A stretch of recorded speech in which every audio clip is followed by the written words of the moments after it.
Army Foundation College, Harrogate. Just do it, come on, it's a piece of piss. Liam's own words burned. Another figure, shaking his head, refusing to budge, ignoring him. So you're chicken then? Is that it? Liam bent his arms and flapped them like wings. Not listening. Dan's voice was firm as he backed away from Liam, but in the wrong direction, towards the edge of the building where they were free-running. Dan, stop, the gap! Liam's stomach turned over as he realised the danger. A laugh. You expect that to work too? Sort yourself out, Liam. Known you too long, mate. Liam shouted again, but still Dan backed away, each step taking him closer and closer to the drop. A scream ripped itself out of Liam's throat. Sitting up for a moment, all he could see was darkness. He was drenched in sweat and his breaths were hard and fast, his heart thumping as though it wanted to burst out of his chest. Movement. Something was at the end of his bed, and the night bent round it as though afraid. Liam had once felt the same, but not any more. Not now. If time hadn't healed him, a life change had. Hey, Liam. The voice froze the air. Liam's heart was racing now, but it was more due to adrenaline than fear. A shadowy figure leaned forward, slowly, deliberately, as though to do so any faster would cause it to topple, collapse, crumble. Its face was a mess of blood and bone, the features barely recognisable. One eye gone, the other wide and staring, unblinking. Liam breathed deep, squeezed his eyes tight shut, balled the heels of his palms into them till he saw stars, sensed tears slip out to run down his face. Come on, Liam, sort your bloody head out. It's not there, not real. If you can't handle this, then you're going to be no use as a proper soldier. The shadow was gone. Lying slowly back in his bed, forcing his breath to slow down, Liam focused on the other sounds in the room. The faint tick of a watch, a bubble of water doing its best to push through a weary heating system, and the deep sleep breathing of other exhausted young soldiers in the same room. As he tried to drift back to sleep, he thought of his last days at home, down in London. His mum was in the kitchen, creeping about timidly to make his dad a lunch he wouldn't even eat. His dad, barely sober from the night before, and even in the morning already halfway through another can of special brew, was signing the papers for him to enroll at the Army Foundation College in Harrogate. So if I sign this, it means you're out of the house for good, right? About fucking time, if you ask me. Just sign it, Dad. And what if I don't? For once, don't be an arsehole, and I'll only be home on leave, that's it. You know there's a war on, right? Anything's better than here, Dad. And that was it. Job done. Rolling over onto his side, Liam did his best to ignore the pain in his muscles. They hadn't stopped aching from the day he'd arrived. He checked his watch. With little more than a couple of hours left, he forced his eyes shut. Chapter 1. This place is a shit tip! And with that, Corporal Mackenzie, a man who made up for being short by being wide and loud and angry, smashed his boot into the bin. It clattered across the floor of the room Liam shared with 11 other junior soldiers and slammed into the radiator under the window. The sound was deafening. The corporal came up close enough for Liam to smell his breath, and it wasn't minty fresh. His skin was marked, like he'd spent his childhood picking spots off his face to squeeze out the pus, and the snarl etched into his features, like marks carved into rock, was one worn from pure displeasure. Do I need to check your locker, Scott, or shall I just guess that it's a complete bag of bollocks like usual? Liam was used to being called by his surname. They all were. It's what they were supposed to call each other when in training or on any exercise. First names didn't count then, mostly because if an officer called out Dave, there was a good chance he'd get at least half a dozen yes sirs. That was just annoying. If it happened on the battlefield, it would be downright dangerous. The corporal edged past Liam, who then heard his locker door open and his kit, which he'd yet again spent ages trying to get just right, heaved out across the floor. His heart sank, but he didn't show it. Corporal Mackenzie had a knack of picking up even a flicker of pissed off in a junior soldier's face, and to him that was just an excuse to come down even harder. "So what's wrong with you, Scott?" the corporal asked, his voice a loud snarl, bullish and angry, his eyes narrow and piercing. "Can't you follow simple bloody instructions? Or do you need your mum to come and do it for you? Is that it? A fucking mummy's boy who can't wipe his own ass without getting her to check it for him?" Corporal Mackenzie held up a laminated sheet of card, the illustrated instructions on how every junior soldier should set out their locker, and shoved it in Liam's face. "Does your locker look anything like this?" "Of course it doesn't, you bastard, now that you've thrown it all over the floor." "No, Corporal." "What was that?" Liam said it again, louder.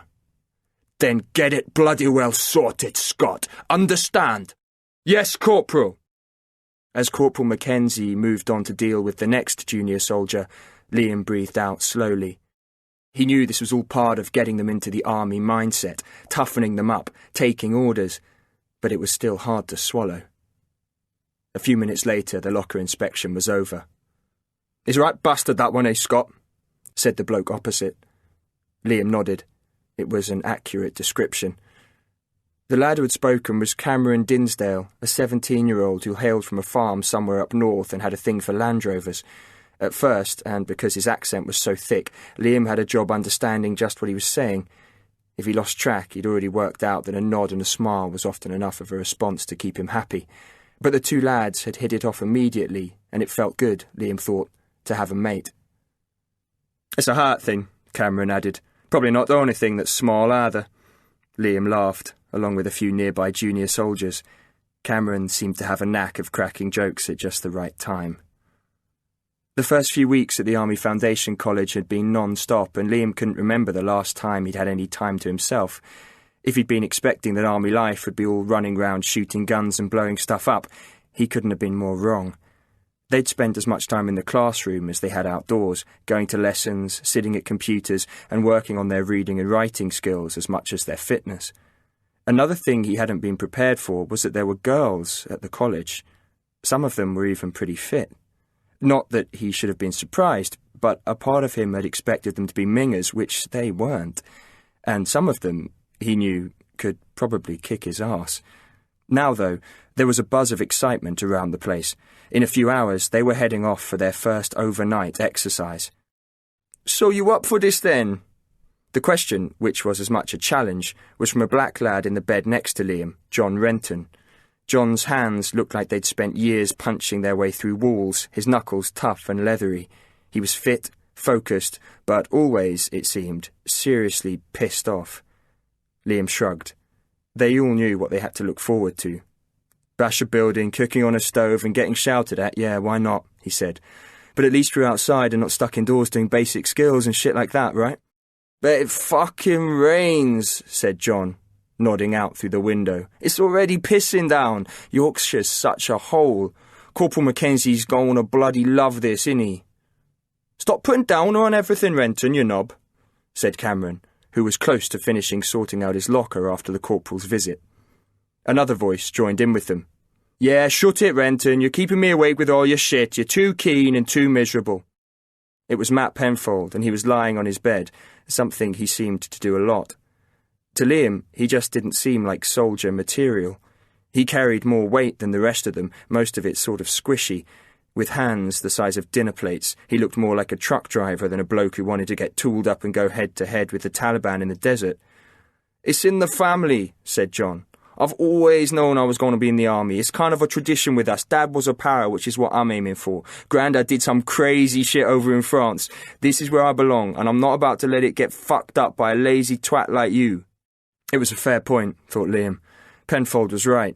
Renton was keen, but it hadn't escaped any of them that he was also one of the best at the college. When the time to head off came round later that day, Liam jumped onto the bus with the others and grabbed a seat by the window. John, it seemed, had been right. The rain not only hadn't stopped, if anything, it had got heavier. After a short drive, they were all out of the bus and standing in woodland. Their kit had already been sent ahead, including the SA-80s, all the rifles fitted with a bright yellow BFS, or blank firing system. Then, after a briefing on what they were going to do, Corporal Mackenzie stepped forward. The point of this exercise is to give you all a taste of what it's like to live outside, and to see if you can handle being away from a duvet and a hot shower. Liam was already cold and wet. So far, so not so good, but he could put up with it. Would have to. You'll all be sorting out your own shelters and putting up a basher in pairs, cooking up some scoff, doing some simple perimeter patrols. So listen to me and the rest of the staff and don't piss around. You never know, you might surprise us all and learn something. A while later, having been split into smaller groups, Liam and the others had watched Corporal Mackenzie put up a basher between some trees, explaining everything in detail, not just the kit involved, a camouflaged waterproof sheet, bungees and some paracord, which were all easily stowed away in your personal kit, but how to find a good spot to pitch camp and how to check it over. Then he demonstrated how to put up the basher. It was the same process as always, and one Liam was getting very used to. Explain, demonstrate, imitate, practice, or EDIP for short. Everything they did went through this same sequence, and the construction of the basher had been no different. Now it was their turn. And remember, the corporal had said, finishing off his demonstration, keeping your kit dry is absolutely vital. Trust me, from experience, trying to grab some kip in a DOS bag that's wet puts a serious downer on the rest of your week. Balls it up, and you'll freeze. You won't be able to think straight, and if a firefight kicks off, you'll be no bloody use to anyone. Having been put into 4-man patrols, Liam and the others were all directed to specific areas to set up camp, each patrol far enough away from the others to at least make the junior soldiers feel like they were out on their own. Liam knew, though, that a member of the staff was always within shouting distance. The only time he didn't feel like he was being watched was when it was lights out, and even then he wasn't so sure. "Reminds me at home," said Cameron, sidling up beside Liam. "Mud, fields and rain. All it needs is a knackered Land Rover with dead sheep in the back and my dad swearing through to pap." Liam laughed as they both worked on the process of fixing their basher, just as Corporal Mackenzie had demonstrated. "Don't suppose you've ever seen tree before, have you?" Cameron asked, once the basher was finally up. "Being a Londoner, like. Big green and brown thing. Looks a bit like giant broccoli." "No, and I don't know where milk comes from either," said Liam as he set to boiling up some water in his mess tin over a folding hexamin stove. He then dropped in a silver food pouch from a 24-hour ration pack they'd all been given to heat it up. A minute later, he ripped it open and tucked in. It was sausage and beans and, if he was honest, didn't taste too bad. A memory flashed into his head. Him and his best mate, Dan, as 8-year-olds, trying to cook beans on a smoky fire in Dan's garden. They'd had to scrape them off the pan, but at the time they'd been the best beans he'd ever eaten. "That stuff's rammed with calories," said Cameron, breaking into his thoughts as he sorted out his own stove. "Designed to keep you going and to stop you having to shit for at least 3 days. Just opposite, John and Matt had finished their own basher. Glancing over, it struck Liam how for the first time since arriving at the college they all actually looked like proper soldiers. They were only 4 weeks in, but loaded up with kit, drenched and carrying semi-automatic rifles, they at least looked the part. He wondered briefly what his dad would think if he saw him now. Probably wouldn't care, he thought. "Who's taking first, Stag?" asked Cameron a few minutes later as he munched through his own silver pouch of lamb curry. Liam nodded across at Matt. "Oi, Penfold, you finish your food first, so you're up." Matt protested, but John backed him up. "Shouldn't be such a fat, greedy bastard," he said. "So quit moaning and do like Liam said, fuck off." Liam was stunned. To have John agree with anyone was rare. Matt heaved himself to his feet. "Someone had better come and get me after an hour," he said, starting to make his way off to where Liam had set up a lookout point. "I need my beauty sleep." "You're not kidding, Penfold," said Cameron. "You're an ugly fucker." Food done, and Matt on his way, Liam, like Cameron and John, settled down into his DOS bag. It wasn't massively comfy, but he was tired, cold, and didn't care. He'd be asleep in a second. But when he was woken up by Cameron shaking his shoulder, he wasn't so sure he'd slept at all. "My turn already?" Cameron shook his head, and Liam could see that for once he wasn't about to crack a funny. "It's Matt," said Cameron. "He's wandered off." "But there's nowhere to go," said Liam. "We're being observed all the time, and it's not like he's easy to miss, is he? Penfold's huge." "He's a fucking muppet," said John, who was standing with Cameron. "Why the hell is he here, anyway? just wasting his time and messing stuff up for the rest of us." "We're all in the shit if we don't find him," said Liam, unable to hide his irritation at Matt. "Losing someone on our first exercise, we'd never live it down." "Mackenzie will have our balls," said John. "And wear him as cufflinks," added Cameron. "Well, he can't have gone far," said Liam, still wondering how this could have happened without someone like Corporal Mackenzie coming over, with a cowed-looking Matt in front of him, to find out how they'd already managed to screw things up so badly. "Let's sweep the area till we find him." Taking care with each footstep not to get caught in a tree root or slip on a rock, Liam walked through the dark with Cameron and John to each side. Despite the fact that what they were now doing could end up getting them all in serious trouble if they didn't find Matt, it was the first time Liam had felt like he was on his way to being a proper soldier. Edging through the darkness of the trees, it was easy to imagine what it would be like out on a proper patrol. The thought excited him, and made him nervous. This was just a night out in a wood searching for an idiot who cast a shadow as big as Ben Nevis. It didn't compare to going out on foot patrol in Afghanistan, where the Taliban were waiting in ambush to riddle you with bullets or blow you apart with an IED. "When we find him, I'm going to break his legs," said John, his face stern, "even if I have to use a sledgehammer." Liam understood the sentiment. He was up for giving Matt a kicking as well. But just then he heard something, an odd, rumbling, breathing sound, like a paddling pool deflating. "Over there," he said, and motioned for the other two to follow. A few meters on, they all spotted Matt at the same time. He was flat out on the ground and fast asleep, his rifle at his feet. Liam went over and sent a hefty kick into Matt's thigh. "What the hell are you doing? You're in the wrong sodding place, Penfold. Bloody useless or what?" "Look, I'm sorry, lads," said Matt, clambering to his feet. "Sorry wouldn't mean shit if we were out in Afghanistan and you let the Taliban pass to slaughter us," said John. "Never mind Taliban," said Cameron. "What about Corporal Mackenzie?" "What about me?" Liam froze. They all did. "A word," said the corporal as he slipped out from the shadows. "Not a great start, is it, lads?" Just as Liam had suspected, someone had been watching them all along, and it just had to be Corporal Mackenzie, didn't it? "Let's just say you're all bloody lucky this is just an exercise." A moment's silence, like Corporal Mackenzie wanted them to think about each and every word he was saying. "A man goes missing. That's serious," he said, eyeballing them one by one, his voice rising. "This isn't a bloody Cub Scout camping trip. What if this happened in theatre? What if one of you walked off and got lost, tripped on an IED or got captured?" No one said a word. "Anything like this happens again, you'll be in serious trouble," said the corporal. "Understand?" Liam and the others responded with a sharp, "Yes, Corporal." Corporal Mackenzie said nothing more, turned and marched off, his presence replaced by a thick, heavy blanket of ominous quiet. Cameron broke the silence. "Renton?" "What?" "You were right about balls."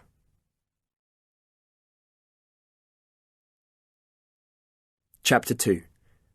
The brick building had no windows, no way out at all except for the solid metal door now in front of them. It was the second half of the first term, and Liam was lined up with a group of other junior soldiers on a rare, bright day, his stomach twisting itself like steel rope. He was getting used to the sensation of having to deal with his nerves when faced with doing something new, but this time, more than any other yet at the college, he was really feeling it. Dressed in his combats, he was also carrying a respirator. They'd all practiced putting the respirators on, getting them to fit snug to the face, and they'd even worn them round the assault course, which had been no fun at all. Liam had soon discovered that running while wearing a respirator was horrific. They were made of rubber and stuck to your face, and no one had warned them that the only way to get rid of the build-up of sweat inside the mask was to drink it. "You all know why you're here," said Corporal Mackenzie. "CS gas is something you all have to experience so you know what it feels like and how to deal with it. Also, it gives me a bit of entertainment." Liam wasn't so sure about the whole need-to-experience-it aspect of what they were about to do. Earlier that day, junior soldiers had been chatting about how the CS gas experience was going to be a right laugh, and betting which one of them was going to choke first, even pass out. Breathing in gas sounded horrific, and he just wanted it over and done with. Since the run-in with Mackenzie after Matt had gone missing on the night exercise, Liam and the others had worked hard and kept their heads down. The weeks were mostly flying by. Locker inspections had gradually become less stringent, and they were all getting fitter by the day. Liam now knew how to wear his uniform without getting bollocked for something being in the wrong place. He could march, and his basic skills were improving day by day, as was his ability in the classroom. He even had a good knowledge of how to strip and clean an SA-80 and could survive on less sleep than he'd ever thought possible. He was actually enjoying pretty much everything he was doing. Now, though, he had a feeling that this was about to change. "To recap," said Corporal Mackenzie, "CS gas, or tear gas as it's also known, is used for riot control, and trust me, it really works. Fire a can of this stuff into a crowd and they're yours." Liam had heard this already, as had they all, but the corporal was obviously enjoying laying it on thick. "The chemical reacts with moisture, be it sweat on your skin, the water in your eyes, saliva in your mouth, snot up your nose." Yep, thought Liam. It still sounded absolutely fucking dreadful. "You'll feel a burning sensation and your eyes will shut automatically. Nothing you can do about it, so you'll be blind." The corporal paused, and Liam had no doubt that it was for dramatic effect. "Next, you can expect all or any of the following. Your eyes will stream with water. You'll cough like you've got something stuck in your throat. Mucus and snot will pour out of your nose. Your eyes and throat will burn like they're on fire, and you might even throw up. You'll be disorientated, dizzy, and unable to breathe. And there is no backing out. Everyone does this. And I know most, if not all of you, don't want to." His piece said, Corporal Mackenzie walked over and opened the door to the brick building. "I'm going to call you in by name, file in, line up, shut up. Scott!" Liam was relieved. Being called first at least meant he'd have it all over and done with before anyone else. Inside, the brick building was as plain as it was on the outside. It was an oppressive place, dark and damp, and the air was stale, with an acrid tang to it that stuck in the back of his throat.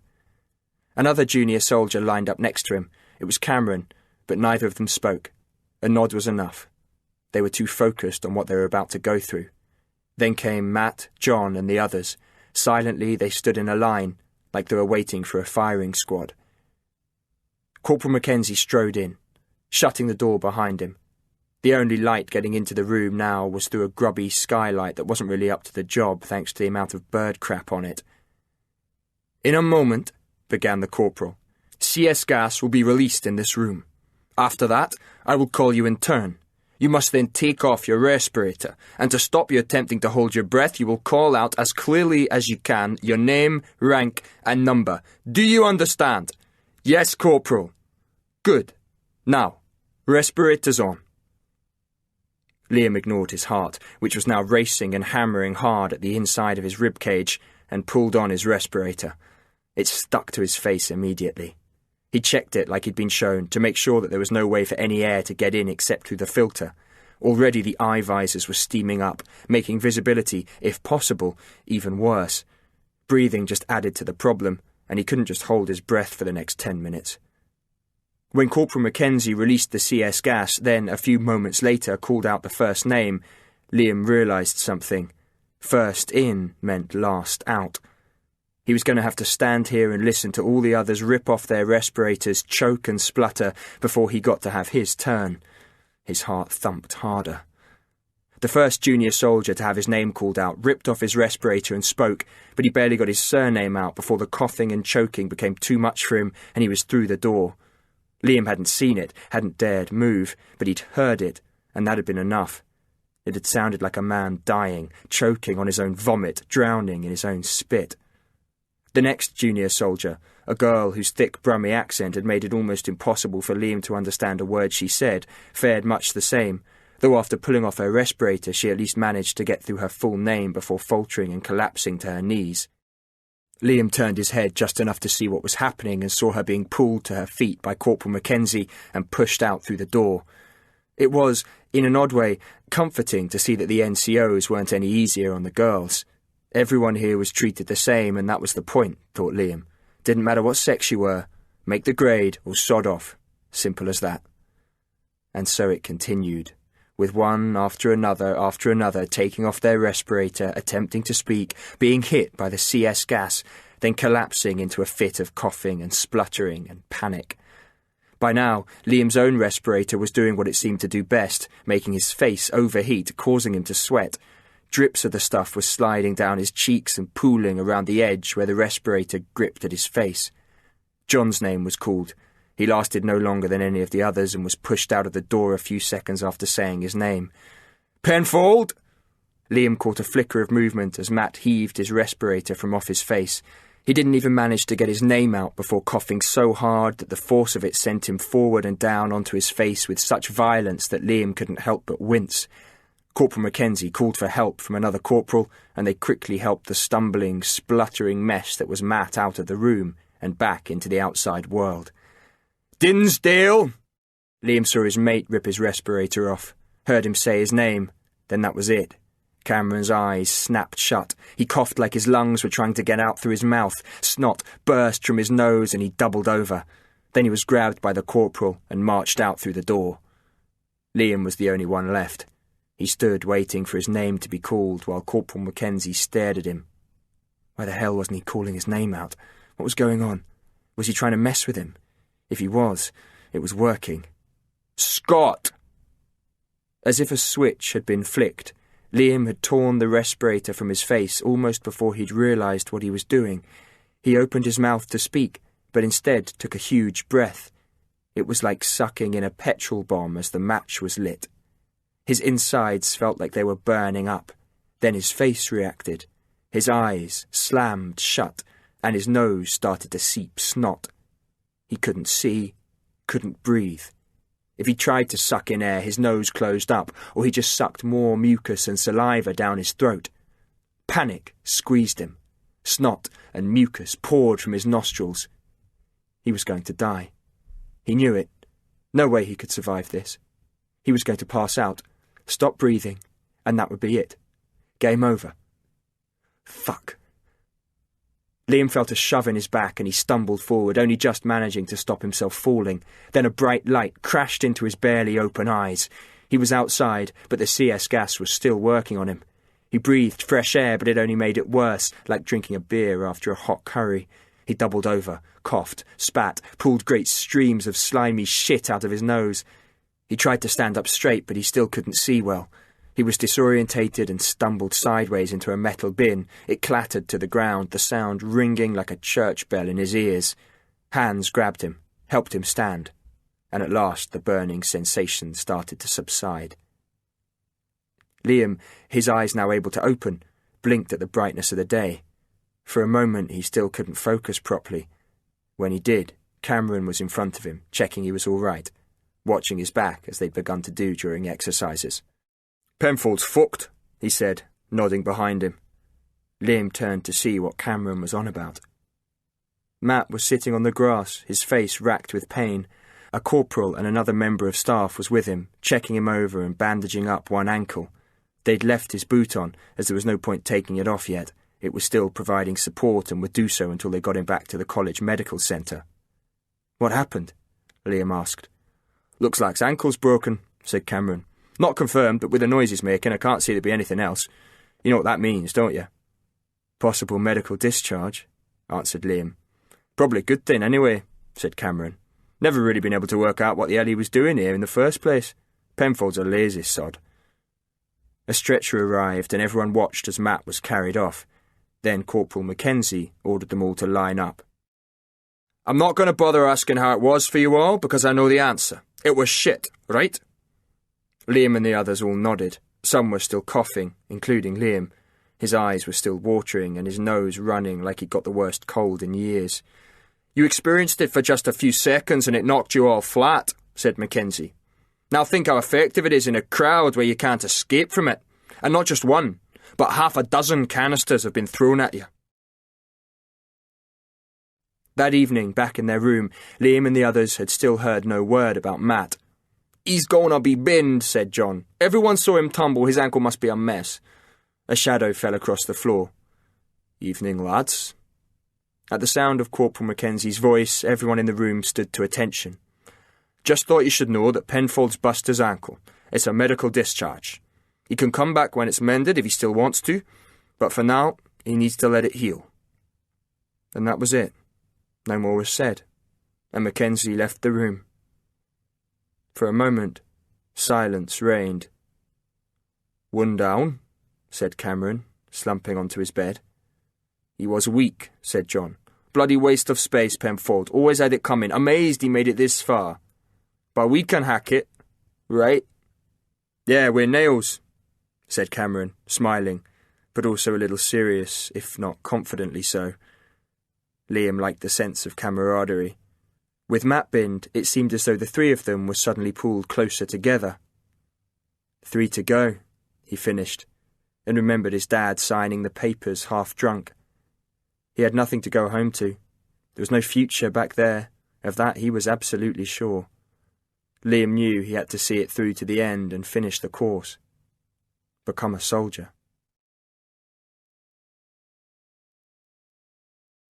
Chapter 3. Walking to the firing range, Liam went through a quick mental recap of everything they'd been taught and everything they'd learned, both in the classroom and on the 25-metre range, about the British Army's SA-80A2, the semi-automatic rifle they would all be carrying in active service.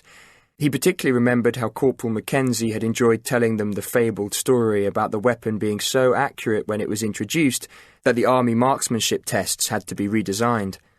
As for the technical stuff, it was a cinch. He knew it off by heart. Now they were in their second term. They all did. Made by Heckler & Koch, the SA-80 was a semi-automatic rifle that fired a 5.56mm ammunition from a 30-round magazine. It was fitted with the world-famous SUSAT sight, which gave a 4 times magnification and had tritium-powered illumination, so a soldier could carry on fighting when the light was low, at dusk and dawn.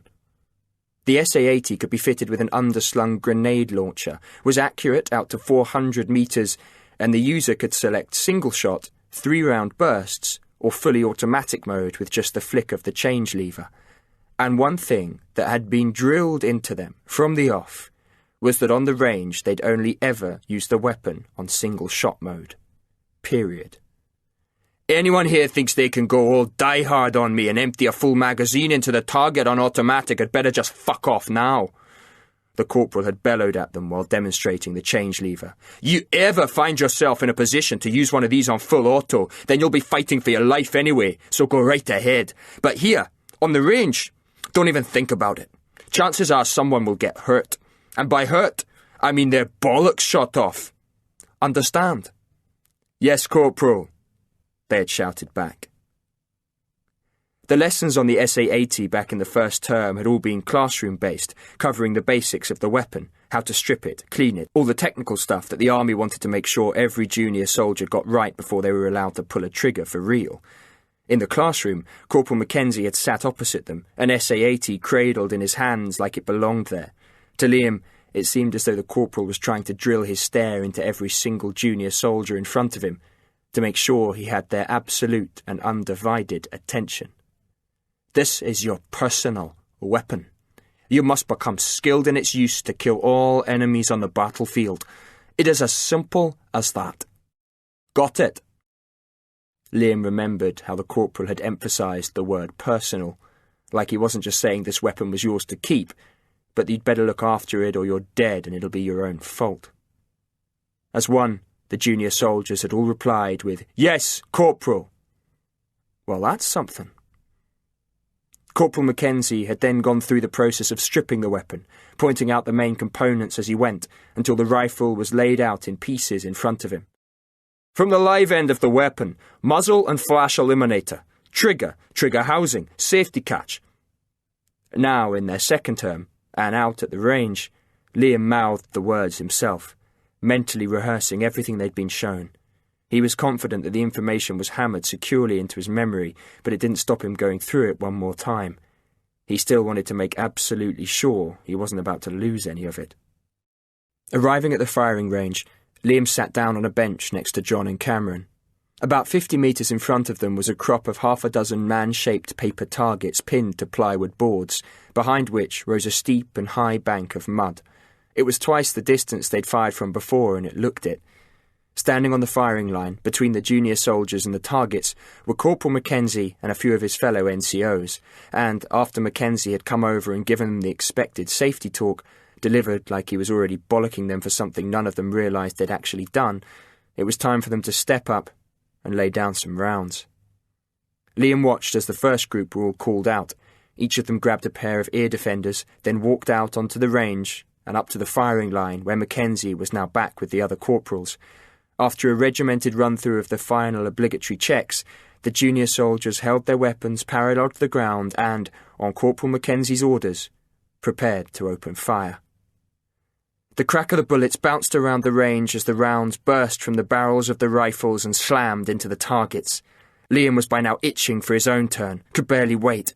He knew as well as anyone that soldiering wasn't just about weapons and fighting, but then neither was it all about running across logs or learning to iron a crease in a pair of trousers, and it certainly wasn't anything like any of the army adverts he'd seen on television.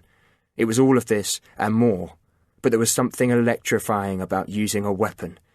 It was as if it focused everything they'd learned, made it all make sense. Whatever it was, Liam wanted to get out on the range.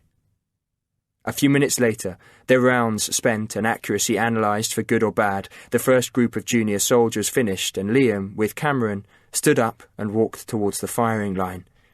He adjusted his helmet, making sure his ear defenders were comfortable.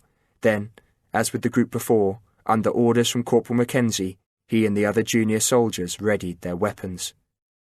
In that moment, the rifle seemed to Liam to increase in weight tenfold. It wasn't a physical weight, though, but a realisation that the only reason to ever use it was to kill another human being. The SA-80 was built to kill, and to do so effectively and with unmatched accuracy and efficiency.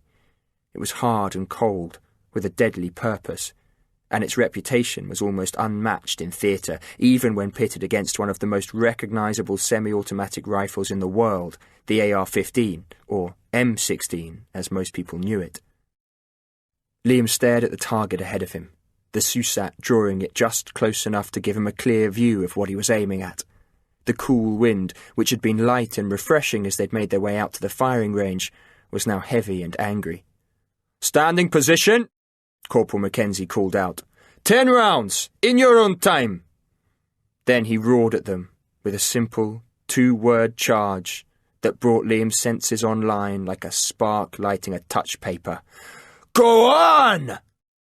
Liam, his weight forward on his left foot, as the corporal had demonstrated, gently squeezed the trigger. The weapon jolted hard in his hands, bucking against him, the recoil mechanism forcing the stock to thump hard into his shoulder. He gripped even harder, worried it might bounce out of his grip, crash to the ground and let off a stray round to smash the back out of another soldier's head.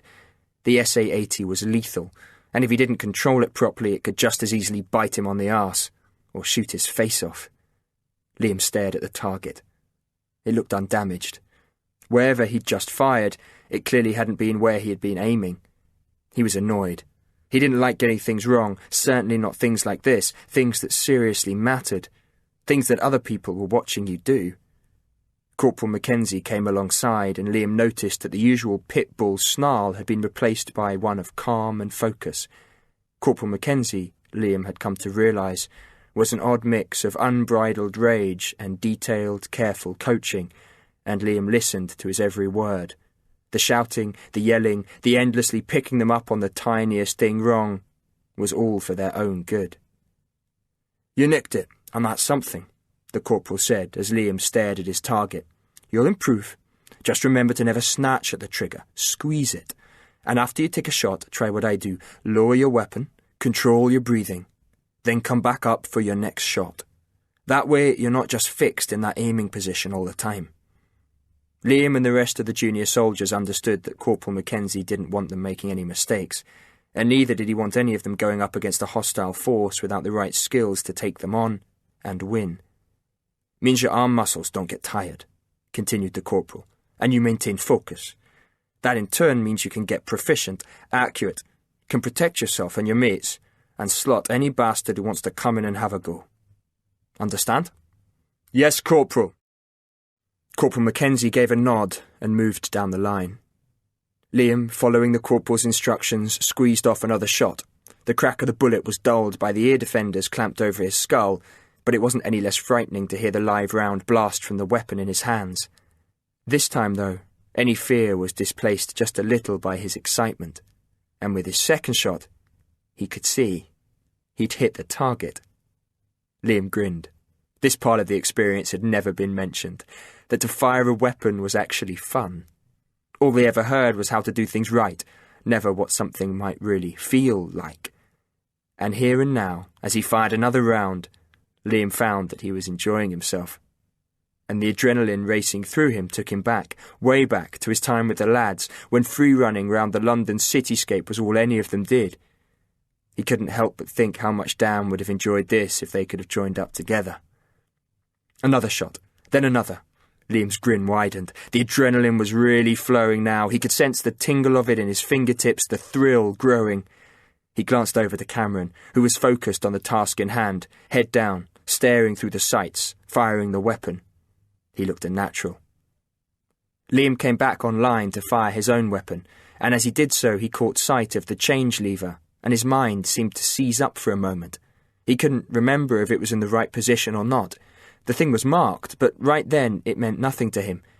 He tried to focus, sorted his mind out, but all he could think was, what if it wasn't right, and he still went and fired, what then? At the sound of Cameron putting down another 2 rounds, Liam flicked the lever to what he thought was almost certain to be the right setting. And then he pulled the trigger. Chapter 4. The weapon exploded into life as the magazine emptied in seconds, and Liam swore, his voice drowned out as the target in front of him was peppered with holes, the rounds slamming home at a rate of over 600 RPM. The shock of it knocked him back, almost made him stumble. Magazine empty, the world fell silent, and Liam lowered his weapon. Adrenaline was coursing through him from what he'd just done. The next thing he knew, his weapon had been taken from him, his ear defenders ripped from his head, and Corporal Mackenzie was right up in his face, screaming at him, spit flying everywhere. "What the fucking hell do you think you're doing, Scott?" Liam didn't quite know how to respond, was still stunned by just how quickly the bullets had left the barrel. "Who gave you the order to switch to fully automatic?" Liam opened his mouth to say something, to explain that it was an accident, but Corporal Mackenzie jumped in first. "You gonna fucking well answer me, Scott, or just stand there like a big heap of shit? I'll tell you what it was," the corporal interrupted, shutting Liam down. "It was you disobeying a direct order and putting your life and ours at risk. Have you any idea just how much fucking damage a 5.56 round, travelling at 940 metres per second, can do to a human head at point-blank range? Well, have you?" Liam remained quiet. The corporal, not so much.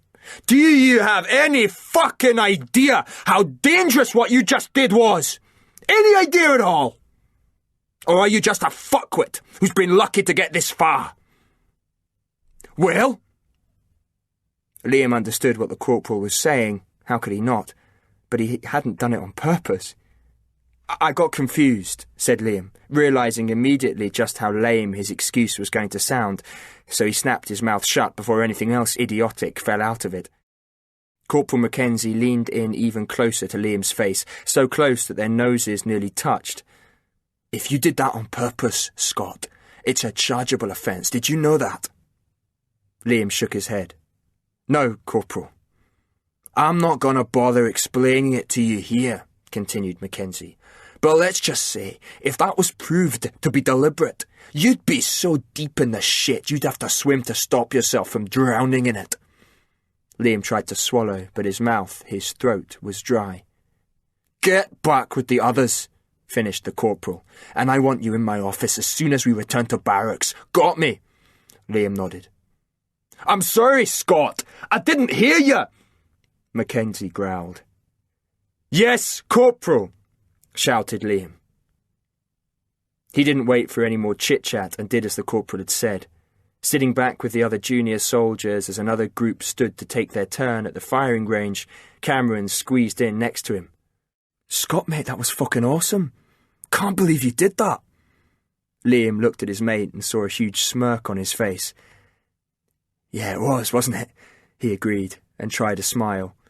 It didn't sit quite right on his face, and he really hoped he hadn't completely shagged things up. Though I reckon Mackenzie doesn't think so, eh? Another figure appeared in front of Liam. It was John. "You're a right fucking idiot, Scott," said John. "Mackenzie's going to skin you when you get back. And do it really slowly, too." Then he added, "Ballsy, though. I'll give you that." "What'd it feel like?" asked Cameron. "I mean, you emptied mag, Liam. It was fucking out there, mate." Mackenzie and the last group of recruits came back from the firing line, and then they were all marching back to barracks. When they were dismissed, Liam allowed himself for a second to think that Corporal Mackenzie had forgotten what had happened, but then a familiar voice crashed into his ears. "Scott, you little shit, my office, now!" As Liam marched over to follow Corporal Mackenzie, doing his best to try not to think what punishment was going to be meted out on him, he spotted Cameron and John. Together, and out of eyesight of the corporal, they stood to attention and saluted him. A few minutes later, he was standing rigidly in front of Corporal Mackenzie's desk, the corporal having gone off and left him alone. The room was sparse, tidy, gave nothing away as to what lay beyond the corporal's military exterior. Liam couldn't see a photo of a wife or any family, not even one of a pet dog. Not that he'd seen the office of any of the other NCOs, but when he'd first been in there, he'd at least expected some hint of what, for Corporal Mackenzie, was in his life beyond the army. It was some time before Mackenzie returned, and when he did, Liam, who was still standing to attention, had almost lost all sensation in his legs. Mackenzie sat down. He did it, Liam noticed, with the weight of a man about to deliver the death sentence. "I could have you kicked out," he said. "Still might, for that stupid prank you pulled out there today. I've seen some stupid things happen in my time here, Scott, but that was something else. What have you got to say to that?" Liam said, "It was an accident, Corporal, a misjudgment." Mackenzie was out of his seat, round his desk and in Liam's face in a moment. "A misjudgment? Are you fully fucking serious? I mean, are you telling me that you have the actual balls to stand there and try to fob me off with some shit excuse that it was just a mistake? What the hell do you take me for?" Liam kept his answer simple, tried to make sure his voice didn't falter, despite the fact that he was now bricking it big time. "Yes, Corporal, it's the truth, Corporal." Corporal Mackenzie continued shouting.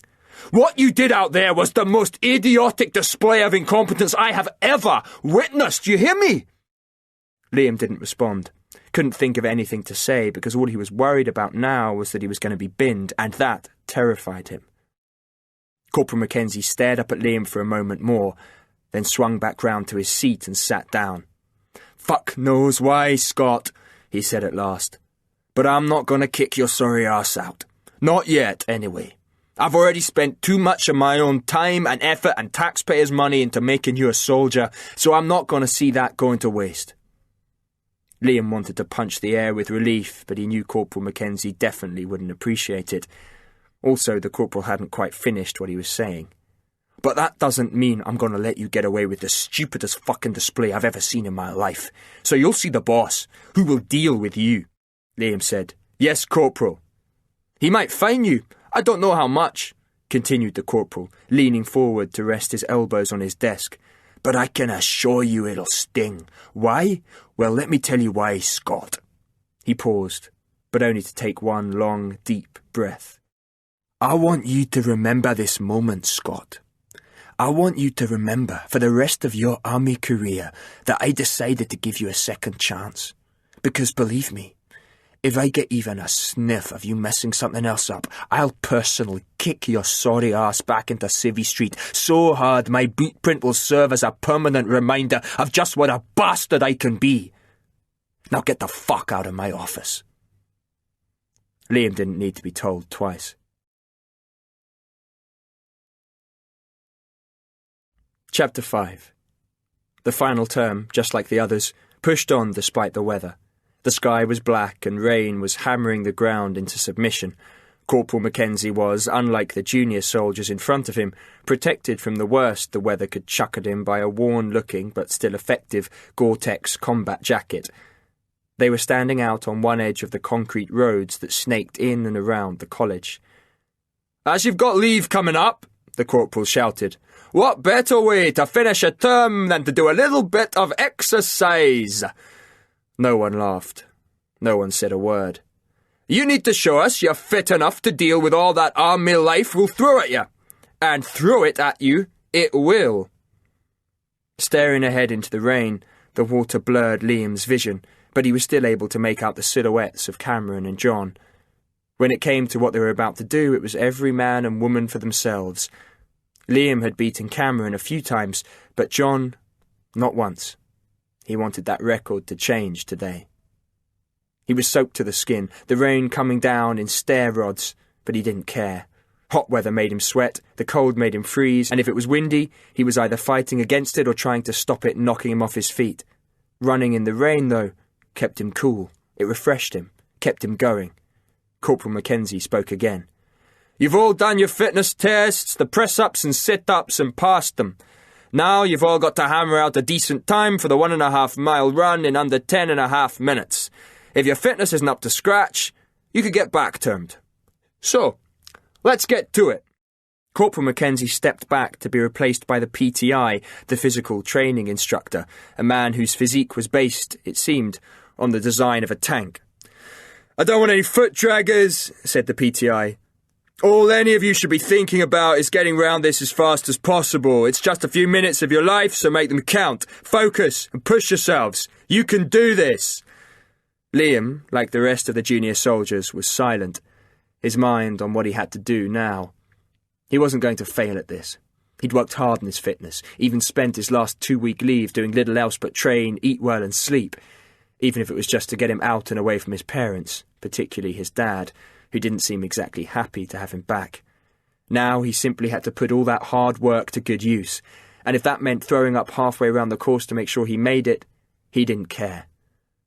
Liam calmed his breathing, imagined himself running, racing ahead, his feet pounding hard, his muscles working like engine pistons, firing him forward.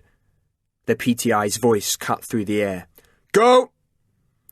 Like a foxhound at the sight of its quarry, Liam, in amongst the rest of the junior soldiers, launched himself forward, battling to keep on his feet as the great mass of drenched teenagers raced off. The ground was slippery, thanks to the rain, and Liam had to work hard not only to keep his pace up, but also to stop himself slipping and twisting his ankle. Ahead of him, a female junior soldier called Taylor went down. It wasn't an easy fall to get up from either. She'd gone down hard, but was up on her feet sharp, her knees grazed and bleeding. The PTI looked to check she was okay, but Taylor was already speeding off, the limp doing nothing to slow her down. Liam kept on moving, thinking only of that stopwatch timing him, almost like it wanted him to fail. And sometimes it seemed like it did. Some days the fitness stuff was beyond him and he'd be blowing out of his arse within minutes, the PTIs yelling at him. Other days, like today, he'd be on fire, and that always felt good. A college building sped past, a car park, then another building, a great grey blur that Liam ignored as he pushed on. He was giving no thought to pacing himself, to starting easy and finishing hard. None of that was important, just the finish line and getting there as fast as possible. And the only way to achieve that was to dig deep and keep his legs pumping hard. John's voice yelled out from behind. Come on, Scott, move it! Fuck me, are you slow?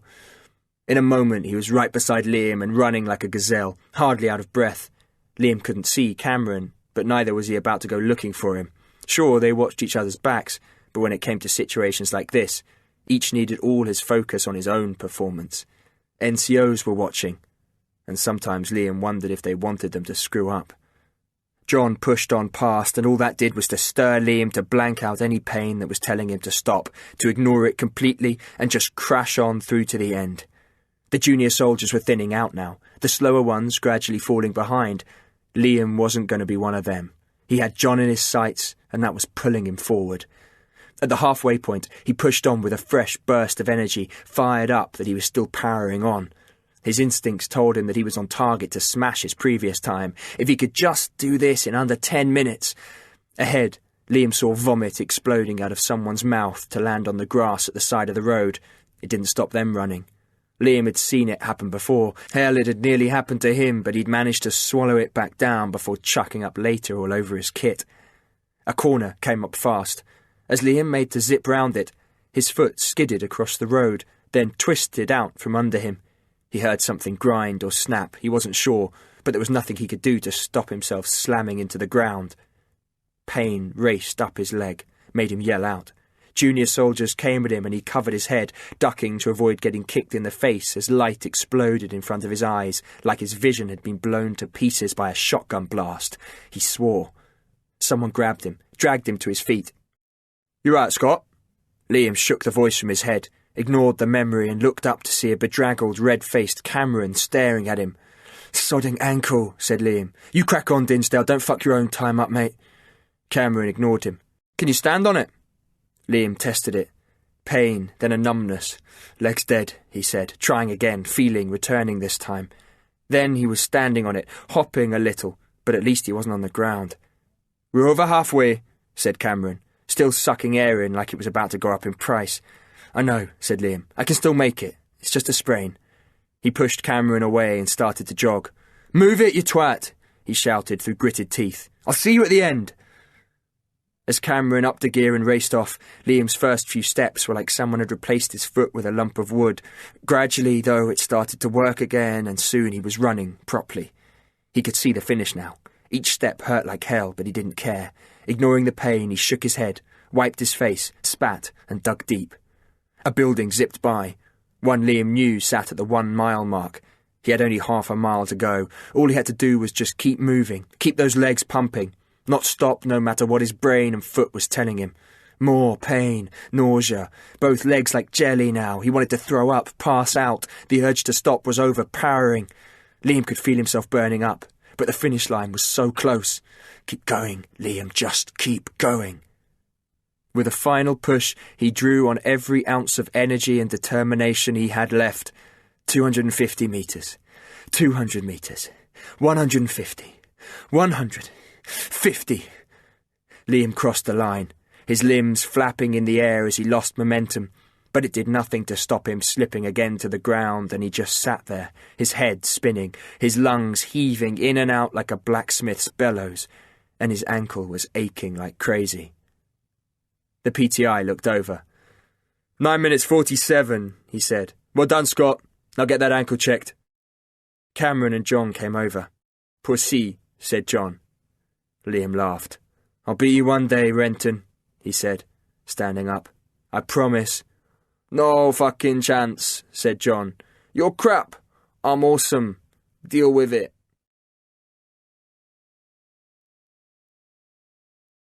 Chapter 6.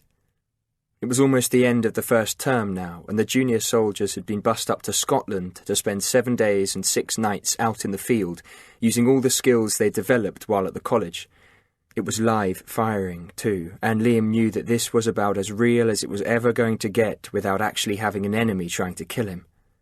Sitting in a crappy shelter, his shoulders hunched up uselessly against the wind and the rain, he could hardly believe how cold it was. The night before, his water bottle had actually frozen solid, and today, their third, it hadn't seemed like it was going to get any warmer all day. In some ways, he was glad the training was nearly over. It had been tough, frustrating and scary, as well as exciting and exhilarating. There had even been moments when he'd thought about giving up. Then he remembered Matt, binned because of a medical discharge, and felt he'd been lucky himself, avoided serious injury, and made it. Where the hell had the time gone? It didn't seem long since he'd been trying to get used to army life, which at the start of the course had all seemed so completely and utterly alien.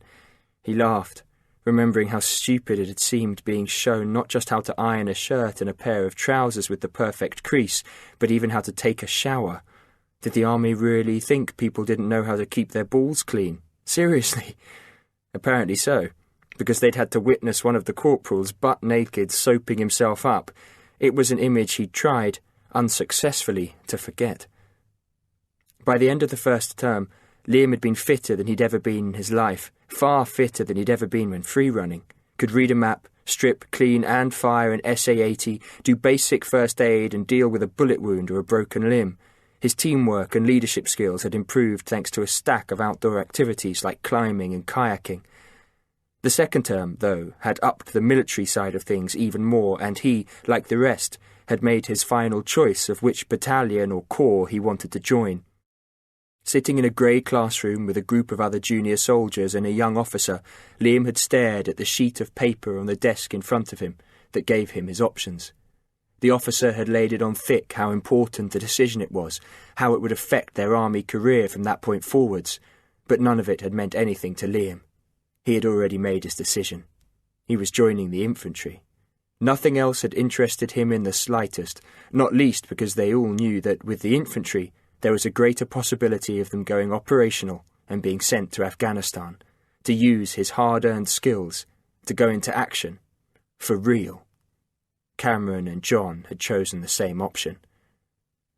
The final term had been split into 3, starting off with all the junior soldiers having to decide if the army truly was for them or not. If they signed up, then it wasn't for a year or 2, but for a minimum of 4 from their 18th birthday. For Liam, it was a no-brainer. He'd signed up for 4 years without a second thought. He was turning 18 within a few days of leaving Harrogate, so those 4 years were going to start soon. At least now he knew he wouldn't be heading back home in the near future. Now, though, it was the 3rd night of the final field exercise and the darkness was drawing in with a horrid, soupy gloominess. Liam was having as many conversations with himself to stay motivated as he was with those who'd been put under his command. His command.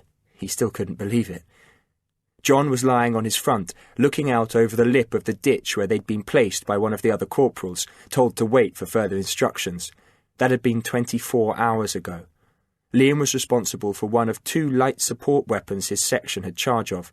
Although the LSW was being replaced by a new weapon, it was still used on exercise, particularly with junior soldiers. After all, there was no point in binning a weapon that was still capable of firing its rounds accurately enough to hit a target at up to 1,000 metres. It was essentially the same weapon as the usual SA-80, but differed by having a longer, free-floating barrel and bipod.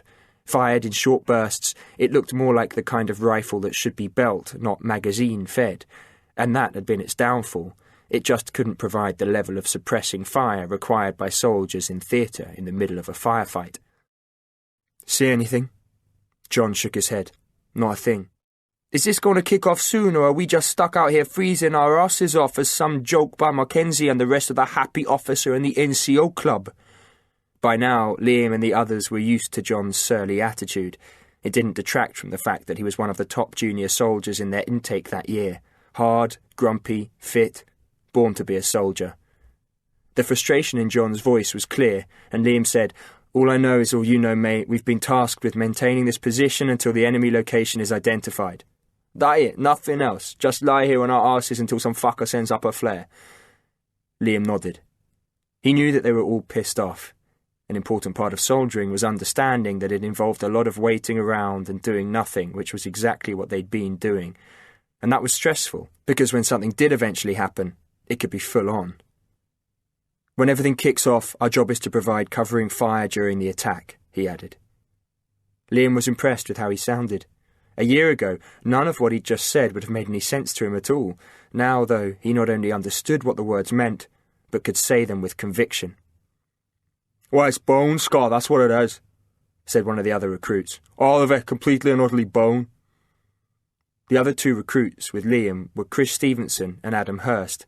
It was Chris who'd spoken, a small, wiry bloke from Manchester who Liam thought strutted round like a proud cockerel, and whose thick Manchester accent still, after all this time, irritated the living shit out of him. "Bone," said John, turning on Chris. "What the fuck are you on about, you knob?" "Crap," said Chris. "Bollocks, bag of shite, whatever, it's bone. My brother warned me it'd be like this. Can't wait to join him on tour. Do this for real, right? Slot some Taliban bastards." "Best thing you can do now is shut the hell up," said John. "And just focus, right?" He looked over at Liam. "Did we really have to be stuck with this dickhead?" Then the sky lit up and all hell broke loose. Liam saw the flare, a bright orange ball of fire lighting up the sky like a hot sunrise floating down from above, its fall stalled by the parachute it was attached to. Gunfire opened up everywhere, and the dark evening was blasted apart with bright muzzle flashes that went off like giant exploding fireflies. Liam's heart was hammering hard. He forced himself to think. "Stevenson!" Chris, though, was just staring, mesmerised by the flare as it floated down. Liam punched him on the arm. "Covering fire, Stevenson, you fuckwit!" he yelled, kicking Chris hard. "Fucking well open fire!" Chris just stared back, his eyes wide. He wasn't doing anything, just breathing and cradling his weapon and grinning stupidly. "What the hell's wrong with him?" shouted John. "He's frozen," shouted Liam. "All that fucking gob on him as well, the twat! Rapid fire, now!" John and Adam opened up on where Liam had ordered. The sounds and smells and emotions were awesome. It was as exciting as it was terrifying, and now Chris sparked up and was on his weapon too. Liam saw one of the other sections coming in from the right, advancing on the enemy position, no doubt practicing their fire manoeuvre drills as they went. Watching them, his senses were on full alert. As commander of a fire team, he had to be seriously careful now. Suppressing fire was all about giving cover to those carrying out the attack, and they had to make damn sure that they didn't go spraying the advancing rifle group with live rounds. It was all about providing that covering fire until the last safe moment, and no longer. "Stop!" Adam and John obeyed immediately, easing back on their triggers, their weapons falling silent. Then, as Liam was about to look out to see how the attack was doing, Chris let out a war cry and pulled the trigger. "Hold your fire, Stevenson!" yelled Liam. "Hold your fire!" Chris did nothing of the sort. "I said stop firing! What the fuck are you doing?" "You called it too early," Chris shouted back and squeezed the trigger again. "Bloody well hold your fire, and that's an order, Stevenson!" shouted Liam, his voice breaking into a scream. "Now!" At last, Chris did as he was ordered, but he turned immediately on Liam. "Don't you fucking order me about!" he yelled. "You sound more like Mackenzie than he does. And what are you anyway, just a junior soldier like me, that's what? You're fuck all, Scott, so shut your mouth and piss off until you know what you're talking about."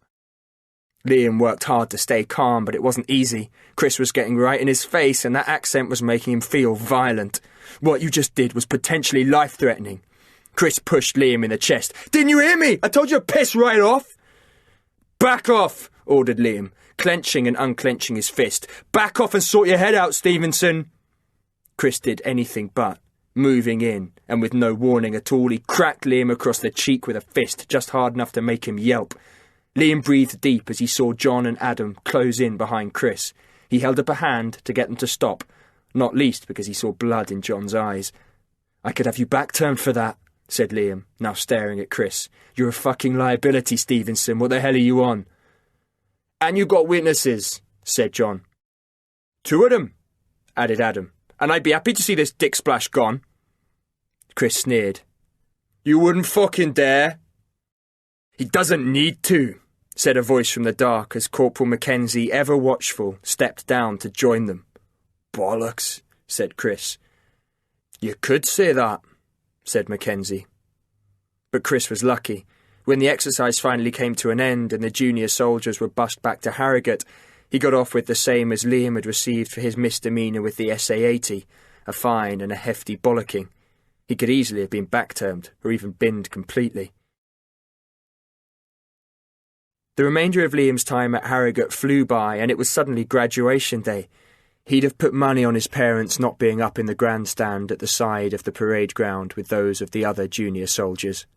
A small part of him hoped that they were, if only so that they could see he wasn't going to end up like his dad. But the part that had accepted his parents' complete lack of interest in anything he wasn't doing didn't really care. He'd joined up because he'd decided to go there. All they'd done was sign a piece of paper. The wind was cold, like a blast from an open walk-in freezer, but Liam didn't notice it. He had other things on his mind, mainly not screwing up as the company sergeant major, who was taking the drill parade, barked his orders. Like he'd been marching his whole life, Liam, in formation with the rest of the recruits, Cameron to his right, John to his left, wheeled round the edge of the parade ground. The sound of their steps was a steady, mechanical beat that seemed to ricochet off the ground like slow bursts of bullets. Liam was focused. Didn't want to mess this up. Another order, and he came to a dead stop, turned to face the CSM, snapped to attention. All Liam could hear was his own breathing, deep and steady. Eyes forward, he sensed someone approaching from his right, and out of the corner of his eye he could see Corporal Mackenzie and the CSM walking down the line, checking the recruits. Another officer was with them, a lieutenant colonel, the commanding officer of the college. Strange, Liam thought. how he'd missed Corporal Mackenzie after the graduation. His respect for the man had grown throughout the training, and he knew he'd never forget him, his hard training, and the serious bollockings. "Mr. Scott," said the Lieutenant Colonel, now standing directly in front of Liam, having spent the past few minutes going down the line of recruits at Liam's side. "Sir," said Liam, his voice clear and loud. The Lieutenant Colonel held out his hand. "You've reached a major milestone in your career with the British Army. I hope you reach many more. Well done. This is a day to be proud of, so make sure that you are, yes?" The Lieutenant Colonel moved on down the line. A while later, parade was over. "We nailed it," said Cameron, turning to Liam. "Fucking awesome." "Fuck knows how," said Liam. "I'm knackered." John joined them. "Time to go meet the olds, right?" he said. "Assuming you've actually got parents, Dinsdale." "Oh, I got parents, all right," said Cameron. "Look." As he pointed to the grandstand, they all saw, at the same time, a couple standing apart from the others. The man was clearly uncomfortable, his suit a deep green tweed that didn't quite fit around the shoulders or stomach. The woman was wearing something similar, with a skirt and the addition of a big Sunday morning at church hat. "Is your dad dressed in camo?" asked Liam. Cameron shook his head. "He's got one suit and he wears that shooting as much as anywhere else. Yours not here, then?" Liam shook his head, at the same time realising he didn't even care. If they'd turned up, he'd have only wondered what they wanted, and knowing his dad, it would probably have been a loan. "Come on," he said, making a move. "I may as well meet your parents. Got to be better than mine, right?" Cameron laughed and slapped Liam on the back. "If you want, I can have them adopt you." Liam almost took him seriously. End of Disc 1. Disc 2. Chapter 7. "Show me your war face! Come on, you fuckers, scream!" Liam was lined up with a group of other soldiers in a field at Catterick Garrison. His graduation from Phase 1 training at the Army Foundation College was now well behind him, and with the other recruits who had made it this far, he couldn't wait for Phase 2 to start. He pulled his face into a horror film snarl and roared. The corporal had, for the past 30 minutes or so, been working at getting Liam and the rest of them to feel aggressive. As yet, for Liam anyway, it wasn't quite working. He had nothing to be pissed at, so he just felt like a tit, screaming his head off and trying to look mean. Corporal Burns, a man as tall and big as his voice was loud, bellowed once more, and again Liam responded, shouting and yelling like he was about to be part of the charge of the Light Brigade. It was, for once, a hot day, though Liam fully expected it to turn into another storm of wind and rain, but for now the air was filled with the smell of a hot, sticky tarmac. The sky was empty of everything except an angry sun and the wisps of transatlantic vapour trails from distant aircraft. Liam screamed again, the corporal giving no indication that he was going to let up on them and give them a break. Liam thought life at Harrogate had been tough, but Catterick made it all pale in comparison, and he had a deep suspicion that it was only going to get much, much worse from here on in. He could deal with it, though. He had to. He wanted to be a soldier more than anything he'd ever wanted in his life before. Liam was sweating hard, could taste salt on his lips, and they hadn't even been for a run yet that day. The way he was feeling, Harrogate may as well have been a lifetime ago. It had nothing on this. Nothing at all. "To close and engage with the enemy with bayonets fixed!" shouted Corporal Burns, grabbing everyone's attention. "That's right up fucking close, that is, lads! It's personal!" Liam knew the corporal had a point. Shooting someone was in a completely different league to taking it to them with a knife. "You're not firing at them from a couple of 100 metres away," continued the corporal. "You're not dropping a mortar on a position you can't really see or calling in air support. This is the nasty side of soldiering, the blood and the guts side. It works on a psychological level and can be absolutely fucking devastating." Liam didn't disagree. No one did. "Your aim is to make the enemy shit themselves," continued the corporal. "If anyone sees you with a bayonet fitted and you're running at them to shove it into their sternum, then they're going to want to get the hell out, aren't they?" Corporal Burns gave the recruits a moment or two to think on what he'd just said. "Think about it. What it involves, right? You're going to be close enough to hug them if you want this to be effective. And you've got to have it in you to take that blade and ram it home. Twist the thing in their guts, shred their intestines. Understand? Yes, Corporal. In reply, Corporal Burns barked out the order. Fix bayonets! Remove scabbards! Liam was clutching his SA-80 tight enough for his knuckles to go white. Following the corporal's instructions, he fixed his bayonet to the weapon and removed the scabbard. The razor-like edge of the bayonet blade glinted in the bright light of the day, and Liam was struck by the awful violence the deadly shard of metal was capable of. Out in front of them, and about 50 metres away, a number of dummies were strung onto simple wooden frames, weighed down with sandbags to stop them toppling over.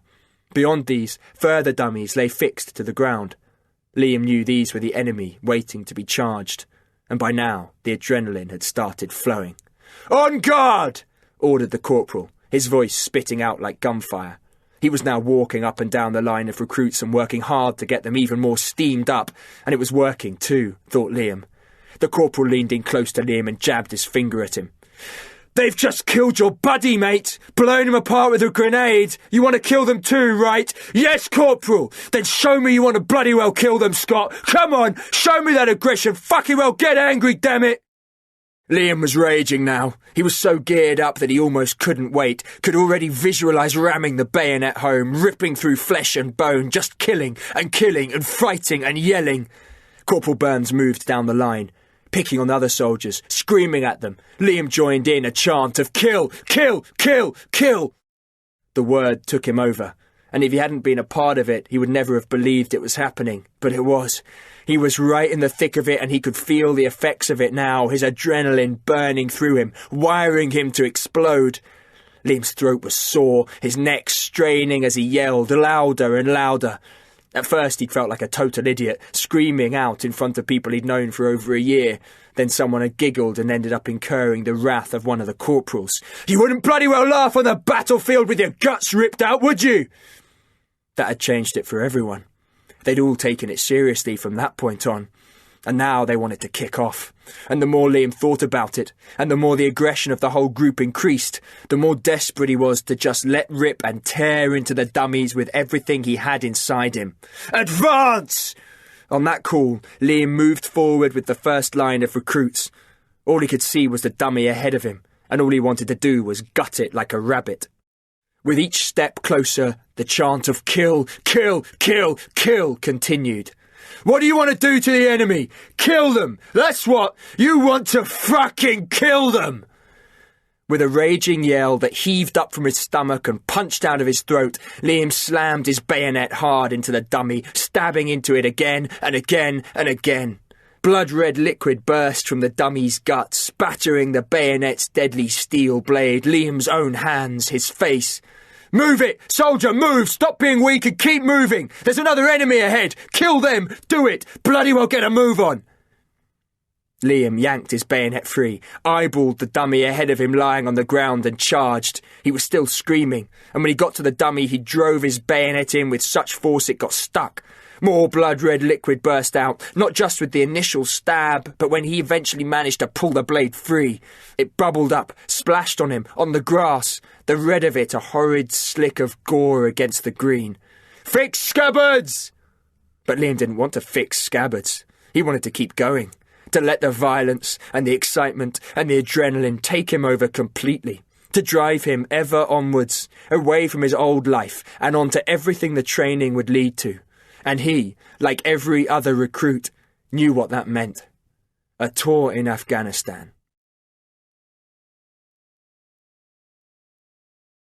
Chapter 8. "We all know," said the army chaplain at the front of the hall, "that death isn't something anyone really wants to think about." Liam knew what Vickers was supposed to look like, and this one certainly didn't look anything like how he imagined, all weak and grey and old. He was tall, built as well as any of the corporals and sergeants in the room, and about as wet and pathetic as a nice bloody steak. Rumour had it that he was a dab hand in the boxing ring as well. But in your line of work, it's a part of what you do. You're in the army. You can't escape that, really, can you? And no matter what precautions we take, through training or body armour or whatever, there's a chance that you, or I, will be killed.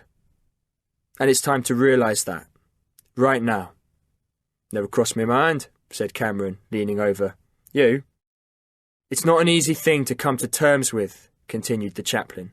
"But if you want to stay sane and do your job well, then you better do so from now on in." Liam said nothing, just listened. "Very few come back dead," said the chaplain, "but some do. I'm sure you've all seen the repatriations on the telly, and the reality is this." He paused to make sure his words sank in. "Out of everyone here now, at least one of you is going to die, and one will be maimed. Those are the odds. It's sobering, but it's true." "Not exactly happiness guru, is he?" said Cameron. Liam tried to ignore him as the chaplain was still talking. "So how many of you in here have a will?" Liam saw that only a few hands were raised into the air. He wasn't one of them. A will? He'd always seen those as something old people had, not someone like him. "The rest of you need to have one drawn up pronto," said the chaplain. "It's not morbid, it's sensible, it's a good thing. No one wants to be sorting out your stuff when they're also trying to deal with the fact that you're gone, so make it easy on them. You owe it to them, don't you think?" Liam had never really thought about it like that. His parents not just dealing with his death, but his stuff too. Not that he had much, but the idea of them, particularly his mum, sifting through his belongings, choked him a little, and he had to force himself to keep with the chaplain and what he was saying. "And I'd advise all of you to do death letters," said the chaplain. "They're quite simple, just a letter from you to your loved ones that only gets delivered if you should be killed." The room fell silent. No one spoke, and in the silence, Liam allowed the real meaning of what the chaplain had just said to sink in. Not that he'd never thought about the risks involved before, but here and now, that aspect of army life was being forced on them all. They couldn't avoid it. "But be careful, okay?" added the chaplain, a faint smile slipping across his face. "Think about who you send them to. If you've got 4 girlfriends, drop 3 of them before you go on tour. Otherwise it just gets complicated." A laugh, nervous but welcome nonetheless, flitted around the room. And while it took its time to settle, Liam thought for a moment about what his own death letter would be like and what he'd write in it. Letters had never been his thing, certainly not ones to his parents, and despite the fact that since graduating he'd at least grown a little closer to his mum, he really had no idea what he'd put in a letter to his parents. Still, he knew the chaplain had a point. If the time came for him to head out on tour, and it most likely would be sooner rather than later, he'd put something down on paper. Perhaps then he'd be able to think of something to say. Now, though, his mind was blank. A week or so after the chaplain's talk, Liam was with a group in a grey classroom. A young officer was with them. It was a bright day, but the sun was having no effect on the dullness inside. On the desk in front of him was a sheet of paper, a form to be filled in, and a pen. Back at Harrogate, like the rest of the junior soldiers, Liam had chosen the corps or battalion he wanted to join.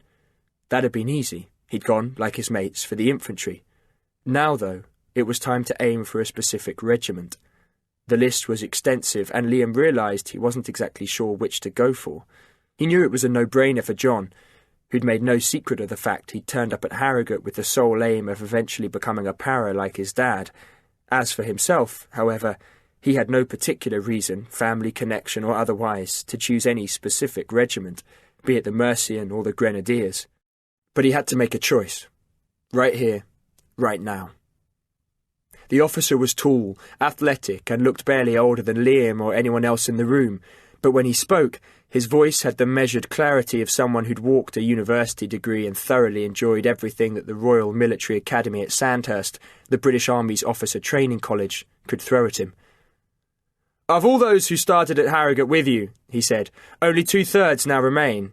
That in itself is one hell of an achievement." It was a sobering figure. Liam had never really thought about the number of junior soldiers who'd had to drop out.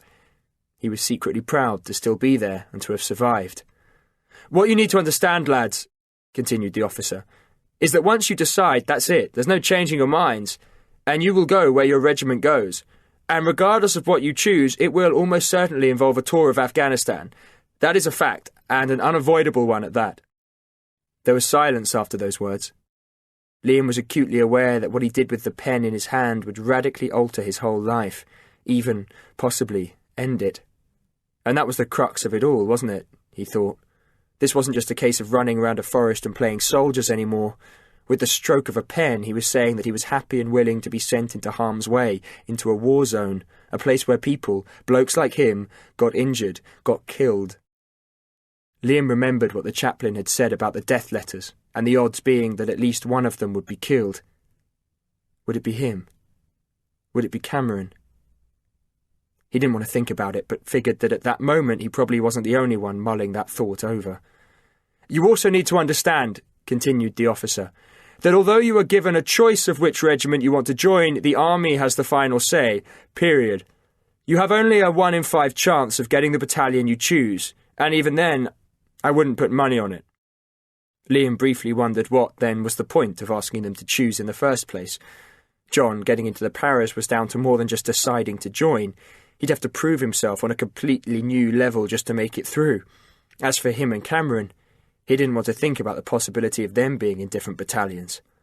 It was good to have a mate by your side, and Liam knew Cameron was someone he could depend on when things got down and dirty.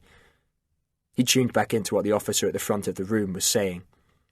"For your information, as a heads-up, 2 Rifles is not only lowest on numbers, but will be preparing for its next tour of Afghanistan when you finish here. The army can't send a battalion out that's low on numbers. Understand?" Everyone in the room nodded. Yeah, thought Liam, we all understand. It wasn't like the message was hidden, was it? "That's the reality, lads," continued the officer. "When the order comes to go, that's what you do. You go. And know this, also.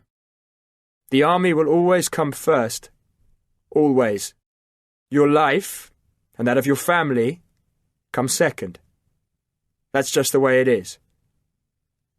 The officer fell silent. Liam took his pen and started writing. Chapter 9.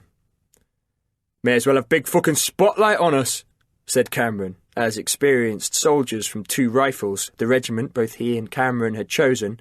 John, as he had wished, had got into the Paras and was out of their lives now, funnelled into the room they were sitting in.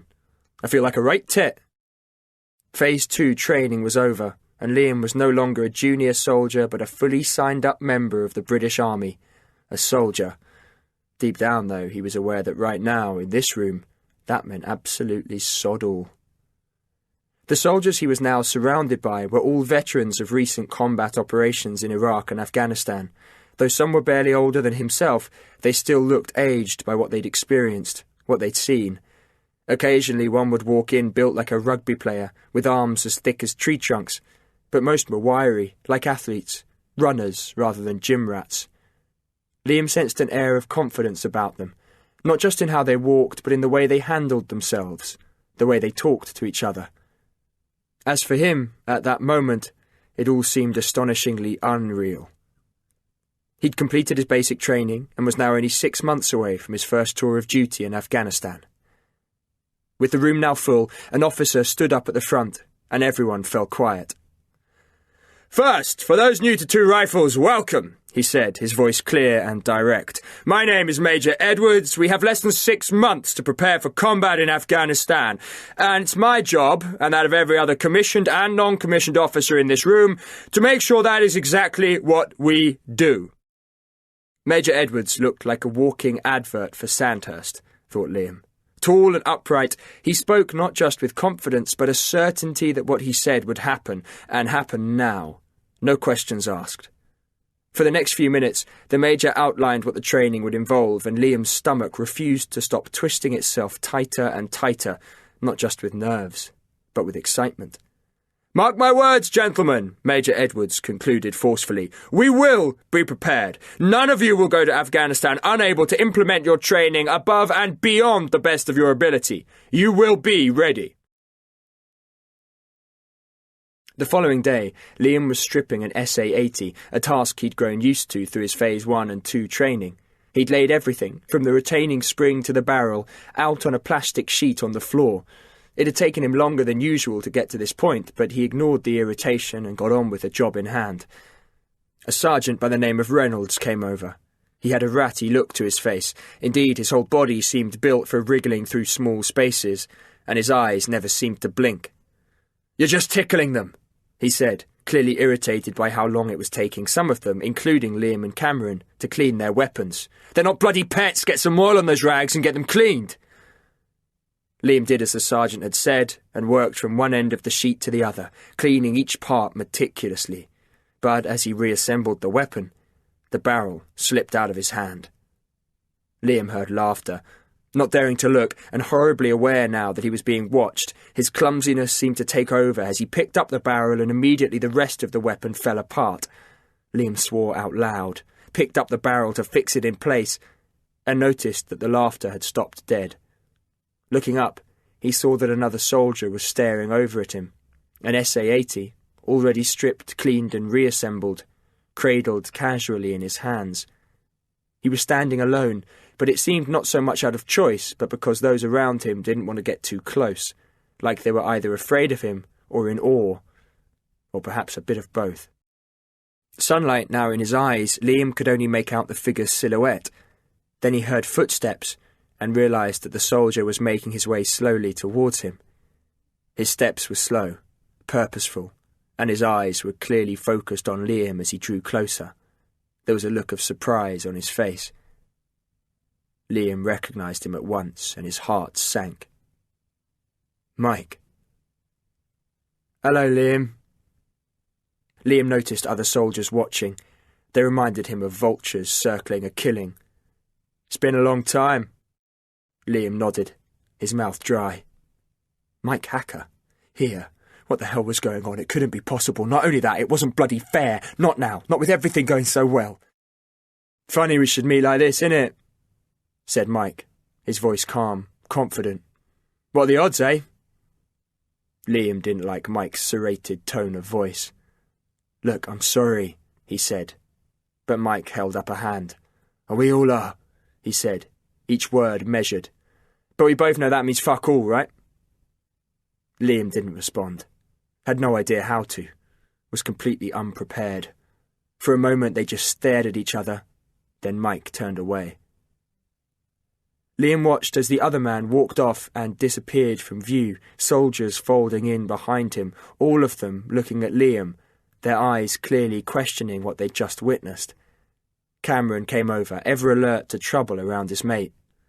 "Who the fuck was that, Scott?" Liam was in shock and had to work hard to stop himself once again fumbling as he reassembled his weapon. When it was finally together, he stood up. "I didn't join the army because I wanted to," he said slowly. "I joined to escape. Get away." "So fucking what?" said Cameron. "We all did, right? Isn't that what army's all about? Isn't that why most of us join up in first place?" Liam shook his head. His past was rushing at him now, demanding attention. "Back home, I was out with some mates."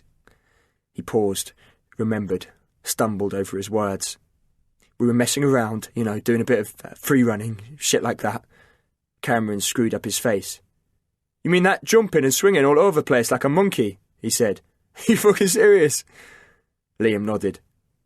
"I was pretty good at it, and the others followed me, but..." He didn't want to say any more. It was too painful. And that nightmare, the figure at the end of his bed, he didn't want that coming back. Not now. "But what?" Cameron asked. "What happened?" Liam paused, took a breath, composed himself. "There was an accident," he said haltingly. "My best mate, Dan, was killed. He fell off a roof. Died on the way to hospital. I was with him in the ambulance." Cameron looked serious and for a moment said nothing. "So what's that got to do with what just happened?" Liam stared back at where Mike had gone. "Last time I saw him was at the funeral," he said, working hard to keep his voice steady. "I knew he was in the forces, but seriously, what are the odds of us being in the same bloody regiment?" "So who is he?" Liam released a deep sigh. "Dan's older brother."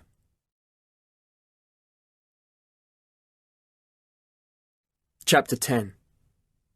Liam stared at the pictures on the screen. He knew what they were. They all did. Improvised explosive devices. IEDs. And the news seemed to be increasingly filled with stories about soldiers being smashed to pieces by them. The pictures were labelled as victim-operated, suicide, suicide vehicle-borne, and remote control. Sergeant Reynolds, a veteran of Afghanistan and Iraq and God knows where else, was at the front of the class, his face as pissed off and mean as ever. 2 rifles is an infantry regiment, he said, clearly proud of the fact. You will fight on your feet, engaging with the enemy face to face. He jabbed a calloused finger at the screen like he was about to ask it out for a fight.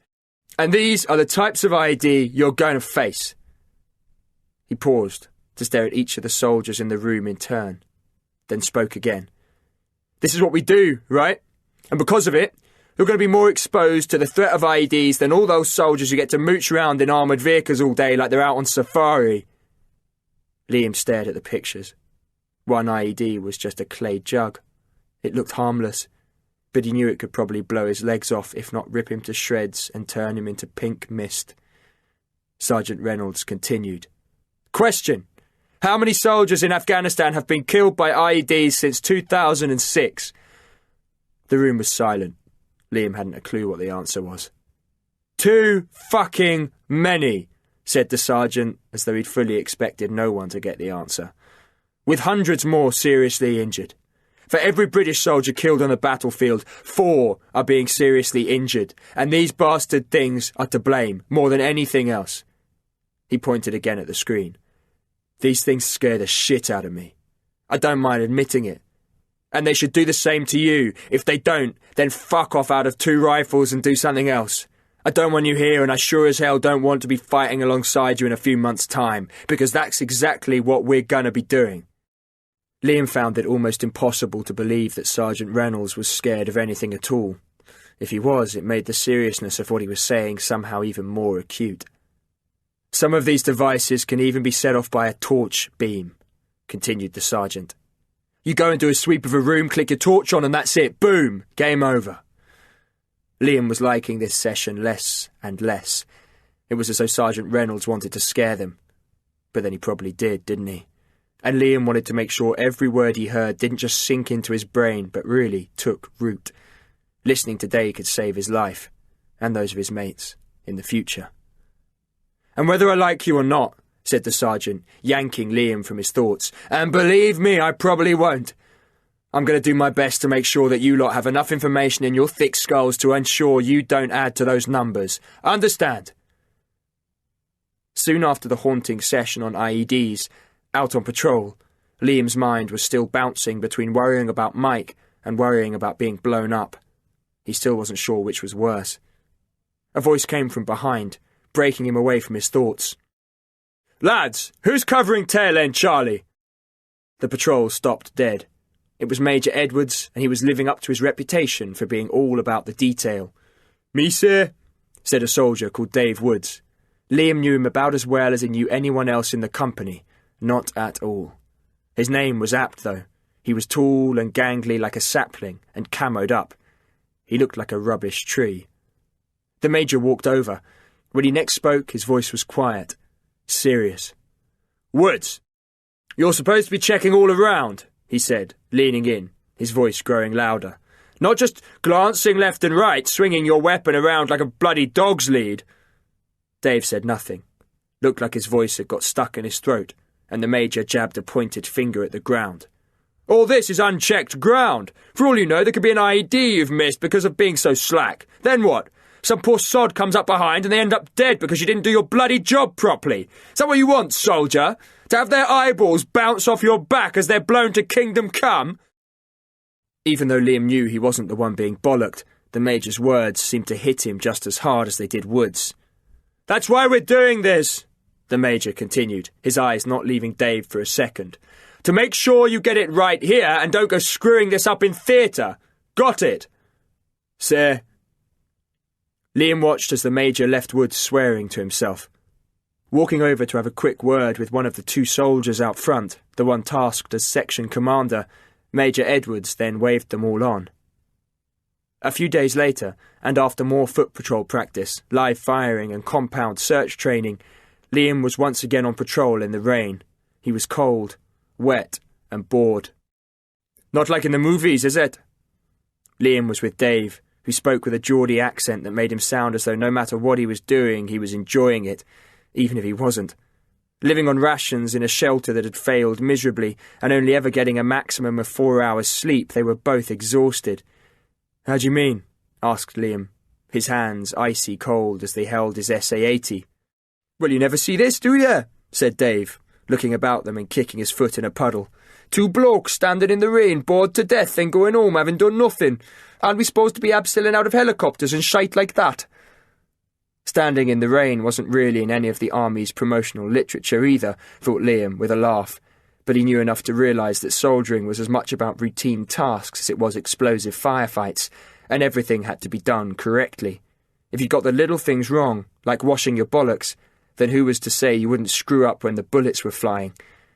"You've got us confused with Black Hawk Down," he said, checking his watch. "Anyway, we've only got a few hours left till we get picked up. Then we're doing compound search training, I think. Should be better than this." "Couldn't be much worse, right?" "Wait till we get out to Afghanistan," Liam retorted. "Yeah?" said Cameron, who'd stepped up to join them. "And you know, most of me can't wait to get the fuck out of here, to do what we've been training for. I want to get on with it, prove I won't brick it when it gets real." "Don't you get all shaky," said Liam. "Afghanistan won't be half as much fun if you're not out there with me enjoying all that death at every corner stuff." "And we'll find out just how much fun when we're back from leave, won't we?" said Cameron. Liam raised an eyebrow. "We don't head out for a couple of months." "Not talking about Afghanistan," said Cameron. "I'm talking about Norfolk." Chapter 11. A couple of weeks later, with a period of leave coming and going so quickly that Liam could hardly remember what he'd done with it, though he and Cameron had hit the pubs pretty hard and copped off with a girl or two he could only vaguely remember, he was sitting next to Cameron on another army coach. This time they were bound for a multi-million-pound training area in Norfolk, where a small part of Afghanistan had been brought to the English countryside. "Apparently it's full-on realistic," said Cameron, his eyes closed, head back against the seat.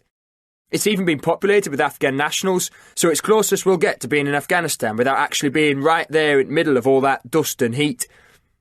"It's just like the Major said," said Liam with a smile. "You've done primary school, now you're at secondary school, but when you get to Afghanistan you'll be at the University of Hard Knocks."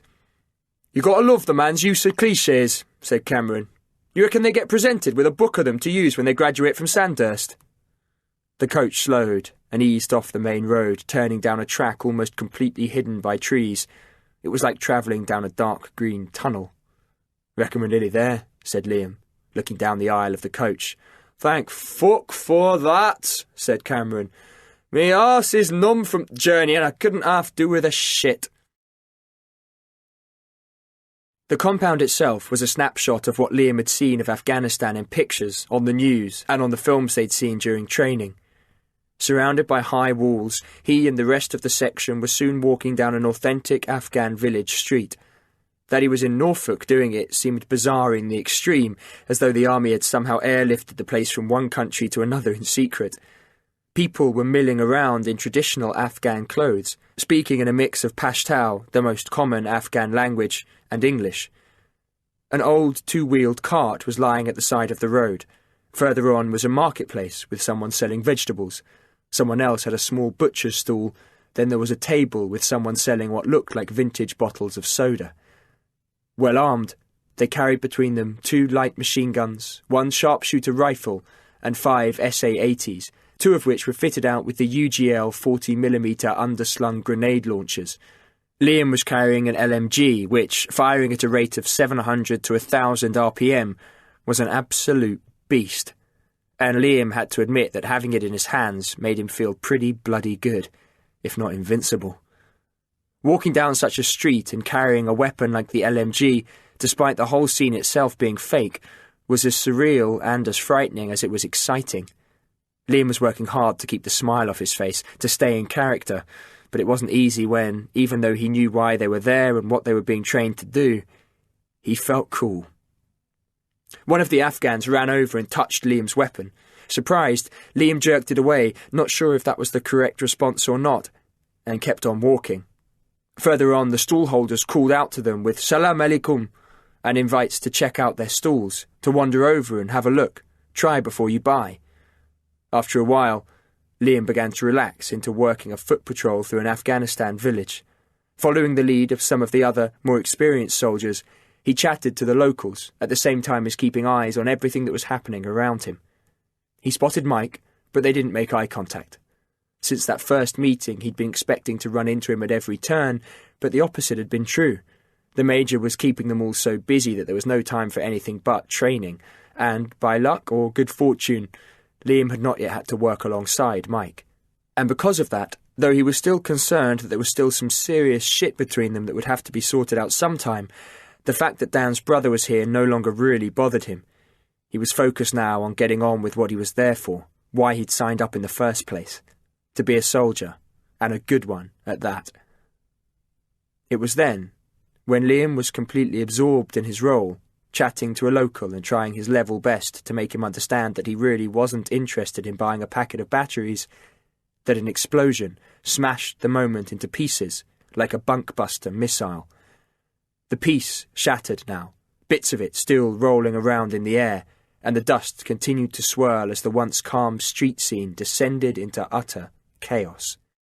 Liam, caught off guard, his ears ringing with the rip of the explosion, was momentarily disorientated and confused. He'd not expected the explosion. None of them had. On the ground he spotted a man with a leg missing. Blood was pouring from a mangled stump, and beside him was a woman in a burqa holding the rest of his leg. She was wailing, and the man was screaming his lungs out. A hand grabbed Liam's shoulder, whipped him round. "Scott, wake up and respond! Come on! Start sparking, for fuck's sake!" It was Sergeant Reynolds, and Liam could see that the devil was in his eyes. "We've got 4 casualties and eyes on possible Taliban," continued Reynolds. "Think like a soldier! Move it!" Liam came to life in a moment as adrenaline poured into him. Everything came into focus as his senses rammed him full of information from what was happening all round. "Yes, Sergeant!" Sergeant Reynolds pointed at a soldier lying on the floor, debris covering his head. Liam saw that his chest was a mess of blood and ripped clothing, and for a split second his eyes told him the wound was real. The blood and the gore were seriously effective, and Liam knew that the guys who made up the fake wounds could easily cut it on any good Hollywood horror movie. And the soldier was putting on a performance good enough for the old Vic, screaming and yelling like he'd had his ribcage ripped out as he threw the fragments of rubble off his face. "Get your ass over there and evac that casualty now!" Liam, with 3 other soldiers who joined with him from Harrogate and Catterick, was at the casualty's side in seconds. The casualty grabbed him and screamed at him, covering him in spit, then slapped him across the face with a hand slick with blood. As Liam steadied himself from the blow, the casualty lashed out again, this time at one of the other soldiers. Then he turned back to Liam. "Bring back memories, Scott." Mike? Liam knew he should have called Mike by his surname, Hacker, but the fact that he'd known him in civilian life had made it difficult not to use his Christian name, and seeing him covered in blood hit Liam like a runaway train. The similarities between Mike and his brother, Dan, were striking, and just for a second, Liam was no longer dealing with a casualty on a foot patrol. He was back at the accident, back at Dan's side as they slammed him into the rear of the ambulance and raced him through the streets, and the last few heartbeats he had left. Liam jerked forward and realised that Mike had him round the neck. He was screaming at him, shaking him like a rabbit in the jaws of a fox. "He's fucking going for it this one, eh?" said a soldier called Miller, reaching over to stop Mike from strangling Liam. "You'd think he wants you dead, eh, Scott?" Mike backhanded Miller and sent him sprawling too. Liam saw the soldier snarl and hurl himself back at Mike to restrain him. "Calm the fuck down!" Sergeant Reynolds joined in, shouting, "Bloody well sort him out!" He was up close to watch how they all reacted. "He's panicking, he's been wounded, he probably thinks you're the Taliban come to take his flaming nuts off. Get him calm, lads. If you can't deal with this, what's sodding use are you to me when the shit's really coming down? Use your training!" Liam could hardly breathe. Like all the soldiers around him, he'd run through scenarios like this before, dealt with injuries in the battlefield, but his experience was little more than classroom stuff. Pretend. He knew that some of them had probably done this for real, and it was showing too, with all the experienced guys reacting properly to the situation in front of them. He needed to get a grip, take control. The voice drilled into Liam's head again as the sergeant yelled at him to stop dancing with the casualty and get the situation under control. Then Mike relaxed his hold, only to come at Liam again. This time, Liam was quick enough to dodge being cracked in the skull and managed to secure Mike's arm to the ground. "You!" shouted Liam, looking over at Miller, who still looked pissed at Mike for what he'd just done. "Grab his arm and start talking to him. Tell him it'll be all right, that everything's fine." Miller didn't look convinced. "That fucker chinned me," he spat back. "Just do it, Miller," hissed Liam. "It's what we have to do, remember. Keep talking to them, keep them calm, keep their mind off what's happening. Now do it." The soldier, hesitant at first, started to do exactly as Liam had said. Liam then looked at the other two soldiers, their names escaping him at that moment. "We'll hold him down. You two check his wounds and hit him with some morphine to calm him down." Mike spat blood into Liam's face. "Having fun, Liam? Is this what it was like with Dan? His blood all over you as he lay there dying because of you being such a fuckhead?" Liam ignored Mike and focused on being a soldier. In a few moments, after quickly checking Mike over, Miller and the other soldiers had dealt with the wound on his chest, a pressure dressing, then mimicked giving him a shot of morphine. Soon they were carrying him out of the street on a makeshift stretcher. The whole thing was over in minutes. From a quiet street scene to absolute chaos and back to calm again. The rush was something else, and Liam could see that his hands were shaking with the mix of excitement, fear and adrenaline. "You right, Scott?" Cameron was at Liam's side. His kit was covered in blood. Liam wasn't sure. What he'd just experienced wasn't simply a case of role-play. "That was pretty realistic," he said at last. "I'm still shaking." "They use real amputees, fake body parts, proper horror movie makeup," said Cameron. "Worked a treat, didn't it?" "You could say that," Liam replied, still trembling a little. "Yours was really going for it, wasn't he?" said Cameron. "Proper Oscar-winning stuff. Almost looked personal." Liam nodded, then said, "It was Mike. The bastard went for me like we were in a bar brawl." "Fuck's sake, did Sergeant Reynolds see it?" Liam noticed a steeliness in Cameron's look that almost knocked him back. "Mike didn't just get to me," he said, almost worried about what Cameron was gunning for. "He had a go at Miller too." "That bastard!" Liam cut Cameron off. "Mate, it's not worth it." "Bollocks it is," said Cameron, and made to walk over to one of the corporals. Liam grabbed him. "Seriously, Dinsdale," he said, "don't. You'll only make it worse." "Will I?" said Cameron. "He's with us in Afghan, Scott. You thought about that?" "Yes," Liam thought. "It's pretty much all I've been thinking about, but there's fuck all I can do about it."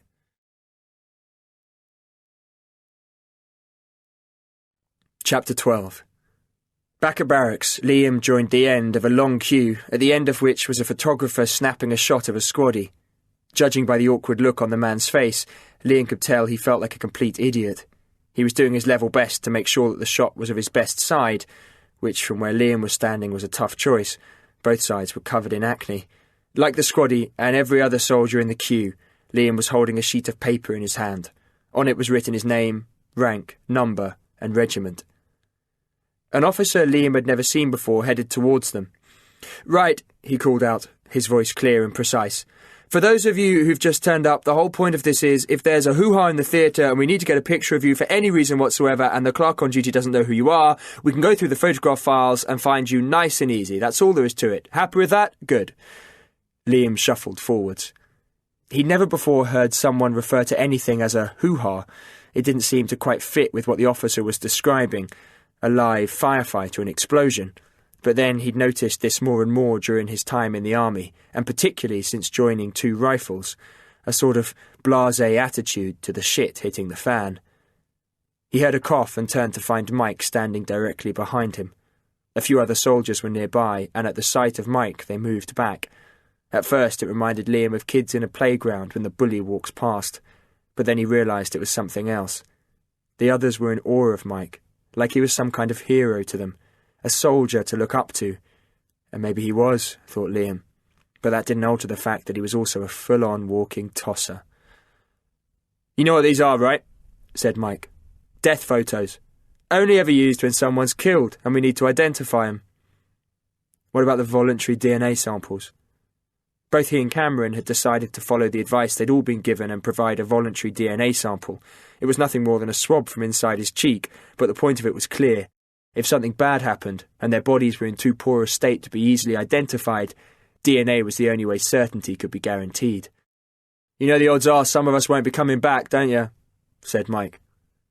"Risk is part of the job," Liam replied, wishing he would just sod off and leave him alone. "So you're happy with the fact that you might get killed?" Mike's face was too close now, and Liam could smell cigarette smoke on his breath. He leaned away, but Mike was pushing him, getting in his face, and he'd had enough. He couldn't hold it any longer. "What's your problem, Mike? If this is about Dan—" The queue shuffled forward. Liam wanted to get away from Mike, and fast, but he still had his photo to do before he could make a break.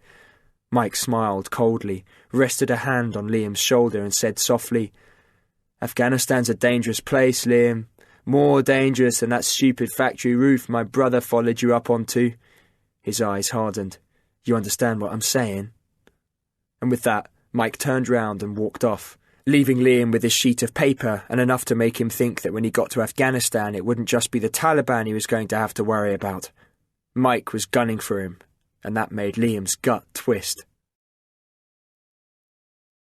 "Hey, Scott, what you think?" Liam looked over at Cameron, who was wearing a multi-terrain pattern helmet perched on top of his head. Photos done, they were now both standing in a warehouse filled with countless brown boxes, all of which were being quickly unpacked and their contents distributed to a slowly moving line of soldiers. Everyone was there, from Major Edwards down. The battalion was getting kitted out for its tour. "You look like a dick," said Liam.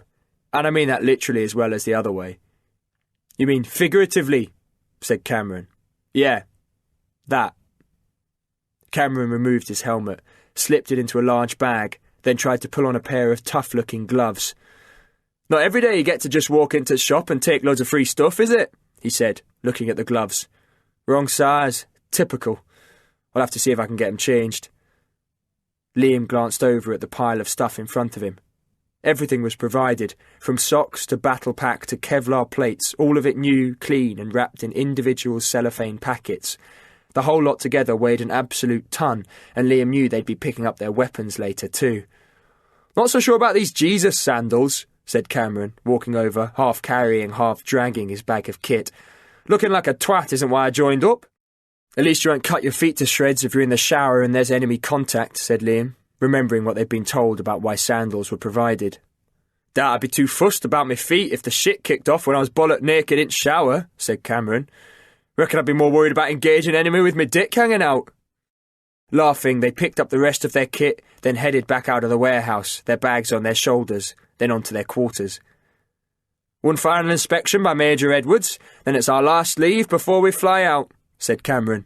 "Lock and load, right?" Liam noticed that, for once, despite the jokes, his mate didn't sound so confident. He wasn't alone. A few hours later, Liam joined the rest of Two Rifles outside the barracks, all of them dressed in their civvies. Major Edwards was standing in front of them to give them a final nod before they went on their last leave before heading off to Afghanistan. Liam was excited and nervous. He half wished they didn't have to take any leave at all and could just get on a plane and into theatre. He'd never been good at waiting round. But a few days out in the piss would do them no harm. A taste of normality before the immensity of what was ahead. "First of all," said the Major, "well done on what you've achieved so far. We're 90% of the way there, so don't slacken off. Those skills you've been working on so hard, we're going to keep working on them. That way, I know I can be confident in you and what we are all there to do." He paused for a breath. "And last of all, before you head off on leave, remember this. Keep your fists in your pockets. Anyone gives you grief, just walk away. Stay out of trouble and come back here ready for the job you're all trained for. We don't need any dramas, understand? Now, off you go. And enjoy." A few days later, Liam was on a transport plane, an 8-hour one-way flight to Camp Bastion.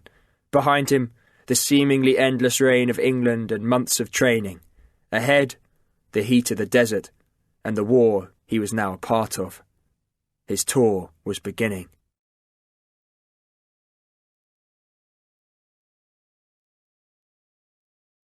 Chapter 13.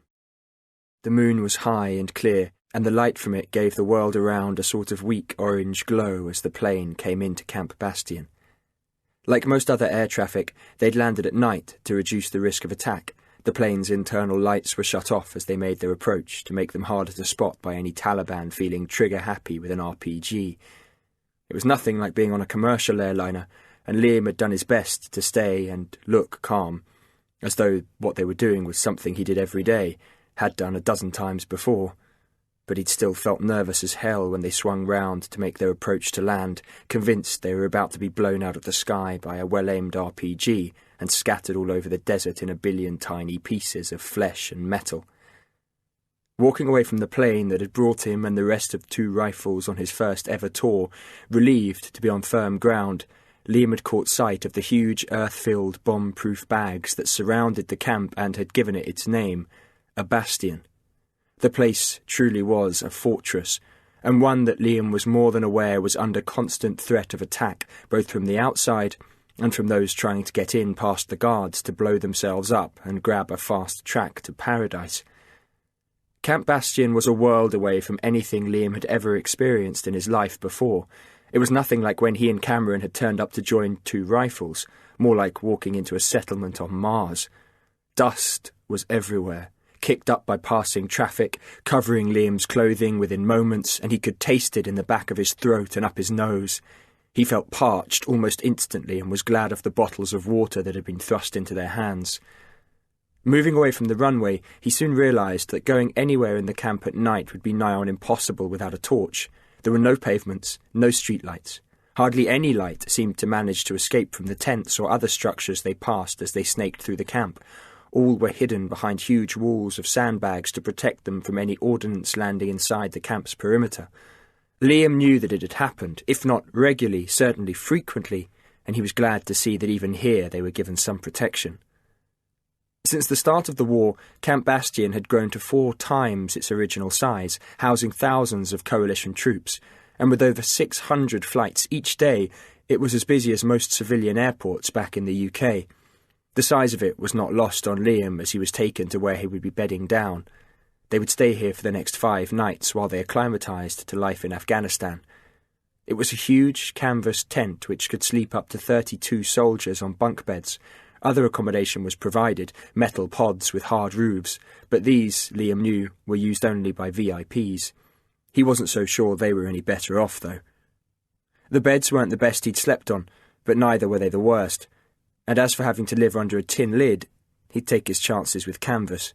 VIP or not, it didn't strike him as any kind of luxury, not with Afghanistan capable of hitting a temperature of 55 degrees Celsius in the summer, then freezing in the winter. The next day he got a better view of the camp, and was even more awed by the place than when they'd landed. He knew the figures, that it could easily house between 20,000 and 30,000 troops and associated staff at any one time, but the sheer scale of it was almost impossible to comprehend. It was a desert-locked city built by the military, and though it may have been temporary, Liam couldn't for the life of him see how such a place could ever just disappear again and leave blank Afghan desert. What seemed like thousands of huge tents and other part canvas, part steel structures vied for space with other freight containers that Liam had really only ever seen before on lorries or ships, or rusting away in some of the run-down factory sites and derelicts that he'd explored as a kid. Dogs were everywhere, patrolling and sniffing for drugs and explosives, as well as standing guard at checkpoints. As he would only be in Camp Bastion for 5 days, Liam knew that his time there would be seriously busy, his hours crammed with training and fitness, and for that he was grateful. Not just because he wanted to be as switched on and prepared for what he was to face as possible, but also because it didn't look like the kind of place he wanted to have to stay around for too long anyway. Despite the vast number of cafes, restaurants and gyms that were dotted around the enormous camp, Liam wanted to be where the action was. He couldn't wait to go on patrol. Chinook helicopters, or cows, as he'd heard many of the experienced soldiers in 2 rifles call them, seemed to fill the air, constantly ferrying equipment and troops in and out of the camp, filling the air with an everlasting and choking fog of orange dust. Liam had no doubt that some of them were carrying either injured soldiers back to the camp hospital, or surgeons out to a casualty to start working on saving lives as quickly as they could. As well as the Chinooks, Apache choppers buzzed around in formation, sweeping across the camp like great angry wasps. Liam saw Warrior troop carriers, Jackals, the Foxhound, the replacement for the Land Rover Snatch, and plenty of other vehicles he'd only really ever seen before on film or in pictures. Land Rovers were still used inside the camp, and there were motorbikes too, two-wheeled and quads. The speed limit of 24 kilometres per hour, 15 miles per hour, didn't seem to make that much difference whenever the huge and imposing Mastiff drove by. A six-wheel drive, heavily armoured vehicle, it looked like it had been designed with the sole purpose of scaring the hell out of anyone in its way. The ground shook as it rolled by, almost as though it too was afraid. "So, Dinsdale, who's briefing us?"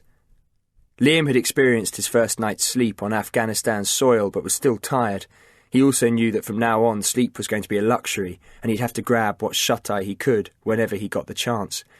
He was sitting beside Cameron, and with the rest of 2 rifles, in a huge temporary hall built from steel supports with canvas walls.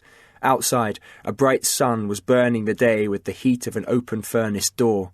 Dust filled the air, kicked up by the hundreds of vehicles passing into and out of the camp. The air was dry as tinder, and every time Liam breathed in he could taste not just the desert but the heat, the vehicles, the kitchens, even the latrines. The water did something to alleviate it, quenching his thirst, but it didn't take away the taste. Cameron was yawning like he was attempting to suck in a basketball. Liam nudged him to get an answer to his question. "Wake up, Dinsdale, you dick," he said.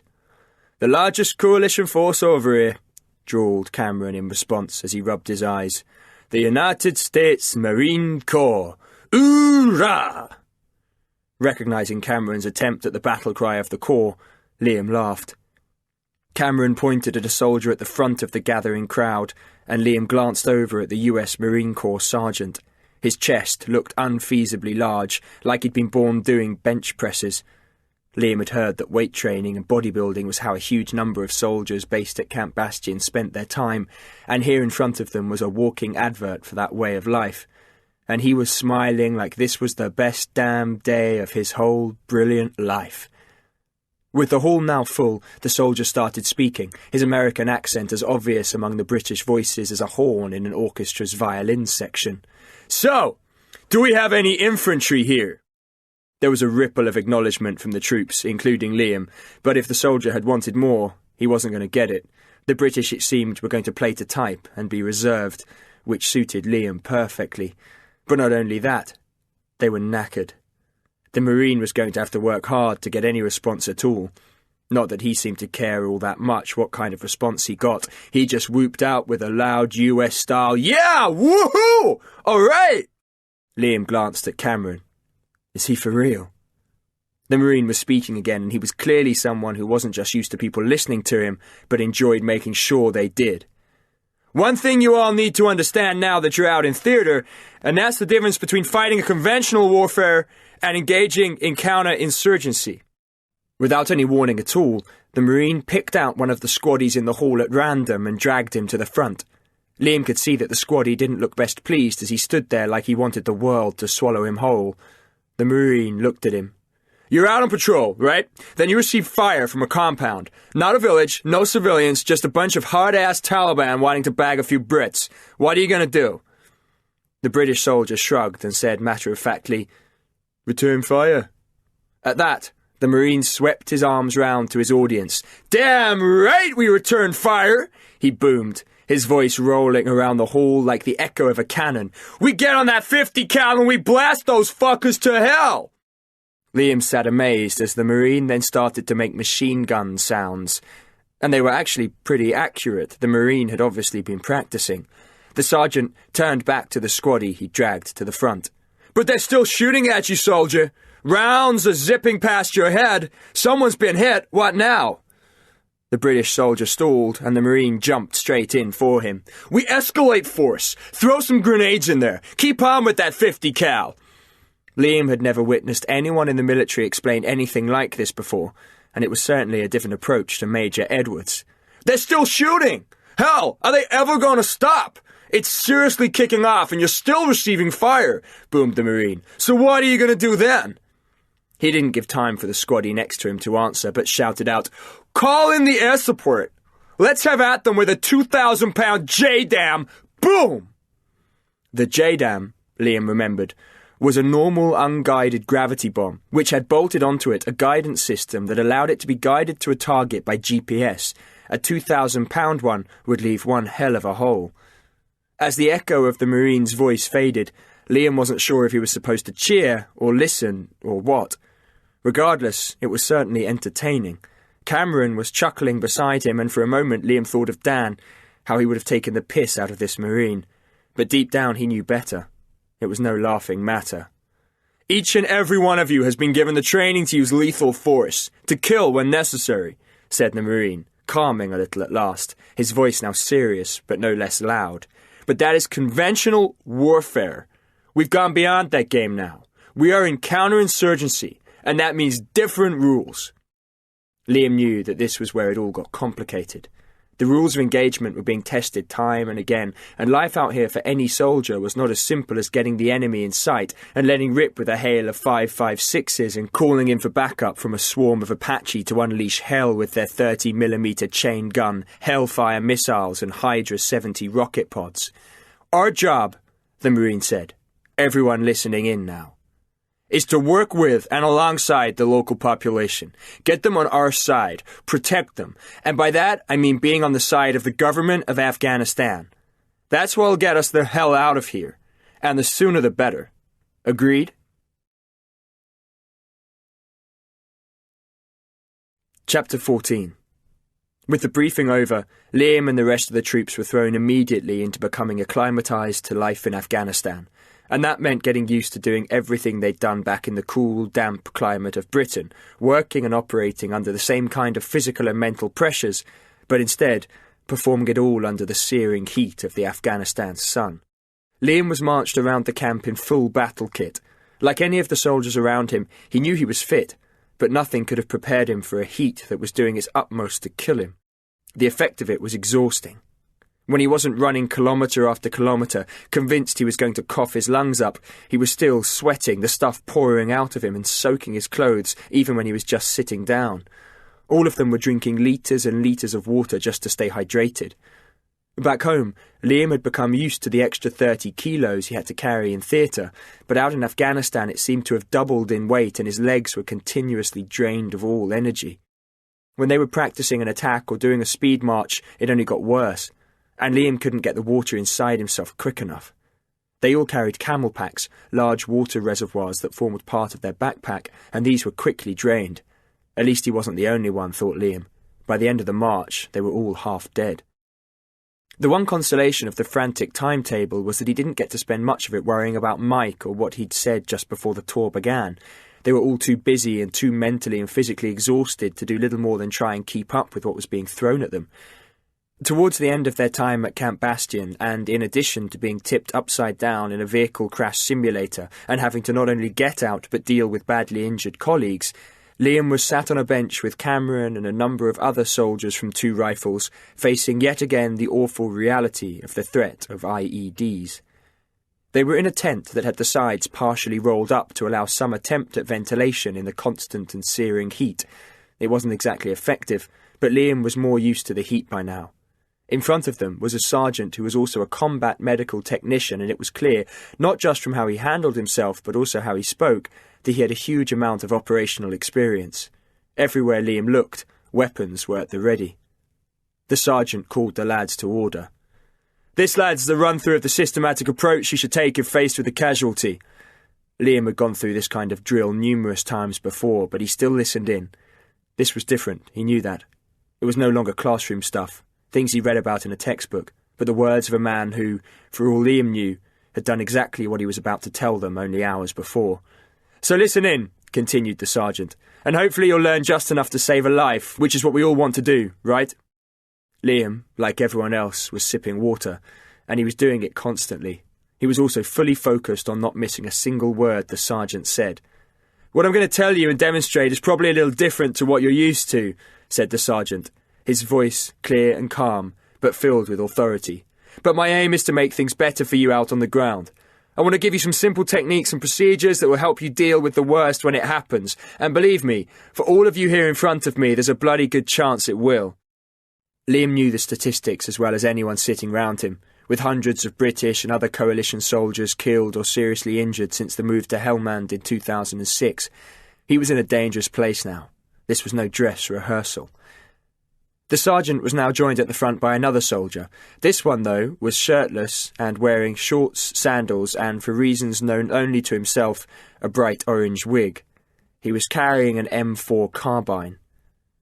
"Right, this bloke is now out on patrol." The soldier grinned. "Obviously not like this," said the sergeant, nodding at how the soldier was dressed. Liam and everyone around him laughed, which, despite the serious nature of what they were discussing and why they were there in the first place, lightened the atmosphere just enough for him to relax. The sergeant went on as the laughter faded. "Like I said, he's on patrol, steps on an IED. You've all seen what they are. You all know what these fucking things are capable of. And I bet you could probably even recite to me all the technical shit that you've learned about them, right?" No one answered. But then it was clear to Liam that the sergeant wasn't expecting them to. "But what I want you to tell me," said the sergeant, nodding at the half-naked soldier in the sunglasses, "is what's going to happen as soon as he stands on that device. What's going to happen to him?" Everyone was quiet. Liam guessed that, like him, they were all still a little unsure of where they were, even those who had been out before and were on their second or third tour. Camp Bastion was a disorientating place. Also, there was probably a fair amount of not wanting to sound like a total knob by giving the wrong answer. "The explosion goes as a V, right?" said the sergeant, answering his own question, and then demonstrating with his hands the shape the blast would take. "So where's that pressure going to take his arm?" "Up," said Liam, his voice joined by those of some of the other soldiers. "Good," said the sergeant. "Absolutely spot on. And he'll get fragged to the side of the chest wall as well. What about the rifle? What's going to happen with that?" Another soldier called out, "Hit his head." "Dead right," said the sergeant with a nod. "It's going to smash into his jawline. And I don't mean just crack it one like a punch in the face from a bloke who doesn't like you in a bar one night. It's going to slam into him with the force of that explosion and break it open. And he's going to get blast ear, maybe even blast lung." The list of injuries from the IED was growing, and despite the way the soldier in front of them was dressed, the demonstration was making Liam realise even more just how deadly the devices were, and how quickly they could blow you apart. The sergeant jabbed a pointed finger towards the soldier's legs. "He's going to have big chunks missing out of his legs, blood and bone and all the rest of it, everywhere, right? The frag will have slammed into him, mashing everything up. He might even have lost one, maybe both legs. And it's your job to deal with it." The sergeant asked the soldier to lie on the floor, then covered his legs in wet mud. "Like I said, the leg's going to be covered in blood, bits of bone, flesh, and in amongst all that the dust just turns to mud. So start washing it down as quickly as you can. Got it?" With a bottle of water, the sergeant quickly cleaned up the leg and pulled on a tourniquet. "Now, put this under the leg and get it nice and tight." The sergeant mimed pulling the thing tight on the soldier's leg. If he'd done it for real, he'd have stopped the blood flowing to the leg, which was the whole point, but it wasn't something he did to a healthy, uninjured leg, of that Liam was sure. The sergeant looked up from what he was doing. "I can guarantee, lads, from experience, that you will stop that bleeding if you do it right, and you will make sure he goes home alive." Standing up again, the sergeant walked over and grabbed Liam. "Name?" "Scott," answered Liam. "Right, Scott, come over here and hold this bloke's hand." Liam, surprised by his sudden involvement, did exactly as the sergeant ordered. He knelt down next to the soldier and took his hand. "Tell me," said the sergeant, his eyes burrowing into Liam's, "are you bothered that you're holding another bloke's hand?" Liam heard the edge in the sergeant's voice. They all did. It wasn't a question, it was a challenge, and a fierce one at that. Liam shook his head. The sergeant continued. "When his legs have been blown to shit," he continued, "when he's crying, screaming in agony, well, lads, any of you got a problem with holding another bloke's hand?" Liam and everyone else shook their heads. "Too bloody right you haven't," the sergeant agreed firmly, "because if you have, fuck off now. You're in the wrong job, and I don't want you out there. Why? Simple. A fellow soldier gets injured, then it's your job to keep him calm, talk to him, reassure him, let him know you're there. So don't just grab his arm or shoulder, hold his sodding hand." The sergeant paused, took a breath, then spoke once again. And if you do your job right, someone will go home who might not have done so if you hadn't been there doing what I've just shown you. Understand?" A murmur of "Yes, Sergeant," was all that was needed. Everyone understood. End of Disc 2. Disc 3. Chapter 15. Checkpoint 2 was a mud-walled compound stuck out in the Afghan countryside. As they'd approached it, Liam had thought how the place looked like some barely standing medieval ruin, the kind that no self-respecting knight would ever use as a shelter, never mind as a fortress. And it was about as welcoming as a disused toilet block. The walls, depending on the sunlight, were either dirty red or dirty brown, and were disconcertingly pitted with holes from bullets and mortar rounds. It had 2 sangars or sentry posts, each containing a set of seriously powerful binoculars on a tripod, and an L7A2 general-purpose machine gun. The belt-fed GPMG, or Gimpy as it was nicknamed, sending out 7.62 rounds at a rate of 750 RPM to a range of 1,800 metres, provided fearsome fire support. Liam had spotted various other weapons in the compound, including grenades, mortars and one-shot missile launchers, and one of the Taliban's own weapons of choice, rocket-propelled grenade launchers, RPGs, as well as belt-fed light machine guns and a sniper rifle. The RPG was basic, but in the right hands could easily take out an armoured troop carrier or down a helicopter. Despite the ever-present threat of the Taliban from over the other side of the wall, Liam couldn't stop feeling a little invincible with so much ordnance readily to hand. Shelter inside the compound comprised a number of large frame tents, their canvas covers seriously worn, and some lean-to structures made from scrappy bits of wood. Plush it wasn't, and the cookhouse was little more than a few gas burners balanced on bricks along with some huge tins of food. The compound was surrounded on all sides by fields of maize and poppy, all of which were in the final stages of being harvested. Major Edwards had pointed out to the battalion that because of this the Taliban would, once the harvest was over, go back to what they did best, and in some cases probably enjoyed, which was doing their utmost to kill coalition troops. He'd left none of them in any doubt that there was a good chance it would be a violent tour. Liam hadn't expected it to be anything else. This was a war zone, and he was in it. It was what he'd trained for. All he had to do now was survive it. All the roads in the local area were little more than badly rutted tracks, often scarred by flooding. In places, Liam had seen craters and large sections of road completely destroyed, and he guessed this was the result of IEDs. With each one, he wondered who had been injured, how many had died, and if, round the next corner, he would be next. The fields were all bordered by gullies and ditches, most of which were filled with bushes and tall grass. It was, realised Liam as soon as they arrived, a haven for any Taliban wanting to hide while taking potshots at a passing squaddy. But as he found and settled into his sleeping area, Liam forced out of his mind all thoughts of his seemingly impossible to avoid death by getting his kit sorted out. Sergeant Reynolds, who was in charge of Liam's group, or multiple, called everyone together. Of the rest of the multiple, Liam knew Cameron and Mike, but as for Lance Corporal Jackson, second in command to Sergeant Reynolds, and the 5 other soldiers, he knew them by name but little else.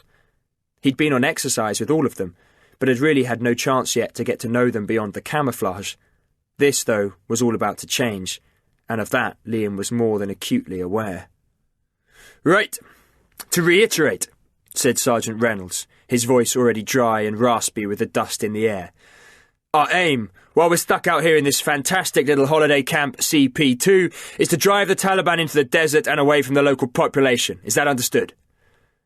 That was probably easier said than done, thought Liam, but he kept his mouth shut. "And we are to use all methods at our disposal to persuade them to get moving, and I'm assuming I don't really need to explain in detail what I mean by that, right?" Liam knew exactly what the sergeant was talking about. He meant the gathering of local intelligence and getting to know the local population and protecting them, but also the potential use of force. And if they had to use it to clear the Taliban out, then they would. And from what Liam had seen in the compound, as well as back at Camp Bastion, they had a fairly hefty arsenal to draw from and to call upon as backup. "I know we've only just arrived," continued the sergeant, "but we're not here on a jolly, so you've all got 30 minutes to sort out what's left of your kit. Then we'll be going out on our first foot patrol." Liam noticed everyone lean forward. This was it. They weren't just out in a checkpoint. They were about to head off and possibly run into the Taliban. "First patrol will be me," said the sergeant. "Scott, Dinsdale, White, Allen, and Finch, you lucky lads. Allen, radio, and as this is your second tour, Finch, you can be point man." Jason Finch, Liam noticed, seemed to smile, like he was happy at the news. "Lance Corporal Jackson will be staying put," continued the sergeant, "with Hacker, MacDonald and Pearce. They'll be up in the Sangars until we get back, manning the Gimpies with their eyes on us, and anything that moves or looks like it might move, just in case we have to haul ass back here sharpish and they have to put in some covering fire. Any questions?" Liam had no questions, only relief that for his first patrol at least, Mike wasn't going with him. One thing that he had noticed almost immediately when they turned up at Checkpoint 2 was that Sergeant Reynolds had eased off a little. He was still in charge, but he was now treating them as a team of professionals he could depend on and trust, and not simply as a group of soldiers he had to whip into shape. It wasn't so much in what he was saying or doing, but the way he was saying or doing it, and already Liam had noticed its effect on the group, making them more at ease with each other and their surroundings, but no less switched on or aware. The sharp rattle of gunfire snatched Liam from his thoughts as it peppered the air like firecrackers. Everyone was on their feet in a beat. "Jackson!" ordered Sergeant Reynolds, his voice calm but firm, pointing up at one of the Sangars. "Get yourself up there now. I want eyes on whoever it is having a go at us and to return fire." He then turned to the rest of the multiple and nodded at the compound's wall. "The rest of you, grab your weapons and get up there too. This is it. We're out in the Badlands now, not back home on a range playing with blanks. And keep your bloody heads down. I don't want anyone fucking this up and getting their faces shot off on my watch, particularly on our first sodding day. Understand?" Up at the wall, peering through his SUSAT and with his rifle's safety off, Liam tried to control his breathing and calm himself down. He couldn't see anything in front of them that looked like it was an enemy combatant. Not that he was really sure what one would look like. The fields were quiet, and the only movement they could see was a couple of tethered goats in the distance, slowly munching their way through a dried-out patch of scrub. More rounds came in, thudding into the walls like fat, drunken bees. Sergeant Reynolds' voice bellowed across the compound. "Jackson! You got anything out there? We need to let them know they can't just take pot shots at us."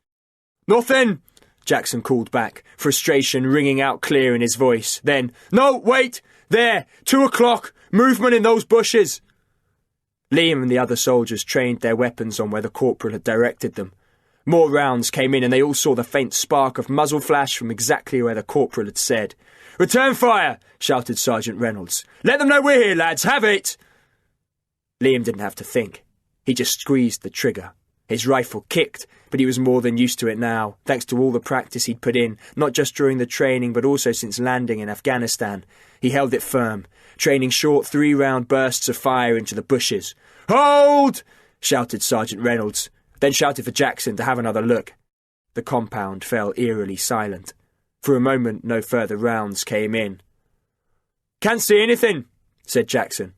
"Either he's dead, which I'd prefer, or he's gone to ground like a shit-scared rabbit." "Well, at least we've got something to go check out in our patrol, eh, lads?" said the sergeant, and Liam noticed a hint of excitement in his voice.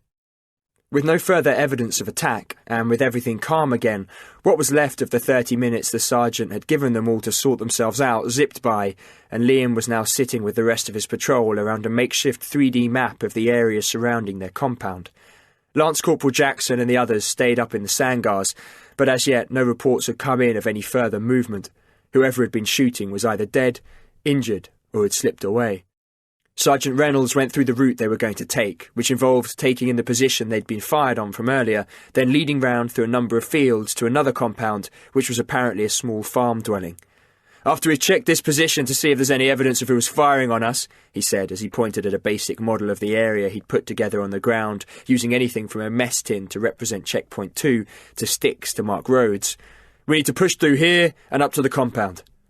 Liam stared at the model, focusing on the route they'd have to take to the compound, which on the sergeant's map was just a large rock. It wasn't just the route he tried to memorise, though, but any major features that he would be able to identify that would help him make his way back safely if the patrol was split up for whatever reason. It was something he was certain they'd all work hard to avoid, but he'd rather be sure of his route back than find himself out in the fields, alone, with no idea how to get home to Checkpoint 2, with the Taliban closing in around him, eager for fresh blood. "If there's no one around, then we can start being worried," continued the sergeant, keeping everyone's attention on the model, "and this alleyway here is looking horrendous, so we all need to be switched on." Liam knew what the sergeant was getting at. If there were people around, farmers or whatever, just getting on with life, it was a good sign that there were no Taliban in the local area, because when they moved in to do what they did best and tried to kill soldiers, the locals often got wind of it first and would clear out before anything kicked off. As someone had told them back at Camp Bastion, if the locals suddenly stop using a bridge, there's usually a reason why, and that reason is probably a few kilos of explosive just waiting for you to trigger it. Talk over, everyone gathered by the battered gate that was the only way into and out of the compound. Jason, a Geordie, who was also the smallest in the multiple and who made up for it by being the loudest mouth of the lot of them, was carrying a combat metal detector and smoking a cigarette. Slung by his side was a black combat shotgun. "Don't look so worried," he said as Liam stood by him, doing his all not to seem too nervous. "I can spot an IED at 100 paces, and this thing can detect not just an IED, but someone even just thinking about placing one." He patted the metal detector like a well-loved pet. "Where you from, anyway?" "London," said Liam. "Cigarette?" Liam shook his head as Sergeant Reynolds walked past and over to the gate. Almost as one, each member of the patrol readied their weapons and got into line. "Finch," called the sergeant, and nodded forwards. Flicking his cigarette to the ground, Jason walked forward and through the gate. Within a few metres of the compound, heading out on the route they'd discussed, he moved forward, swinging the metal detector left and right.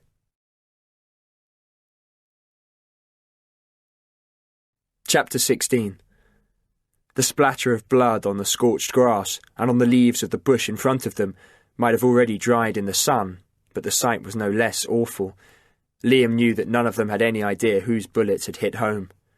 "Terry must have scarpered," said Jason, using the slang term Liam had heard around and about to refer to the Taliban. He was crouching down to examine some scuff marks in the dirt. To Liam they looked like nothing out of the ordinary, which made him even more glad he was out here with someone with as much experience as Jason clearly displayed. "Looks like he went that way," Jason said, nodding across towards the target compound, "which is where we're heading anyway, so he might be holed up there when we arrive." "Hope so anyway, right? Grabbing ourselves a live one would be a bloody excellent bonus." "He's wounded," said Sergeant Reynolds. "That'll slow up not just him but whoever he's with, because he'll need medical attention, and you know full well the Taliban don't get taken alive. If he's where we're going and still breathing, you can count on the little bastard having a go at us." "Seriously?" said Liam, still staring at the blood. "He wouldn't just want to stay put and not get found?" "They don't have a death wish," said Jason, "but they don't quit either. If he's armed and knows he's trapped, he'll kick off throwing everything he's got at us. And don't go thinking they're crappy fighters either. They know what they're doing and this place is their home. We're the ones playing catch-up, and sometimes it really fucking shows." "Right, let's move out," said Sergeant Reynolds. "Everyone, remember your drills and keep your eyes open. We've at least one enemy out there, dead or otherwise, so I'd put money on there being more of them, even if all they're doing is watching to see how we work."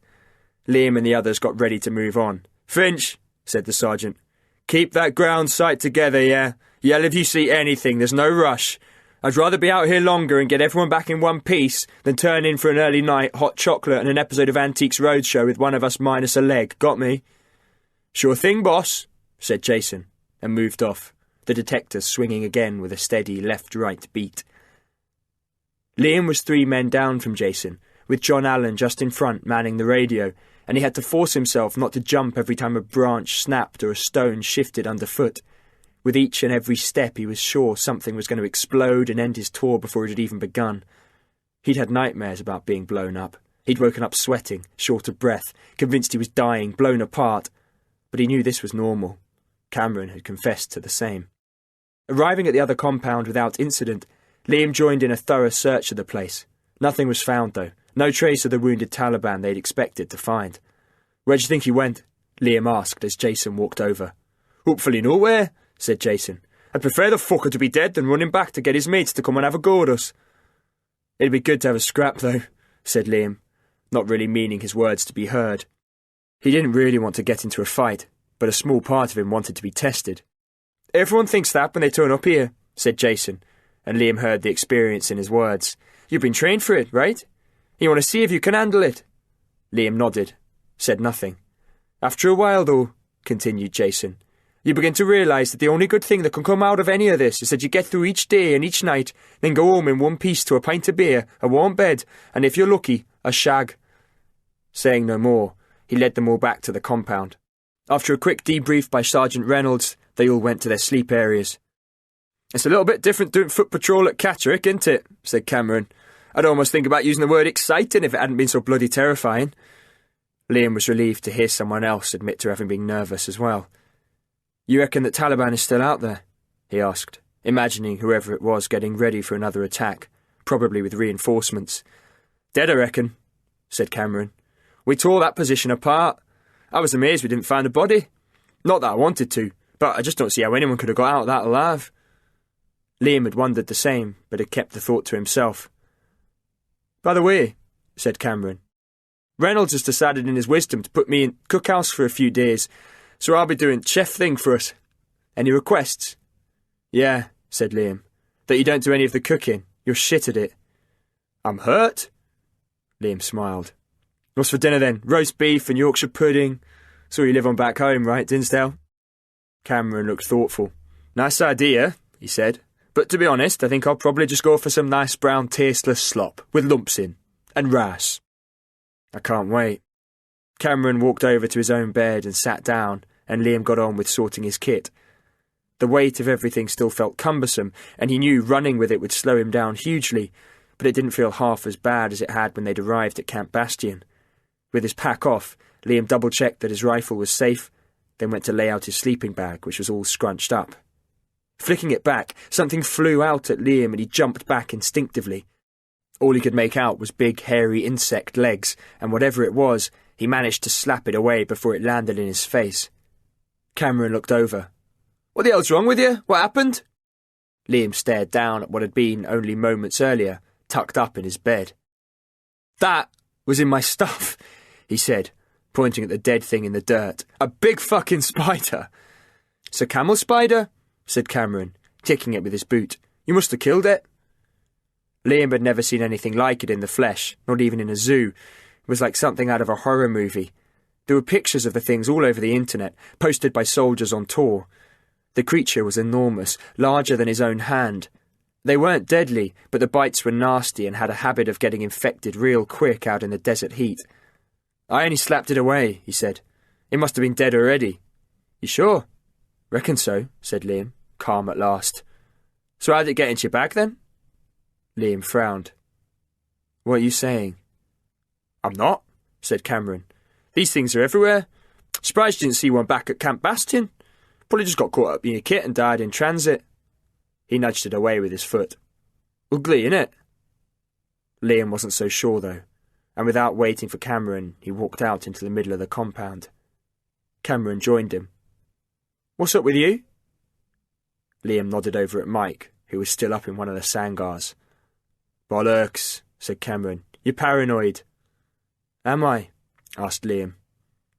Cameron shrugged and said, "Well, if that's the best he can do."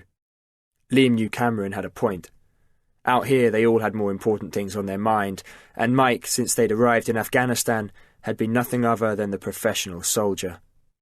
As Cameron headed over to the cookhouse, Liam wandered back to his bed, tossed the camel spider over the wall and sat down. He had no proof Mike had put the spider in his kit, but that wasn't going to stop him being wary, and he had a sense that this was only the beginning. Liam quickly realised that the first day was simply a taster before the main course. 3 weeks in and not a day had gone by without contact with the enemy. Mostly it was sniper rounds, or someone taking a pot shot at the compound by spraying a magazine's worth in their general direction, their bullets doing little more than slapping uselessly into the walls, but it was more than enough to keep everyone on their toes. Neither was it simply a daytime activity. The Taliban using the cover of darkness and the fact that the multiple weren't going to be moving outside the walls of the compound as a good excuse to come at them time and time again. With each night passing, and when he wasn't manning one of the sangars, trying to spot movement in the dark that would signal that an attack was imminent, Liam soon got used to grabbing a kip whenever he could. It had become very apparent that a full night's sleep was something none of them would get again. At least not until the tour was over and they were back at what now seemed like the luxury of Camp Bastion. Liam soon lost count of the number of times he'd heard the telltale whistle of a bullet slipping through the air close to his head. A few RPGs had been sent their way as well, but one had failed to explode, and the other two had missed by a country mile, exploding way wide of their target, much to the amusement of Liam and the others. Death, it seemed, was at times something that was almost fun to dodge, to be laughed at, rather than possibly round the next corner. Out on patrol, Jason stuck with being point man. Liam knew that they were supposed to rotate and give him a rest, but he, like everyone else, agreed that he was best at it, his ground sight better than any of them, and they all felt much safer when he was out front. And Jason wasn't complaining either. Having been told of the terror of IEDs and trained in how to deal with them, Liam was pleased that so far Jason had found only 2, and with each device found, the counter-IED team had been flown out from Camp Bastion to deal with them. This extended the foot patrols by hours, but he didn't care. All that mattered was that they got back to their compound with everyone intact. For Liam, though, the one thing bothering him above all was that Mike was still messing with him. At least he assumed it was Mike. He'd find bits of his kit had gone missing and would turn up randomly in another part of the compound, or stuff would simply move, such as his wash kit. It was never dangerous stuff, like his magazines or grab bag filled with his first aid kit. He guessed that Mike was too professional a soldier to do anything that could compromise operational duties, but it was enough to get on his nerves. He still had no proof it was Mike, and until he did, all he could do was keep his mouth shut and just focus on the job in hand.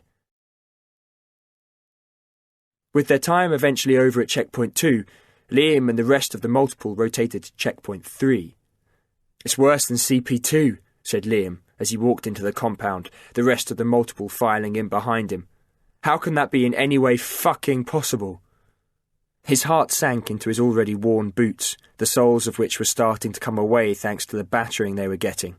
The walls of Checkpoint 3 were in even more of a dilapidated state than those back at Checkpoint 2, and he wondered just how much protection they would afford in an enemy crossfire. "Massive understatement," said Cameron, and turned to Sergeant Reynolds. "Sure this is right place, boss? Looks like it's been abandoned for weeks. And I'm sure I phoned ahead asking for 5-star treatment. You know, spa, room service, white dressing gown, bath oils. A bit of luxury, right?" "It's the right place, I'm afraid," said Reynolds, who, Liam noticed, had continued to grow more human since being out in Afghanistan. Back in the UK, he thought him a complete tosser, just a grumpy sod who liked picking soldiers up on what they were doing wrong just for the hell of it. Out here, though, on the front line, he was a good soldier and a strong leader, and Liam had learned a lot from just watching him. He trusted him too, which was a good thing. "Least they could have done is leave us some flowers," said Jason, heading over to where they would be sleeping. "Not even a chocolate on the bed. Rubbish." "And it stinks too," said White. "Sure that's not you, Gandalf," said John Allen, a soldier from the Territorials who was covered in tattoos and whose job back home was working for a tyre-fitting company. Out here, he was responsible for the radio.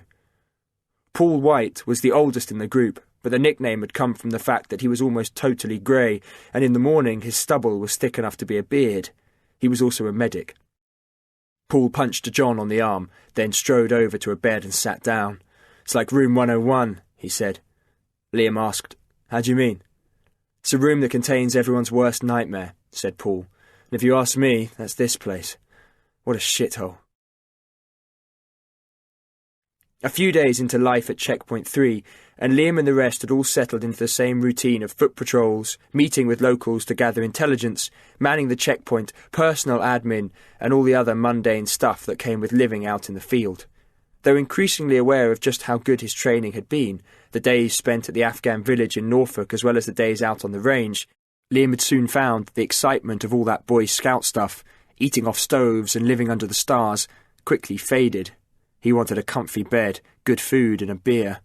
Jason, he realised, had been right. What made it worse was that since arriving at Checkpoint 3, there hadn't been a single contact with any Taliban, which seemed odd. Life at Checkpoint 2 had been a case of constant, if not overly accurate or violent, contact. Liam could tell that everyone was getting edgy, including himself. It wasn't that he wanted to be shot at. It was just that it seemed strange that no one was even coming to try and have a go. "Like the rest of you," said Sergeant Reynolds, with the others from the multiple gathered around him. "I don't like it here. The place is a dump and the sooner we're out of it the better, but until then we have to stick to task." A murmur of agreement shuffled through Liam and the others. "Above all, though, what's bothering me is how quiet it is. I don't like it. None of us do. Something's brewing, boss, said Jason. I can smell it.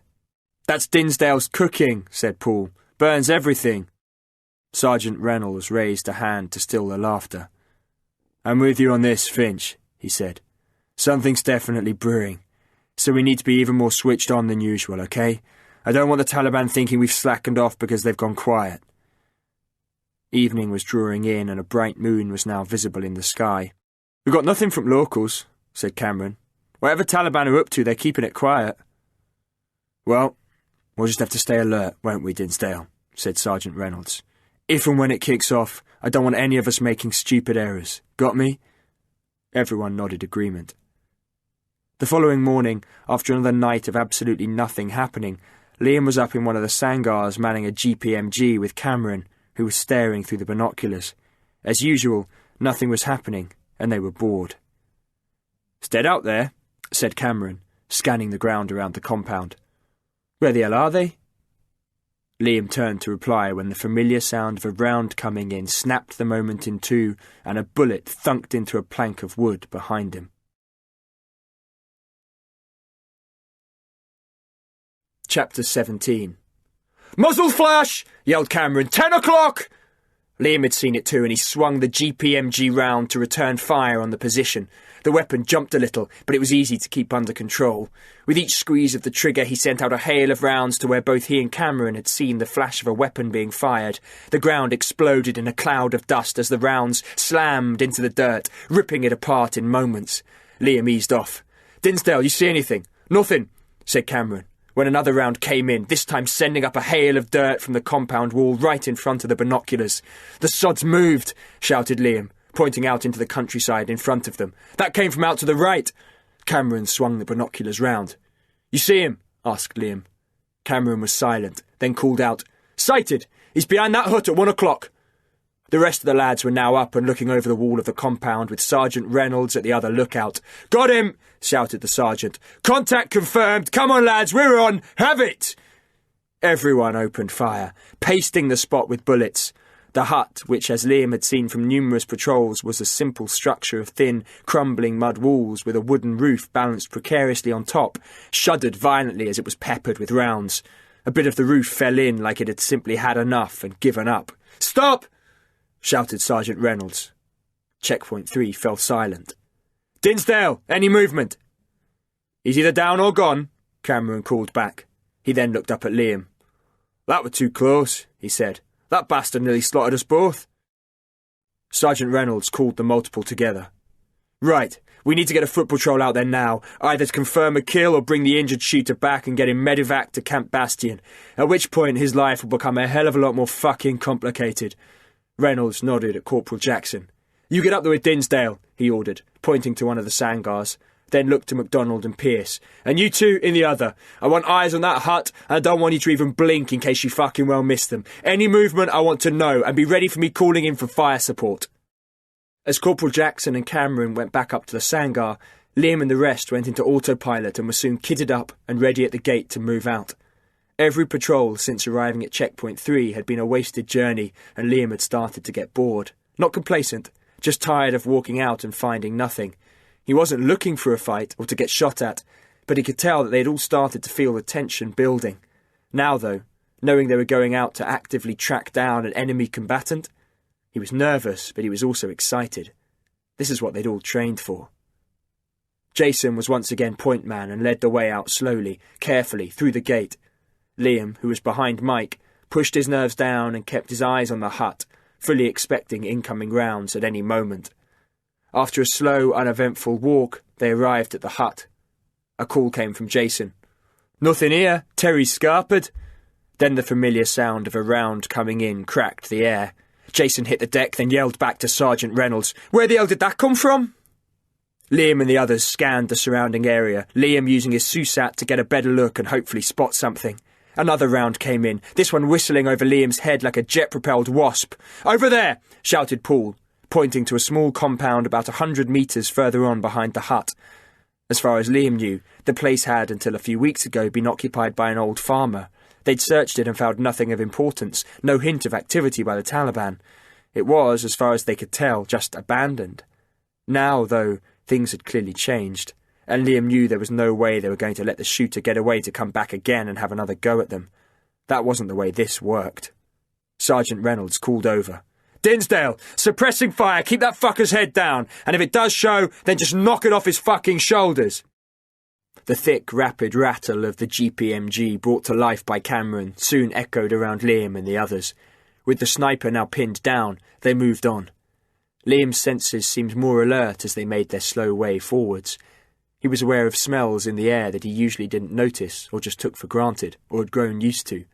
The hay-like smell of the dry shrubs and grass they were moving through, gun oil from his weapon, the acrid smell of spent rounds in the air, his own sweat.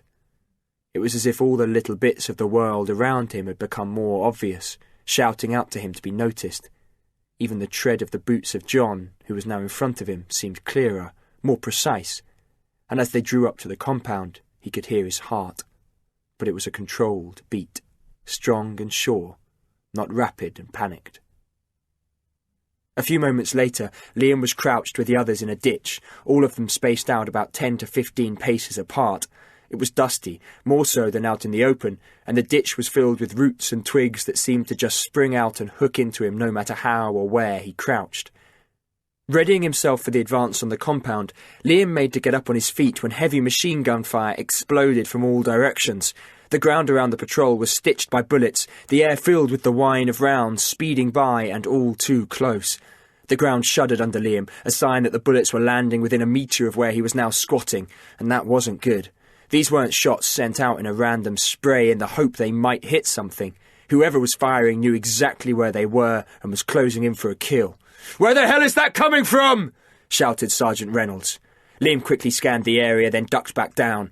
Muzzle flash was coming from everywhere but the compound ahead, and he knew that they all had a fair idea what that meant. They'd been drawn out into an ambush, and now here they were, in the kill zone.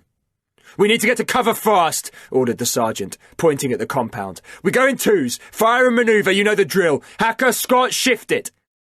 It was simple, but it worked, and it could be used in advance or retreat. One of them would provide suppressing fire to keep the enemy's heads down, and the other would move. Then they'd switch until their objective was achieved, be that either killing the enemy or escape. They'd all practiced it enough, but now, Liam realised, it was probably going to save his life. "Scott, go!" It was Mike, shouting, and Liam, aware now that for the first time since arriving in Afghanistan, he was fighting alongside a man he thought was looking for a chance to kill him, was up on his feet and running, rifle at the ready and firing quick 3-round bursts. He knew it was against everything in the book to fire while moving, but at that moment he didn't care. If it stopped him getting shot, it was worth the bollocking from Reynolds later. Grabbing cover behind a smashed tree, Liam dropped to his knee and opened fire. A couple of seconds later, Mike raced past, and a few paces later did the same. Liam was up, running, firing, dropped down, kept firing. He changed magazines but didn't miss a beat. Then they were inside the compound, out of breath, adrenaline racing, and wired to get back to the checkpoint. "It's a fucking trap," said Mike, hissing the words through his teeth, voicing exactly what Liam had been thinking. "They lured us here, a bloody ambush." Liam flicked his eyes around the compound. The place was little more than a crude set of walls made up of 2 main areas divided by another wall, through which a rough door gave access from one to the other. There was no roof. However, a mud-walled shelter lay in the area they were currently standing in, little larger than a garden shed. A fire was still smouldering in a pit dug into the rough ground. Paul and Jason arrived, their eyes wide and alert like wolves on the hunt. "They're all around us," said Jason, breathing hard. "I think Gandalf slotted one, but we didn't bother checking. Only way we're getting out of this is if we fight our way out." The sound of gunfire continued as Sergeant Reynolds and John, who was carrying the radio, sprinted in. "Right, all of you, get up on that wall and return fire," ordered the sergeant. "And get eyes on where the Taliban are. Find out where those fuckers are holed up. If I have to, I'll call in air support." Liam legged it and heaved himself up onto a pile of junk in the corner of the compound. Mike was doing the same further down. Rifle at the ready, he raised himself above the wall and opened fire, but instead of seeing muzzle flash, Liam saw someone leap out from behind a far-off tree with something slung over his shoulder pointing directly at him. It was an RPG, a silhouette any of them would recognise anywhere. The world stopped. All Liam was aware of was that deadly weapon now pointing right at him. Nothing else mattered. He dropped from where he was standing like his legs had snapped. "RPG! RPG! Incoming! Incoming!" Everyone hit the deck. Dust kicked up into Liam's mouth, his eyes, as he tried desperately to get as low as possible, to make like the ground. The RPG slammed into the wall, and the dull thump of the explosion lifted him off the ground and sucked the air from his lungs. Mud rained down all around, and he could see nothing but dust, his ears ringing from the blast as he choked to get a breath. Then another round came in, crashing into the same section of the wall, and Liam choked on even more dust as rubble and dirt blasted outwards. Blinking away the sand and grit in the air, Liam scrambled to his feet. Not only could he hardly see, but the area around him was also unrecognisable. Rock and rubble was strewn everywhere. Dust filled the air, and he couldn't see more than a metre or so in front of him. He stumbled as he tried to move, tripped over a rock and slammed into the ground, a sharp pebble stabbing hard into his knee. He had no idea which way to run to get out of trouble. Rounds thwacked into the ground close by, and Liam quickly got himself out of the way. He couldn't stay where he was, of that he was sure, but he had no idea where to go to get himself out of the way and stop himself getting shot to pieces. He was pinned down. He tried shouting for Mike, his backup, but his voice caught in his throat, bone dry and choked with dust. Panic twisted his gut. What if he was cut off from the others?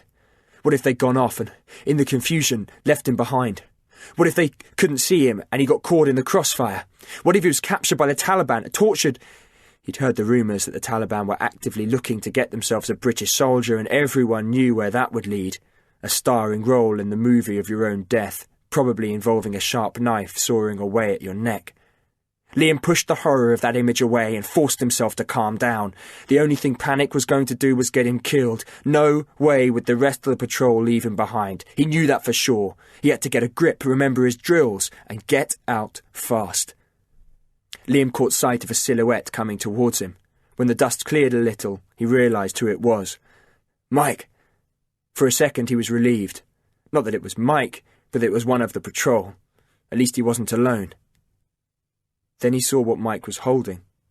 Not his own SA-80, but an AK-47. The Taliban's other weapon of choice, not just because it was accurate, but because it was famously reliable and robust. You could run over one in a tank and it would still empty a magazine without much bother. Where the hell did you find that? Taliban must have been using this place after all, said Mike. Those RPGs uncovered a stash of weapons. More gunfire echoed all round, but Mike, Liam noticed, was unconcerned. Then he levelled the weapon. What are you doing, Mike? Mike didn't respond, just came a little closer, the barrel of the AK-47 pointing straight at Liam's chest. Mike!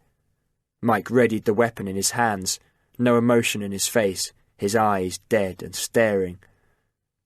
Soldiers die, Liam, he said, and it didn't pass Liam by that Mike had used his first name. It sounded even more ominous out here where they were. Out here, it's like you said, remember, risk is part of the job.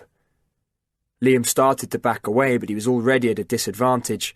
Mike had his weapon trained on him, and Liam knew he wouldn't have a chance even to get a shot off. Stop pissing around, Mike, he shouted. You made your point, okay? I'm sorry about Dan. We shouldn't have been up there. What more do you want? Mike raised the weapon. Take a guess.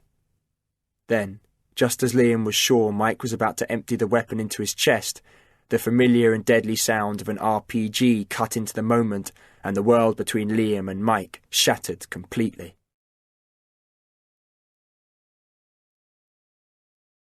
Chapter 18. At first, all Liam was aware of was that he was moving and that he wasn't doing it himself. His ears were ringing. He could hardly see.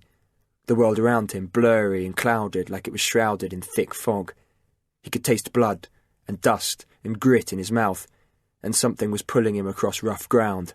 He looked left, right, tried to force his eyes to focus as he rapidly blinked away the muck that was choking his vision. A field? What the hell was he doing being dragged across a field? Where was he? Voices. No, it was one voice, and it was talking to him. The others were more distant, and they were shouting.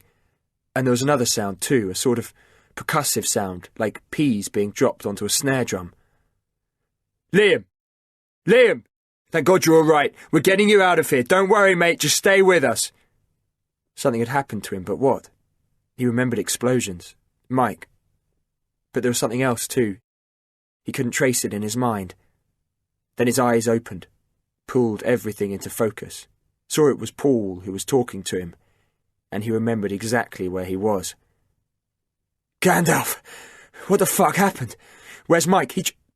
Liam's voice got snagged in his throat, choked to silence. He couldn't speak. The dragging sensation stopped. He sat up, coughing a thick black slew of grime and grit and blood out of his mouth. What had happened was still foggy, unclear, but Mike was a part of it. Something weird had happened, something wrong, very wrong indeed. It was Mike, he said again, trying to sort through his muddled memories, trying to comprehend what had just happened. Take it easy, said Paul. We're nearly back at the compound. Reynolds has called in air support. No, I mean, it was Mike, replied Liam, his voice sharp and scared this time, his gut telling him that it wasn't right. But he didn't get to finish as they all saw a huge section of countryside burst upwards like a volcano erupting. The shockwave tore through the air, slamming into Liam and sucking the breath from his lungs. He gasped, found air again. That should give them a headache, said Paul, standing up and heaving Liam to his feet. Lean on me, Scott. It's not far. And I know I'm old, but I'm still fitter than most of you young fuckers. Then they were moving, Paul setting the pace, Liam trying to get some life back into his legs. The compound came into view. Liam saw Cameron in the Sangar manning the GPMG and sending out repeated bursts of fire back from where they'd come. He looked every inch the soldier he'd been trained to be, focused and professional, fierce. Ahead, the gate swung open and Sergeant Reynolds yelled out, "Move it, Gandalf! Get Scott inside now!" With the sound of the gate slamming shut behind them, Liam was for a moment overwhelmed with relief. Whatever had just happened, he'd somehow survived it, and being alive had never felt so good. Paul laid Liam down on the nearest bed. "I still don't know what happened," said Liam, his head woozy and spinning like he'd been out on the piss. "Mike, don't move," ordered Paul. "You were knocked out by an RPG explosion and you were bloody lucky it didn't take your head off, so I don't want you messing up by falling over and cracking your skull open, understand?" Liam nodded weakly. He was feeling dazed now and glad to be off his feet. His stomach was close to turning itself inside out and he was focusing hard on not chucking up all over his boots. Paul returned with a grab bag stuffed full of medical kit. He dropped down in front of Liam and shone a small mag light in his eyes. "Name, rank, number," he said, switching off the torch. Liam responded accordingly. "Where are you?" "Listen, Gandalf," began Liam, but Paul cut him off. "Answer the fucking question, Scott." "Afghanistan," said Liam. "Room 101. I mean CP3. Paul nodded. "Good," he said. "How'd you feel? Dizzy? Headache?" Liam nodded. "Like I've been headbutted by a rhino." "You've got concussion," said Paul. "You'll be out of action for a couple of days, just so we can keep an eye on you." Liam made to protest, but Paul held up a hand to shut him down. "We can't afford to have you dropping on us during a patrol," he said, "or getting dizzy in a firefight. You'd be as much a danger to us like that as any incoming fire. It's precautionary. So why don't you just be a good little soldier, shut the hell up and take these?" He handed Liam 2 large tablets and a bottle of water. Liam necked them, squeezing his eyes shut, then flicked them open again. His memory was still refusing to clear, but his gut was still twisting itself up about something. "So, Gandalf, what actually happened?" "It was a trap," said Paul. "We were pinned down. They were throwing everything they could at us. You escaped 2 RPGs, but the third knocked you flat. We found you covered in rubble. The compound's still standing, though it's got a few big holes in it now. You're one lucky bastard, you know that." "I was with Mike. I mean Hacker," said Liam. "He's fine," said Paul. "You were the one who was knocked unconscious." Liam screwed his eyes shut again to force his brain to give up the information he so desperately wanted, an accurate memory of what had really happened rather than just what Paul and the others had found. "You sure you're all right?" asked Paul. Then, at last, his mind cleared, and Liam remembered, and the memory of it came crashing down on him like a smashed window. "There was a weapons stash," he said. "It was hidden in the wall. We found it," said Paul. "No, that's not what I meant," said Liam, his voice rising now, images downloading into his mind at light speed. "Hacker found them. He had an AK-47. We found half a dozen AKs," said Paul, "and some other stuff. Been right under our noses ever since we got there. Sneaky little sods." Liam spotted Mike. He was sitting on his own bed, turned away from them.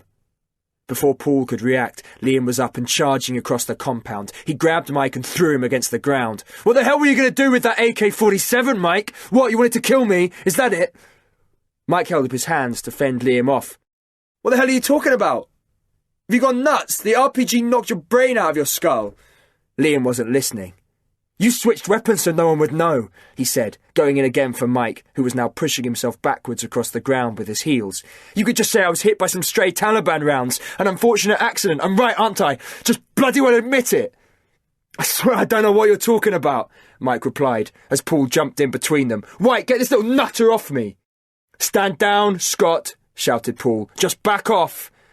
Liam was having none of it. "He was going to shoot me, Gandalf!" he shouted and tried to push past, but Paul stood fast and immovable. Sergeant Reynolds raced over. "What the hell's going on?" "That fucker tried to kill me!" snarled Liam, jabbing a finger at Mike, who was now off the ground and standing just far enough away to be out of reach. "He found the AK-47s. He levelled one at me. Then the RPG round came in." The sergeant silenced Liam with a raised hand and a hard look. It was a look no one ever argued with. "That's a serious allegation, so you'd better think carefully about what you're saying, Scott." "And it's total bollocks," said Mike with a sneer of utter disgust. "He's remembering it wrong." The sergeant looked at Mike. "Well, hacker?" "I found the weapons, that much is right," said Mike. "Liam must have seen me grabbing them, that's all I can think of. He's confused. Maybe his injury's worse than White thinks." "Liar!" shouted Liam, and again made to close the gap with Mike. Sergeant Reynolds got in Liam's way and faced him down. "Calm down, soldier, and I mean it. Get a grip." Liam snapped his mouth shut but kept his eyes on Mike. If he could have turned the stare into bullets, he would have done. For a moment, no one said a word. "Here's what we're going to do," said the sergeant, now that he had everyone's attention. "Hacker, Scott, you're going to stay away from each other until you, Scott, calm the fuck down. Understand?" Liam said nothing, didn't move his eyes from Mike. "I want to talk to both of you so I can work out exactly what happened. Any questions?" Liam shook his head. "Good. Now get back to your own bed, Scott. Immediately. I'll be over soon enough." Following the sergeant's orders, Liam left Mike and lay down, shielding his eyes from the sun with his arms. He replayed over and over what had happened, tried to see if he'd been mistaken, but no matter which way he looked at it, all he could see was Mike, the AK-47 in his hands, and the barrel pointing directly at his chest. Even if his intent had only been to scare him, Liam was still unnerved. If Mike was willing to go this far, then what would he try next? A voice interrupted his thoughts. It was Sergeant Reynolds. "Any clearer?" Liam shrugged. "I'm only saying what happened," he said. "I'm not lying." "I trust you realise that what you're suggesting, if it proved to be true, would have Hacker in prison." "But I can't prove it, can I?" said Liam. "It's his word against mine." "Exactly," said the sergeant. "Which means all I've got in front of me is you kicking off and threatening to beat the crap out of Hacker. It's not much, Scott, and it looks seriously bloody crazy from where I'm standing. Care to explain any further? Is there a problem here between you and Hacker?" Liam stared into the middle distance. He was cornered. What Mike had done he couldn't prove. There was nothing he could do about it, and there was no point explaining the shit between them. The sergeant wouldn't be interested, and who could blame him? It was history.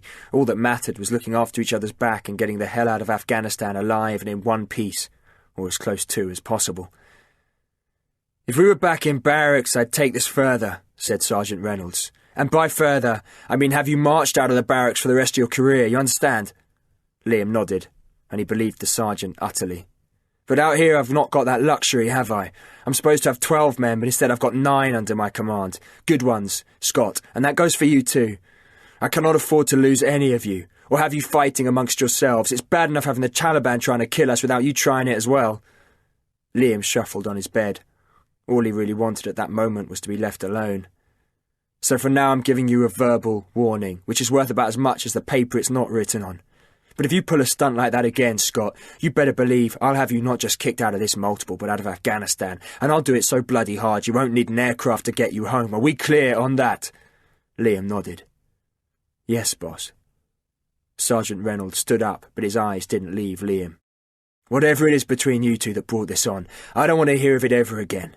So pull your head out your arse and get soldiering. That's all that you should be thinking of right now. You've had the training and you're bloody good at it, so stay focused, Scott, and believe me, doing that is more than enough. Agreed?" Then he turned away and walked out into the compound, leaving Liam alone with his thoughts, and a worrying sense that Mike wasn't just out to mess with his mind. He wanted him dead.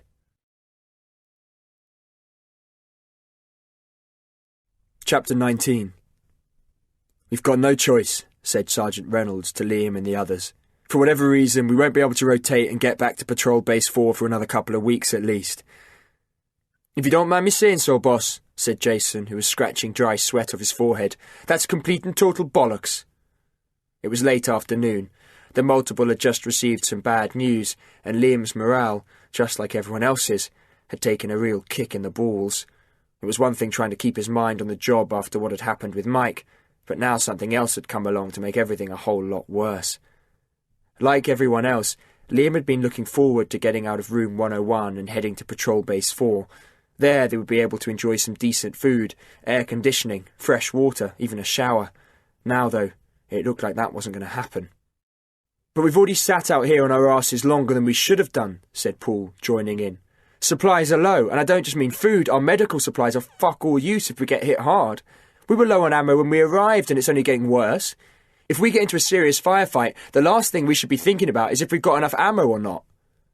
"Then Alan for one could do with a proper shower," said Cameron. "Stinks like he sleeps in a barrel of shit." John didn't laugh. No one did, because there really wasn't anything to laugh about. Even Liam, who generally found most of what Cameron said funny, was silent. The ammo situation was on everyone's mind the most. Crap food they could put up with, even the stench from the wag bags for shitting in. But if their ability to defend themselves was compromised, the consequences were unimaginable. Trouble was, Liam knew that they were all busy imagining it. "We've just got to deal with it," said Sergeant Reynolds, his voice firm. "And the only difference complaining is going to make is to get in the way of what we're out here to do. So I want all of you to keep your game up, understand? Keep it together." A muttered, "Yes, boss," was given by Liam and the rest. "If anything, step it up," continued the sergeant. "I don't want any stupid mistakes made just because we're all pig sick of the hotel. And when you do fire your weapons, make those rounds count. Don't just go spraying metal all over the countryside like you're John fucking Rambo blowing the shit out of the Russians." He took a deep breath before going on. "Now that's dealt with. I want some decent supper. And while that's being cooked, the rest of us need to be busy. And by busy I mean making sure your kit's sorted, stripping your weapons, readying yourself for whatever. Got it? Jackson, you and Scott go in one Sangha. Hacker, I want you and Gandalf in the other." Meeting over, the 8 soldiers got to task.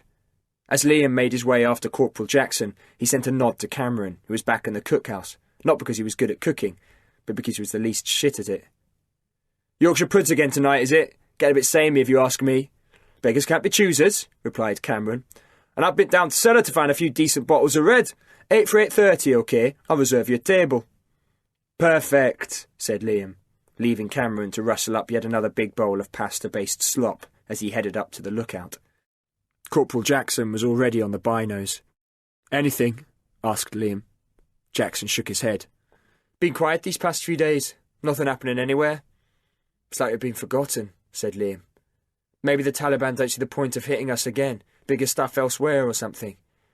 Jackson didn't move from the binos. "Either that," he said, "or they're planning something." Liam went over to the GPMG, readied the weapon, got himself comfortable and stared out across the fields. The land around the checkpoint was bathed in an eerie half-light, like the place had become permanently trapped somewhere between day and night, a grey world just this side of hell. It was an odd and gloomy evening, thought Liam, and shadows seemed to droop from the trees like lengths of old rag. There was no movement anywhere, almost as though the local population had taken all the wildlife and just moved out completely. It was silent, like the whole place was waiting expectantly for a funeral procession to drive past. Liam wondered for a moment why, if it was so quiet, supplies couldn't be flown in, but he knew that it was all down to priorities. They were a little CP out in the Badlands with nothing much going on. Time and money and bullets were better spent elsewhere. It didn't mean that they were forgotten, just further down the list. "You and Acker settled down?" asked Jackson. "That was some serious shit you accused him of a couple of days ago. What the hell were you thinking?" Liam was doing his best to either avoid Mike or not think about him, but it wasn't easy. It wasn't like he could just go for a walk. He, like the others, was either trapped behind the walls of the checkpoint or out on patrol. None of them could nip down the pub for a pint. "Dunno," said Liam, not turning, maintaining his focus on the land in front of him and the weapon in his hands. "Just saying what I saw, that's all." "You really think he was going to slot you? Why the hell would he do that?" "Clash of personalities," Liam said, keeping their history private for now. "It's not like the army guarantees you like every soldier you have to work with, is it?" "No kidding," said Jackson, taking out a pouch of tobacco and some Rizzlers. "You don't smoke, do you?" Liam shook his head. "Sensible, could kill you." Jackson finished making his rollie, then deftly flicked it into his mouth and lit it. Watching Jackson take a draw, Liam was almost tempted to ask him to roll him one. He'd never smoked in his life, but for some reason it seemed to fit with where they were, like another part of the uniform, and he could do with something to help him relax, even if it was a cigarette. And it was then, as Liam breathed in the sweet, woody smell of Jackson's tobacco, that the RPG slammed into the wall right beneath where he was standing. The walls shook, dust and grit and stone kicked up into the air, and Liam instinctively dropped away into the floor, half expecting it to give way beneath him. He was given no time to think. "Scott!" It was Corporal Jackson. "Scott! Get on that bloody GPMG now! Return fire!" Liam was up, readied the weapon, saw muzzle flash and unleashed a hail of metal as Jackson, eyes glued to the binos, tried to get eyes on where the RPG had come from. A flash, far off, about 200 metres. Liam saw it clearly, realised it was nowhere near where he'd seen the muzzle flash, and returned fire, which meant there was more than one of them out there having a go. Jackson yelled out, "Incoming!" The rocket landed short this time, but at least it had given away their enemy's position. Liam was on it immediately, as was Mike from the other lookout. The bush disappeared into a cloud of dust as the rounds smashed into it. Liam saw a shape moving to the left of where the RPG had been launched, tracked it with his weapon. He fired and the shape dropped from view. Dead or just lucky, he didn't know. Jackson was off the binos now and laying down fire with his own weapon. The rest of the lads were up on the wall, and the peaceful evening disappeared quickly as the sound of gunfire shattered the gloom. 10 o'clock! Liam yelled, jabbing a finger to the left of the checkpoint. "Either they've moved or there's more of them!"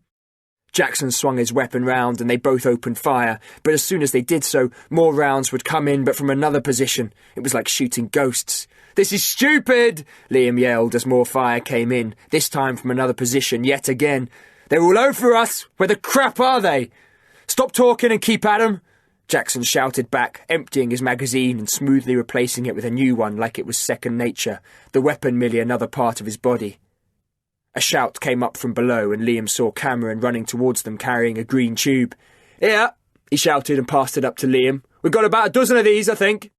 Liam took the tube. It was a light anti-structures missile, or LASM, a 66mm unguided extendable rocket launcher designed to be discarded after launch. Carrying a kilo of enhanced explosives, it used kinetic energy to penetrate the outer wall of the target structure, with the high-explosive warhead detonating inside. They were being phased out, to be replaced by the larger anti-structure munition, or ASM, but there was still enough around to be useful. As yet, Liam had only ever fired one on exercise, but things had just changed dramatically. "You okay with that?" asked Jackson. "Want me to do it?" Liam shook his head, extending the launcher, the integral mechanical sight popping up automatically. It was time to blow something up.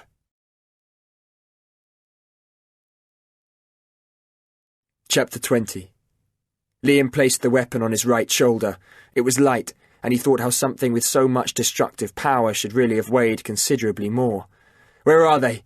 "To the left still," said Corporal Jackson, letting out short, sharp bursts from his weapon to keep the shooters pinned down. "Sustained fires coming from the end of that field, where there's that section of crumbling mud wall. You see that?" Liam trained the sight of the LASM on the place Jackson had described. "Got it." "In your own time, Scott," Jackson replied. "So long as that's within the next 5 seconds and you give them a serious fucking headache." Liam let out a breath to steady himself. "I'll keep their heads down," said Jackson. "Now smash it, Scott. You hear me?" He continued to put down a good volley of suppressing fire. Liam stared down the pop-up sight of the launcher. Calmly, he depressed the black switch on top of the green tubing and the rocket bucked out of the tube. A heartbeat later, Liam watched it slam into the section of old wall, which disintegrated immediately in a shower of old, dry mud and brick. He knew that if anyone was behind it, there was no way they could have survived, or that there would be much of anything left. Jackson opened fire once more, and Liam joined in with the Gympie, riddling the site with more bullets. Easing off, no fire was returned. "Nice one, Scott," said Jackson as Liam kicked the now useless tube away so that they wouldn't trip over it. But the battle was anything but over as more gunfire opened up on the checkpoint. Jackson swore under his breath. "I reckon we could be in for an all-nighter," he said. Liam didn't reply. He didn't have any words. All he had was an urge to make it through till dawn and to depend on his training. After all, in that moment, it was all he had. That and the huge flood of adrenaline now racing through his body and hard-wiring him to the battle they were now in. Hours later, with midnight long gone and dawn finally threatening to break through, Liam was dead on his feet. His legs didn't seem to work properly from either standing in one place too long and getting pins and needles or having to maintain a semi-squatting position while firing the Gympie. The Taliban hadn't let up all night, and no matter what Liam and the rest of the lads had thrown at them, they just seemed to keep coming back for more, taunting them almost. Liam had no idea how many kills, if any, they'd got, but it had clearly made sod all difference, and that was really pissing him off. It seemed that even a few dead mates wasn't enough to stop them. "You need to get that seen to," he said, nodding at Jackson, whose right cheek had been opened up with a deep gash. The blood had dried down his face, but the wound was still weeping. "Nah, it's just a cut," said Jackson, chugging down some water. "Only a wood splinter, nothing to worry about. Gandalf can sort it later with his magical bag of medicine." He passed the water to Liam. The gunfire had eased a little, but not completely, and sporadic rounds were being fired both into Checkpoint 3 and out. "We've nearly 20 confirmed kills," said Jackson. "At least that's how many I spotted through the binos before we ran out of flares. There could be more we just haven't seen." In the dark, with no flares, the only thing they'd had to go on to pinpoint where the enemy fire was coming from was muzzle flash, but to Liam it seemed like they were trying to shoot at fireflies. They saw one, brought their arms to bear, and then another would pop up somewhere else. It was hopeless. "It's making no difference," he said. "They just keep coming, not even air support stopped them." Sergeant Reynolds had called in 3 strikes that night, but even though each one had caused the battle to stall, the gunfire had soon started up again, often from a completely different location. "They'll ease off when dawn breaks," said Jackson. "Without the cover of darkness, they'll scuttle off to whatever cave they've been planning this attack from." "And what? Wait it out?" Liam didn't like where his thoughts were leading, because if the Taliban came back for more, then the multiple would get to a point where they had nothing left to throw back but rocks. Then what? "Just have to wait and see, Scott," said Jackson. "And try not to get killed." When dawn did break, and the day peeked over the horizon as though nervous of what it would see, Reynolds got the lads to do a stocktake. By lunchtime, everyone was jittery. Come evening, Liam knew there was a real possibility of things not coming good for any of them. "So what you're saying," said Reynolds, the lads sitting round him, though he was now staring hard at Corporal Jackson, who'd been in charge of tallying everything up, "is that we've not got enough to get us through another night like the one we just had."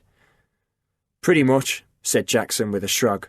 "So unless you want us fixing bayonets and doing a reenactment of Rorke's Drift, we need to either get the hell out of here, or be resupplied immediately." "Sounds like we're fucked," said Jason. "Can it?" snapped Reynolds. "We are not fucked, and we are not going to be fucked, so you can bin that attitude immediately." Jason nodded, but said nothing more as Reynolds ordered John onto the radio. Connection made, he took the receiver, the conversation punctured by well-delivered swearing and a hell of a lot of shouting.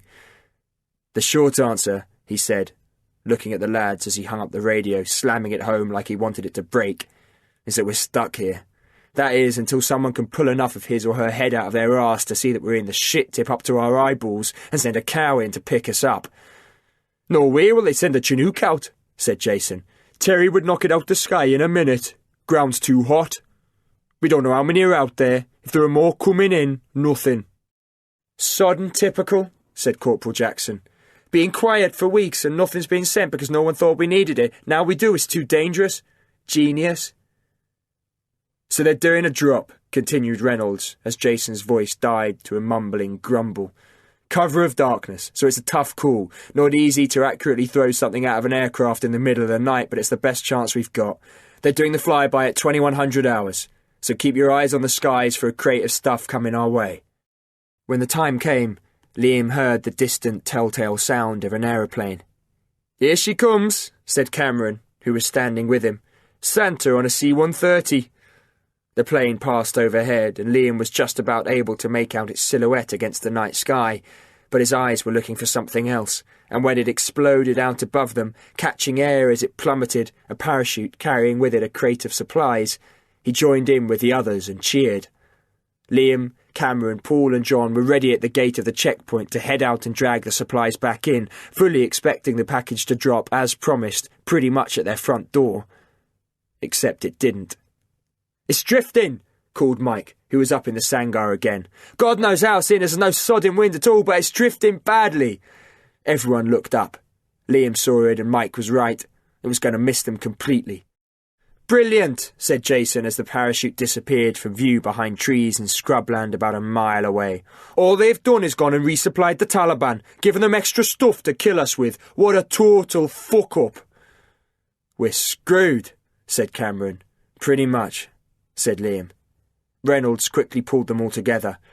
"This is the situation," he said, and Liam had never seen or heard him so serious. "If it kicks off tonight like it did last night, there's a good chance we'll be overrun." "How do you mean?" asked Liam. "What, they'll try to get in?" "There's no try about it," said Jackson. "If we've got nothing to throw back at them, they'll want to be in here for us, simple as that. And believe me, they'll fucking well succeed too." Liam went cold. What he was hearing couldn't be true. But it was. Every soldier's worst nightmare. To be overrun and taken prisoner. Except here the Geneva Convention wasn't exactly bedtime reading, and prisoners of war weren't even used as bargaining tools. They were propaganda, and in the eyes of the Taliban, the bloodier the better. "Everyone," said Sergeant Reynolds, keeping order, "is to destroy all possible forms of identification. And by that I mean all letters, name tags, absolutely anything that can trace you or give away any information about who you are and where you're from. All of it must be destroyed." He paused, composing himself. "I'm not going to bullshit you. You must all of you ready yourselves for the possibility of capture and all that would entail. I don't need to go into any more detail than that, I'm sure. You all know it." Sergeant Reynolds let out a breath, then stared at the soldiers in turn. "Suffice to say, lads," he growled, "this is our party and they're not invited, so let's make absolutely fucking sure we don't let the bastards in." End of Disc 3. Disc 4. Chapter 21. Liam and the others had hardly had time to digest exactly what Sergeant Reynolds had just told them when the sound of automatic gunfire opened the night like a tin opener and a barrage of rounds hammered into the walls of Checkpoint 3. "It's like they knew we were talking about them," muttered the sergeant, standing up. "Let's get to it, lads," he ordered. "Let them know we're not a bunch of pussies." With mechanical efficiency, Liam and the others were up and manning their weapons and returning fire, both from the Sangars and various points around the checkpoint walls. Liam was back on the GPMG, the weapon spitting angry fire into the night. He was terrified, but he was also excited. That he could die tonight was far from his mind. His job was to lay down fire and protect his mates. Period. Jackson shouted over to Liam, "Muzzle flash to the right, mate! Get stuck in there!" Liam swung his aim and squeezed the trigger. A hellish hail of metal blasted out from the GPMG, destroying the section of bush that Jackson had directed him to. Then, just when he thought that nothing could get up from the ferocious spray of bullets he'd fired, the area lit up with the telltale flash of a rocket. "RPG!" he screamed. "RPG incoming!" Liam had lost count of just how many he'd seen fired at them since heading out from Camp Bastion, but it didn't make this one any less deadly.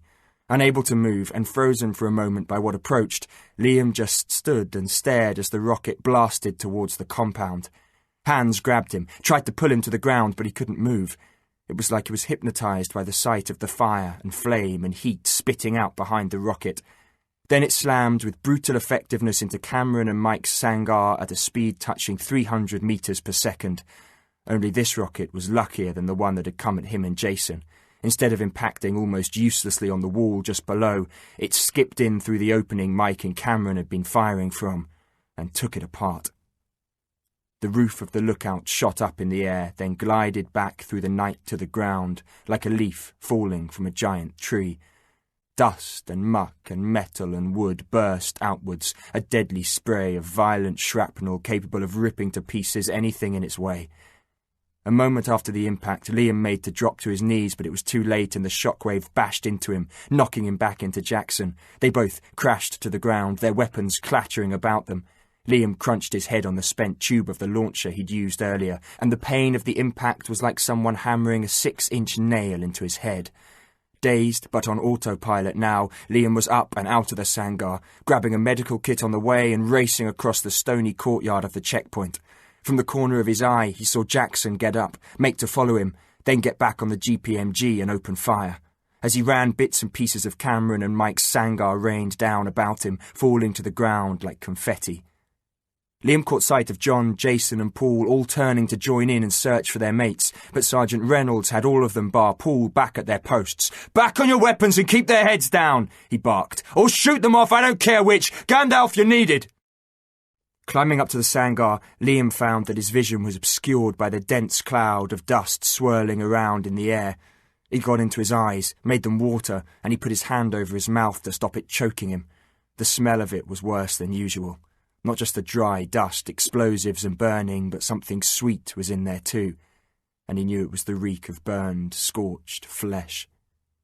"Dinsdale! Where the hell are you? Dinsdale, fucking well answer me!" No answer came, and when Liam reached where Cameron and Mike had been standing, he saw why. The place itself was rubble and ruin. Sand and grit and rock were strewn everywhere. With the force of the explosion, wood and slivers of metal from the roof had embedded themselves in the walls and the floor. Liam started to call out again, but then spotted something. Whether it was Mike or Cameron, he wasn't at first sure. It was just the top of someone's head, matted with dust and dirt and blood. He looked around, could see no one else lying in front of him. Climbing up, Liam saw that the rest of the body was, as far as he could tell, covered in the shattered, broken remains of the Sangar. It was only on edging closer that he realised it was Cameron, or what was left of him. Both of Cameron's legs had been blown off at the knee, the mashed-up stumps a mess of torn flesh and bone, blood thick with muck and dirt. The right side of Cameron's body was a mess of weeping burns and dust, all mixing up into a thick, oily mud. The Kevlar plates in his body armour had obviously protected him a little, but they were twisted and broken, and Liam could see nasty jagged splinters of wood jutting out from his sides, from his arms. Cameron's face was burned and cut and bloodied. The shock of what was now before him hammered down onto Liam, and he had to stop himself collapsing. For a moment, though, he couldn't move, the utter, appalling horror flooring him immediately. Paul appeared as Liam stalled, nailed to the moment by the murderous violence in front of him. "Hacker was blown out of the lookout," he shouted. "The hard bastard somehow survived." Liam heard what Paul said, but he wasn't really listening. Dropping to his knees, he dragged all that he knew about first aid from the back of his mind, pushed it forwards, and got on with what he knew he had to do. Clean Cameron down and try to save his life. Paul joined him as he pulled a tourniquet out of the medical kit and tightened it around Cameron's left leg.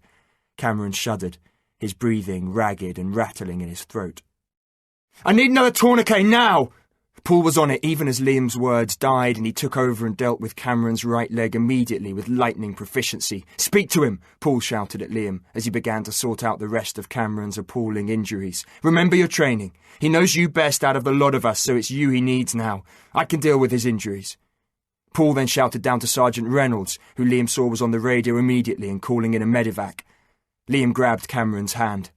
"Dinsdale, it's Scott," he said, not really knowing what to say to someone in such a state.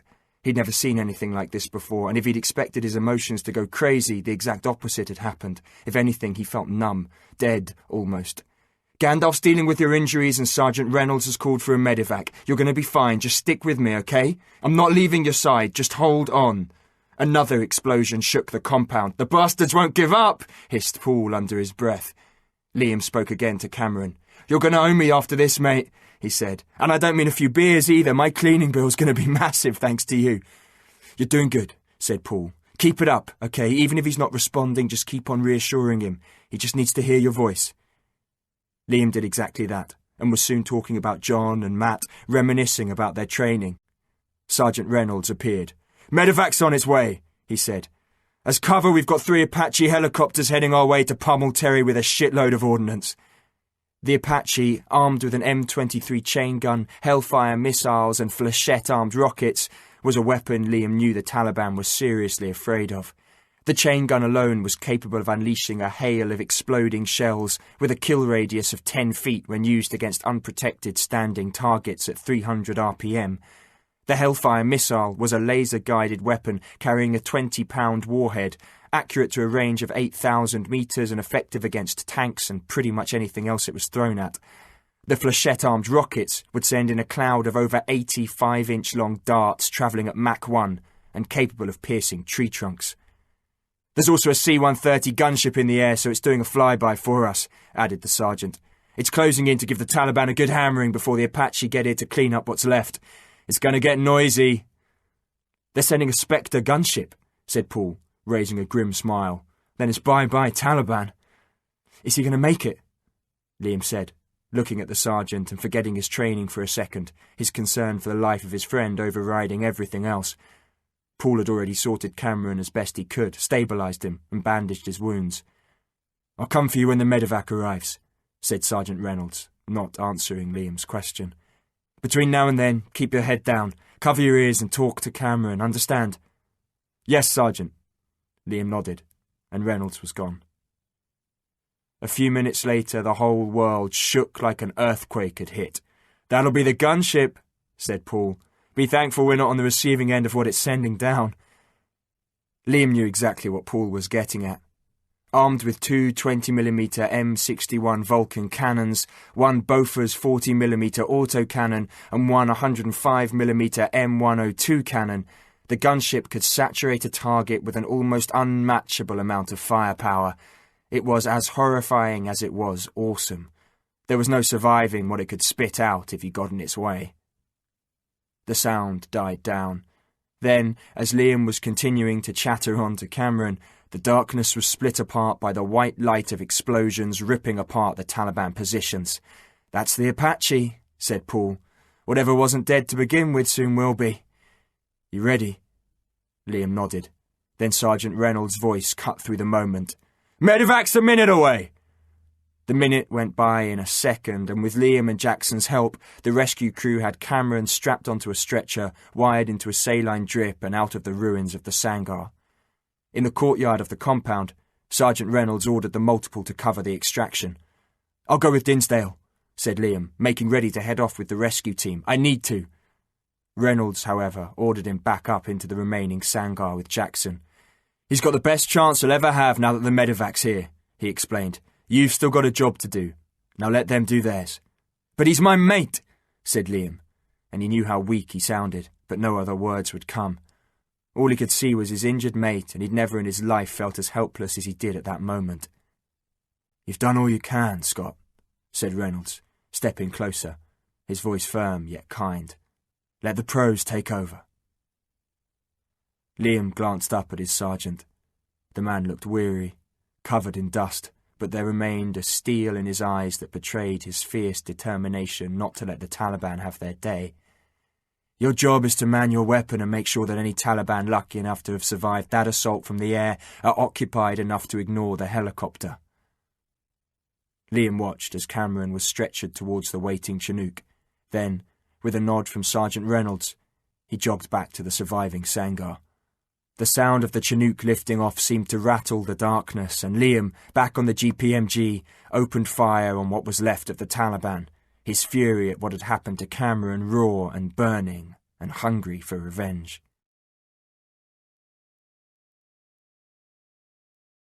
Chapter 22. When morning slipped forward from the horizon, a stillness hung in the air, as did the smell of a firefight. Liam was exhausted, but still too gunned up to rest. Leaning against the GPMG, his eyes staring into the light, willing the Taliban to show themselves, he tried to ignore the images burned into his mind of Cameron and his injuries. It didn't work. Even when he closed his eyes, he saw them. Sergeant Reynolds gave a call for the multiple to come together. Liam and Corporal Jackson ducked out of their Sangar and came down into the compound. Sergeant Reynolds was sitting round where they usually met to discuss foot patrols. John, Paul, Jason and Mike were with him. Liam stared at Mike as he sat down.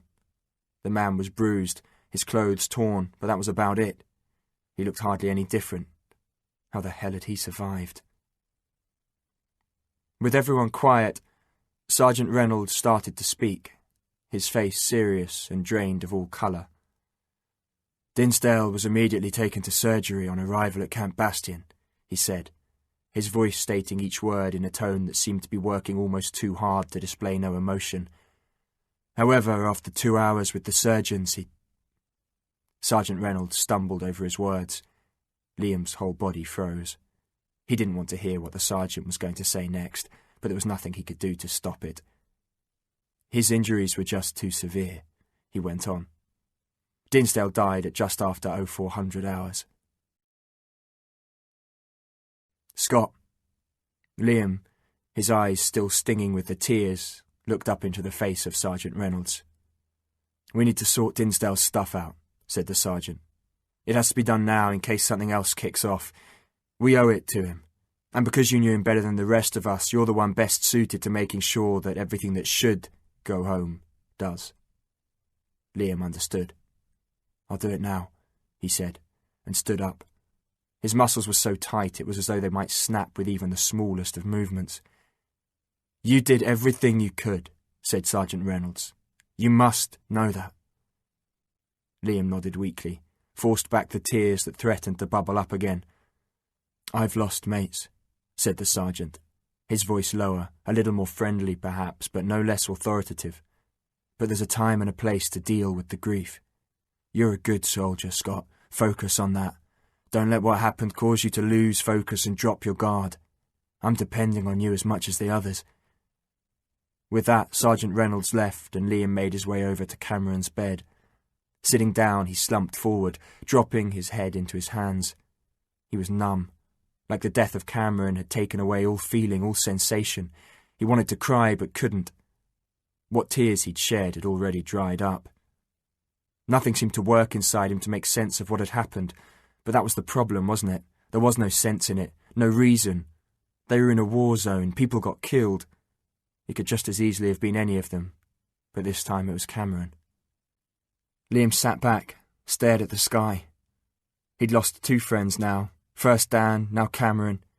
He wanted to be anywhere but here. Cameron was the one constant he'd had through training and out to Afghanistan, and Liam had never felt so alone in his life, or so helpless.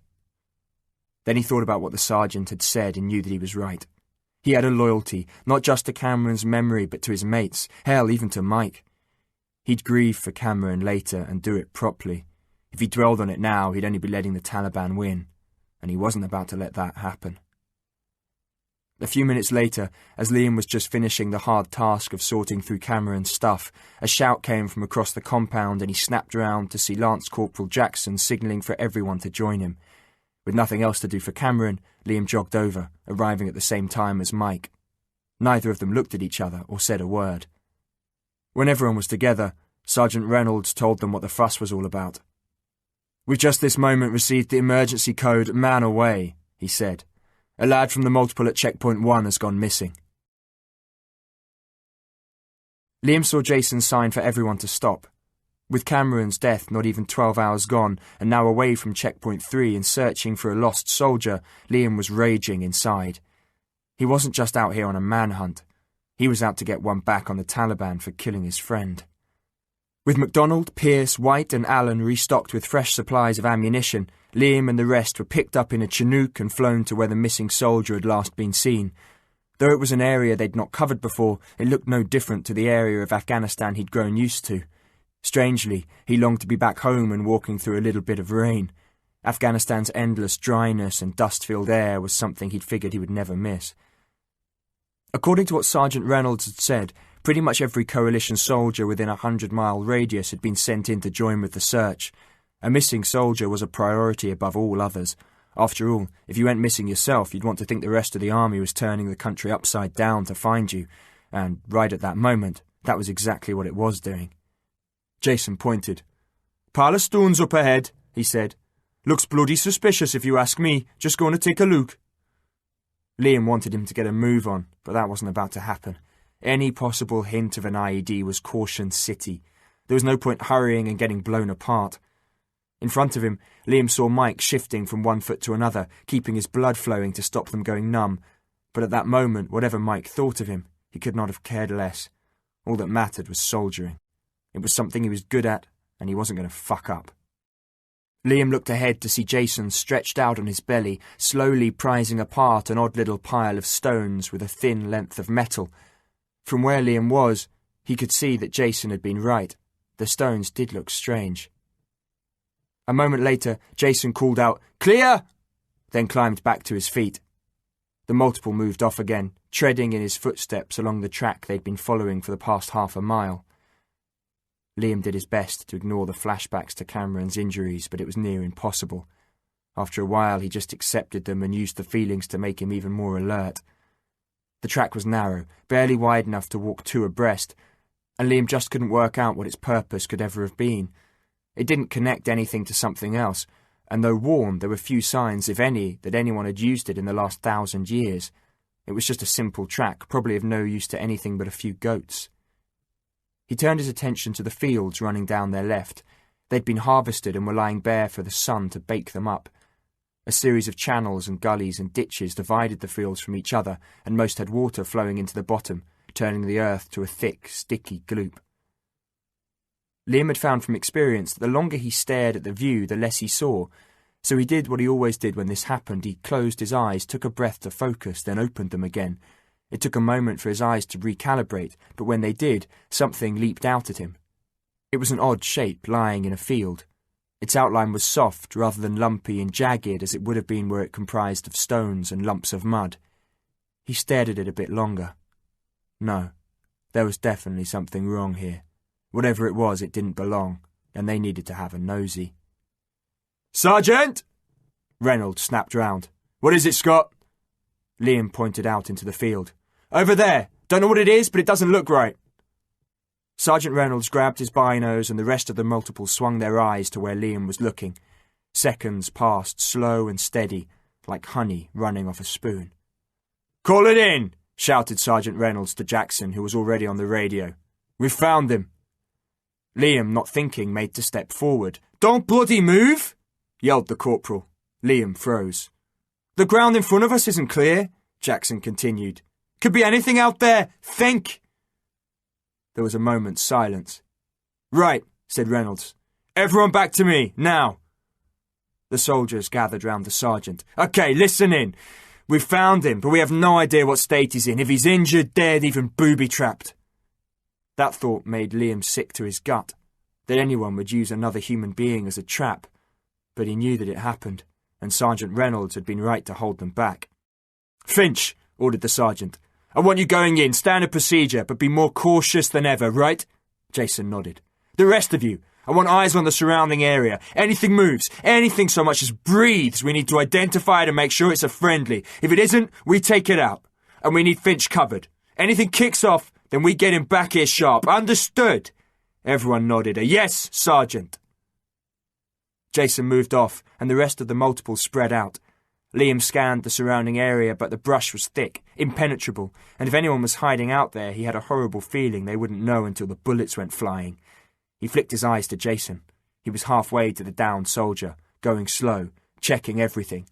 One casualty was bad, but two would be a hell of a lot worse.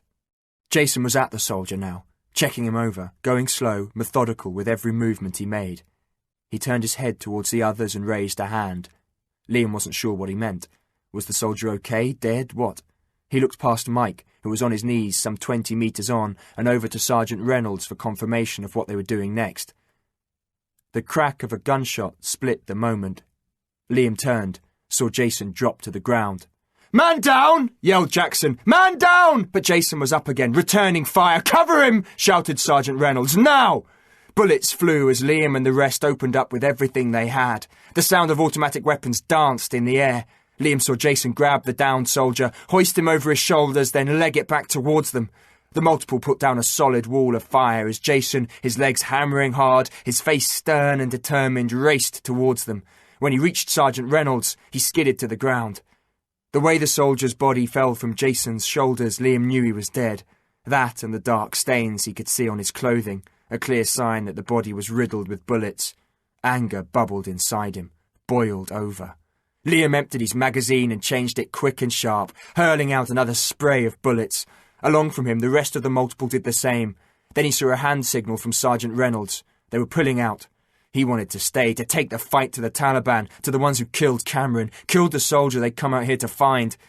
But he knew the sergeant was right. "Mike!" Liam yelled. "Hacker, we need to shift it!" Mike nodded and they both stood up, making to move up to the others. Then more fire came in at them, this time from another position. Suddenly the ground between them and Sergeant Reynolds and the other soldiers was kicked up into the air, and a dull thud hammered both of them onto the ground. "Mortar rounds!" Mike yelled. "They've cut us off! We have to get the fuck out of here!" "I know that," Liam shouted back and pointed towards Sergeant Reynolds. "That way!" Another mortar round came in, closer this time, quickly followed by another. Mike zipped a finger across his throat. "No way, Liam. They got our position. We go that way, they'll blow us to pieces or just mow us down. Now shift it." He pointed behind Liam. "But that's the wrong direction." "We'll swing round," said Mike, nodding back to the direction the others were going in. "No choice. Fire manoeuvre, okay? Move!" Liam didn't argue, wasn't given a chance, as Mike pushed him to his feet and opened fire. Liam bolted, sprinting hard. After about 10 metres, he turned, dropped to his knees, opened fire. Mike was up, sprinted past, and between 5 and 10 metres further on did the same, covering Liam as he moved. Liam dropped down into a gully, his lungs bursting, sweat pouring down his face. Mike joined him. "Where the hell are we going?"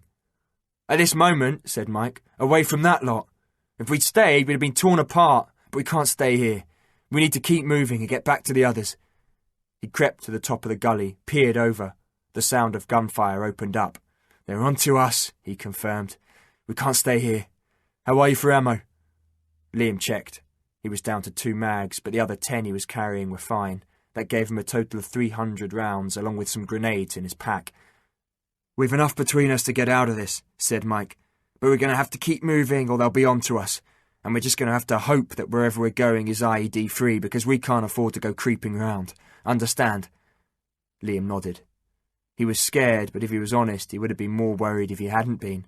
Fear, he knew now, gave a soldier an edge, kept him alert, and being shot at by the Taliban and now being paired up with Mike was more than reason enough, as Jackson sometimes said, his tongue firmly in his cheek, to stay frosty. "We stick to the drills, Liam," said Mike. "Use our training. Let's move." Liam followed him down the gully, and it wasn't long before his sense of direction was screwed. The sound of gunfire, though quieter, was still following them, and he knew that they could very soon become the focus of a search and rescue operation themselves, just like the one they were supposed to be on right now. Mike pointed skywards. "Evening's drawing in. We don't want to be stuck out here longer than we have to." He nodded to his right. "The others will be making their way back to where we were dropped off, which, if I'm right, is that way." "So what are you suggesting?" asked Liam, his hands gripping his SA-80, not just because he was ready for the Taliban, but because he was wary of Mike. "We've no choice but to hit open ground," said Mike. "How fast can you run?" "Faster than you," said Liam. "Then let's see, shall we?" Liam and Mike checked over the lip of the gully, peering through the bushes to see if anyone had sussed them yet. The landscape was flat and dusty, the usual series of fields, mostly dry and barren, bordered by rough scrub, ditches, and badly maintained paths and roads. In the distance, mountains rose to stare down on them. "We're clear," said Mike, and he was up and out of the gully. Liam leaped out after him. Mike was powerfully built and could run, but Liam was quick, always had been, and soon he was alongside. Gunfire came at them, kicking up dust to their sides. Mike changed direction and dropped behind a large tree. Liam skidded in next to him. Without a word, they both readied their weapons. "Thought you said we were clear," hissed Liam. "I was wrong," Mike replied. "Sue me." Peering round the tree, Liam spotted 4 men approaching from where they'd just come. They were all carrying AK-47s and firing wildly from their hip in their general direction. Liam raised his rifle. "Wait," said Mike, his hand lowering Liam's weapon. "We don't waste rounds. Every shot has to count. Hold till they're almost on us. You take those two on the right, I'll have the ones on the left. Liam nodded. The men still approached. They were shouting now, and they sounded happy, like they were already sure of their kill. Liam could hear the blood thumping through his head, racing round his body. Any closer and he'd be able to hug them. Now! Hissed Mike. Liam was up, had the first man in his sights, squeezed the trigger, dropping him to the ground like a rag doll with a 3-round burst. He switched to the other, squeezed the trigger again, gave another 3-round burst and dropped him too. Then he turned to the others to find that neither one was standing. Move! Shouted Mike, and pushed Liam to take point. Liam leapt out from their firing position behind the tree and raced on. He turned, dropped to his knees to provide covering fire for Mike, but there was no one coming for them, no gunfire. Perhaps they were in the clear. Mike bolted past Liam and was up and chasing. Ahead, he saw a tumble-down compound. One of the walls had fallen in completely. It wasn't much, but it would give them some cover and a chance to work out what to do next. Liam leapt over the fallen wall and dropped against the part of it still standing. He checked his weapon, made sure that if anyone came after them, he was still ready to go. Mike arrived, but he didn't sit down. I don't think any others are coming after us, he said. That was insane, said Liam, and pulled out his water bottle to take a deep glug. He threw it to Mike, who caught it, but he didn't take a drink. How you doing, Liam? Mike placed the bottle on the ground. Oh, I'm just peachy, said Liam, laughing to himself at the thought that now, of all times, he was using a phrase of his mum's. I mean about Cameron's death, said Mike. Must have hit you hard. I don't want to talk about it, said Liam, and he really didn't, particularly not with Mike. I just want to get back to the checkpoint. But what if I want to talk about it? Said Mike, and Liam heard the change in his voice. Before it had been urgent, but calm and focused on getting them away from the Taliban. Now it was cold and direct. Angry. Why? Asked Liam. It's not as though you knew him that well, is it? Liam didn't like this. Mike was rounding on him. It's hard, though, isn't it? Said Mike, turning away from Liam. When someone close to you dies, it's tough to deal with. Like it was for my family when you got Dan killed. Liam found it hard to believe what Mike was doing, what he was saying. I didn't get Dan killed, he said, trying not to raise his voice, anger Mike further. It was an accident. He tripped. I tried to catch him, but nothing, Liam. Mike snarled. Dan's death destroyed my family. You destroyed my family. Liam heard a sound any soldier would recognise. A weapon being readied. It was Mike's SA-80. He slid back the cocking handle on his own, just in case. Mike hurled himself round, weapon at the ready, and pointed directly at Liam's chest. You killed my brother, Liam! No, I didn't! Liam yelled back, his barrel now trained on Mike's chest. And whatever you're thinking of doing now, don't do it. This isn't what either of us want. Don't be a fucking idiot. I know what I know, hissed Mike. It was your fault, Liam. Dan's dead because of you. He raised the barrel of his rifle. Chapter 23. Liam hurled his right hand towards Mike, launching a cloud of dust and grit into his face. Mike, caught by surprise, ducked but at the same time squeezed off a few rounds from his SA-80. They thumped into the wall above where Liam had been sitting, but now Liam was up on his feet and more pissed off than he'd ever been in his whole life. You stupid fuck! He yelled. You tried to bloody well slot me! He didn't give Mike a chance to reply, slamming his whole body into him to knock him to the ground. Mike struggled, but his eyes were still filled with grit. He swiped at Liam with his weapon, but Liam slapped him hard across the face with the back of his hand, then knelt on his right arm, which was holding the SA-80. Mike yelled out, but Liam only leaned on it harder, grinding it into the ground. Mike's hand sprang open, dropping the rifle. Liam grabbed it and hurled it away. But now Mike could see exactly what he was doing, and he caught Liam hard across the jaw, sending him onto his side. Liam tried to get up, but Mike was into him, hard with a boot. Liam curled up, protecting himself from the kick. Mike came in again, but Liam managed to roll out of his way and was up on his feet again. Back off, Mike, he shouted. Don't be such an idiot. I didn't kill Dan. You were there, snarled Mike, wiping more muck from his face. If it hadn't been for you, he wouldn't have been there in the first place. My brother, he looked up to you. Fuck knows why, but he did. And you encouraged him, didn't you? Got him into trouble when he should have been home studying, sorting a life for himself. Liam saw Mike eye his rifle, but it was too far away. Then he went for his pistol. Liam had no choice. Instead of turning to run, he killed the distance between them in a snap. As Mike raised the pistol, Liam grabbed the hand holding the weapon and pushed it hard and fast into Mike's gut. Then, giving Mike no quarter, he launched a flurry of ferociously violent punches into his face, smashing his nose in a spray of blood and splitting an eyebrow open. Liam gave no thought to the fact that he could easily break his fingers. At that moment, it didn't matter. With Mike's nose now broken, blood pouring down his face, Liam turned his attention to the pistol, grabbing it with both hands and tearing it away from Mike with a terrible yank. Mike yelled out, and Liam knew immediately that he'd just broken his trigger finger. He raised the weapon. "Stand still!" he screamed at Mike. "Don't move! Just stay the fuck where you are!" But Mike wasn't listening. "I'm gonna kill you, Liam. Just stay where you are, you mad bastard!" "I mean it," continued Mike. "You're dead, Liam. Fucking dead!" Liam didn't know what to do next. They couldn't stay here forever, facing each other down, and he wasn't about to put a bullet in Mike to slow him down. It was tempting, but it was stupid. Despite what the movies portrayed, Liam knew it was nigh on impossible to wound someone on purpose. One shot and Mike would most likely end up bleeding to death. "What are you going to do now then, Liam?" Mike asked, wiping blood and snot from his face.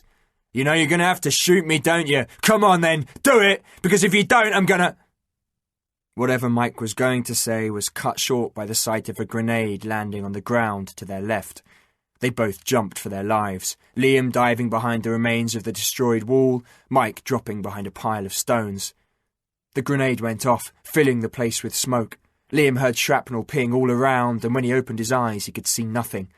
There was no sound from Mike. Liam found himself hoping he was at least injured, but binned that thought immediately when he saw his silhouette, about 30 metres away, scrabbling around in the dust for his rifle. Liam was up and out of the compound in a breath. He made to grab his rifle, but the thing had been caught in the blast and was a mess, smashed up and crushed by flying debris. Where he was going he wasn't sure, but out of there was his first thought, away from Mike, who he had no doubt was still intent on murdering him, and away from the Taliban, who had obviously found where they were hiding and tossed in the grenade to wake them up. Liam heard gunfire, but he didn't turn round. Then he heard Mike shouting after him, but he ignored it and just kept running. The evening was almost over now, and night was only minutes away. Soon the whole area would be dark, and dark in the desert of Afghanistan was dark. Nothing like the gloom of a city, but a sheer, impenetrable blackness lit only by the stars. Liam knew he couldn't go wandering round, unable to see where he was going. He had to find somewhere to hide up for the night. But where? He spotted some thick bush about 100 metres ahead, a small area of woodland with trees and scrub and rubble. It would do, but only if no one saw him. He dropped to the ground, calmed his breath, listened out. Silence. Slowly he edged forward. Then, just ahead, he spotted something. He was on a narrow path, and a few metres in front of him an area of ground that had been scuffed up, but in a different direction to any other mark he could see. It looked like it had been swept by a branch to cover something up. Liam knew that if Jason were here, he'd have stopped the multiple and gone to investigate. For all he knew, it was nothing, just a patch of ground where a goat had taken a kip, but he wasn't about to take that risk, so he stepped round it, giving the area a wide berth. "Liam!" It was Mike, and he was closing in. Liam knew that with Mike so near, the small woodland was now binned. He'd have to find somewhere else. Where? He edged forward, scanning the area ahead, hoping Mike would just give up and back off. Some chance, he thought. The thump of an explosion pulled Liam up sharp. For a moment there was silence. Then there was a sickening moan. Liam turned back the way he'd come and knew what he was going to find even before he stumbled on it. A few steps later, and in the half-light cast by the moon, he saw Mike sprawled on the ground. His right foot was gone, bits of it scattered in the bushes and across the ground. To his amazement, he saw Mike sit up and raise his weapon. "You're injured, Mike," said Liam. "Don't be such a prick!" But the weapon went off and Liam heard a bullet whistle past his head. Then Mike's arm dropped to the ground, weakness taking over. Liam ran over and kicked the rifle out of the way. Then he knelt down at Mike's side and removed his knife. "You can try to kill me later," he said. "Now, though, we have to sort out this mess." He started to check Mike over for further injuries, but Mike snarled and attempted to land a punch on his cheek. It missed badly. He tried again, but this time Liam grabbed him tight, leaning his arm across Mike's neck to choke him. "You've a choice, Mike," he hissed, spitting angrily. "Either back down and give me a chance to sort you out, or fuck around and have me walk away." Mike glared. "Believe me," said Liam, "I'm seriously tempted to leave you here to bleed to death or be captured by the Taliban." Mike's eyes grew wide and Liam sensed his body relax beneath him. "Your foot's gone," Liam continued, "but you don't seem to have any other injuries. Must have been a small device. However, I still need to stop the bleeding, clean you up and get you out of here, understand?" Mike nodded feebly. "Good," said Liam. "Now keep quiet, and if you hear anything, tell me." With Mike quickly subdued, not just because of the blood loss and exhaustion, but the shot of morphine to dull the pain, Liam dealt with Mike's injuries. A tourniquet stemmed the bleeding, and once the wound was as clean as he could make it with the water from his pack, he had it packed and bandaged in minutes. "Liam! Voices!" Mike's voice was barely a whisper, but what it said was enough to silence Liam. Mike was right. There were voices. Distant, but distinct, and Liam recognised only the sound of locals, not squaddies. He leaned in close for Mike to hear him. "We have to get out of here," he said, "and that means I'm going to have to carry you." Mike said nothing, just nodded. "You're going on my shoulders, fireman's carry, but I need you to make like you're dead and keep your mouth shut, even if it hurts like hell. Don't make a sound or we're screwed." Mike made no effort to contradict what Liam had said. Once Liam was happy that he could carry his kit and Mike's SA-80 securely, he helped Mike up onto his good foot, ducked down, took Mike's weight across his shoulders, careful not to bash into his mashed leg, and stood tall. Making his way forward into the ever-darkening night, he did a quick bit of maths. With Mike's kit, including his rifle, that was at least an extra 15 kilos he was carrying. He put Mike at around 12 stone, which was another 76 kilos. Give or take a few kilos, that meant he was now trying to outrun the Taliban carrying another 90 kilos on his back, at night, and with no idea where he was or how he was going to get back to the compound. Things weren't exactly looking good, but worrying wasn't going to make any difference. He just had to focus on digging deep and getting them out of the shit. An hour later, having stopped after half an hour for a rest to get his breath back and neck some water, Liam knew he'd covered barely a mile. Regardless, it was time to call it a day, and he'd spotted what he hoped would be a decent place to hide out.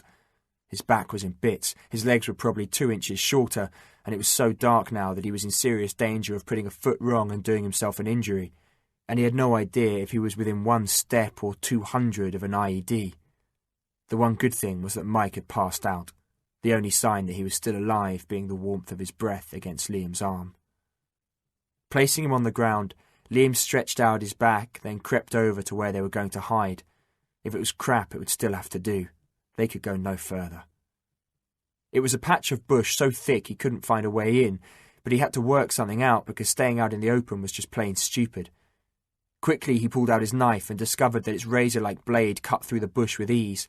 Within minutes, Liam had carved out a tunnel leading to the centre of the bush, which to his surprise was a lot less thick. Clearing an area for them to kip down on, he slipped back out for Mike, then dragged him into the centre of the bush, laying him down on some dried leaves he'd managed to collect from around and about.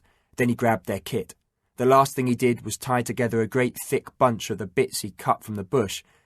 Then as he slipped back in to lie beside Mike, he pulled it in behind him, effectively bunging up the entrance. Liam had no idea if it would work, or if it was just wishful thinking, but it was the best he could come up with, and, with the cover of darkness, at least they'd be hidden until first light. Getting his head down, he thought it would be impossible to sleep, what with everything that had happened and was happening right now, but when he woke, hours later, to a sky just colouring with the morning, he was both surprised and pleased. Not only had he slept, but he felt refreshed for it. Now, though, they had to move. Sitting up, Liam gave Mike a nudge. The soldier groaned, opened his eyes. He was pale, almost to the point of being grey. Liam checked him over again, changed his bandages, cleaned the wound as best he could, and topped up Mike's dose of painkillers. He then forced him to get some food down his neck. It wasn't much, just a pouch of burger and beans from a 24-hour ration pack they all carried, washed down with water, but they both needed the energy for whatever the day ahead held for them. A sound froze Liam's blood, and he looked at Mike, whose eyes were wide and white and staring. "Don't move," whispered Liam, and slowly, carefully, shuffled so that he could stare out through the bush and see what had made the sound. The first thing he noticed was that his hideout for the night had been a good choice. He could hardly see out, which meant that anyone looking in would be hard pushed to spot them, and his bunging up of the entrance had also worked well. But he had no time to feel smug. He still hadn't worked out what had made the sound.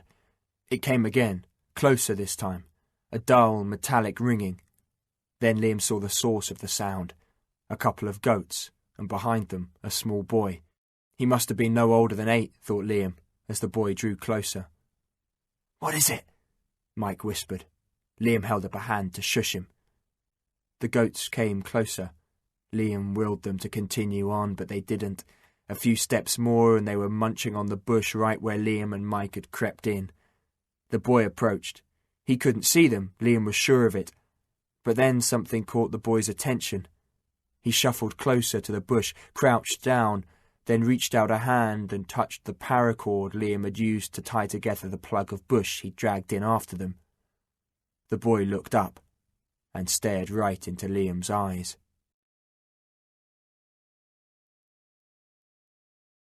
Chapter 24. Shoot him! Liam looked across at Mike, whose eyes were filled not just with fear but with a calculated coldness. "You have to shoot him, Liam," Mike repeated. "It's him or us." Liam shook his head. He knew that if the boy ran home, they'd be pinged in minutes, and the Taliban would come down on them hard and fast. There would be no escape. He also knew that there was no way in hell he could kill an innocent kid. "You know what will happen to us if you're caught, don't you, Liam?" Mike continued, propping himself up on his arm. "There will be no chance of escape, and the last thing anyone will see of us is a little homemade movie of our deaths."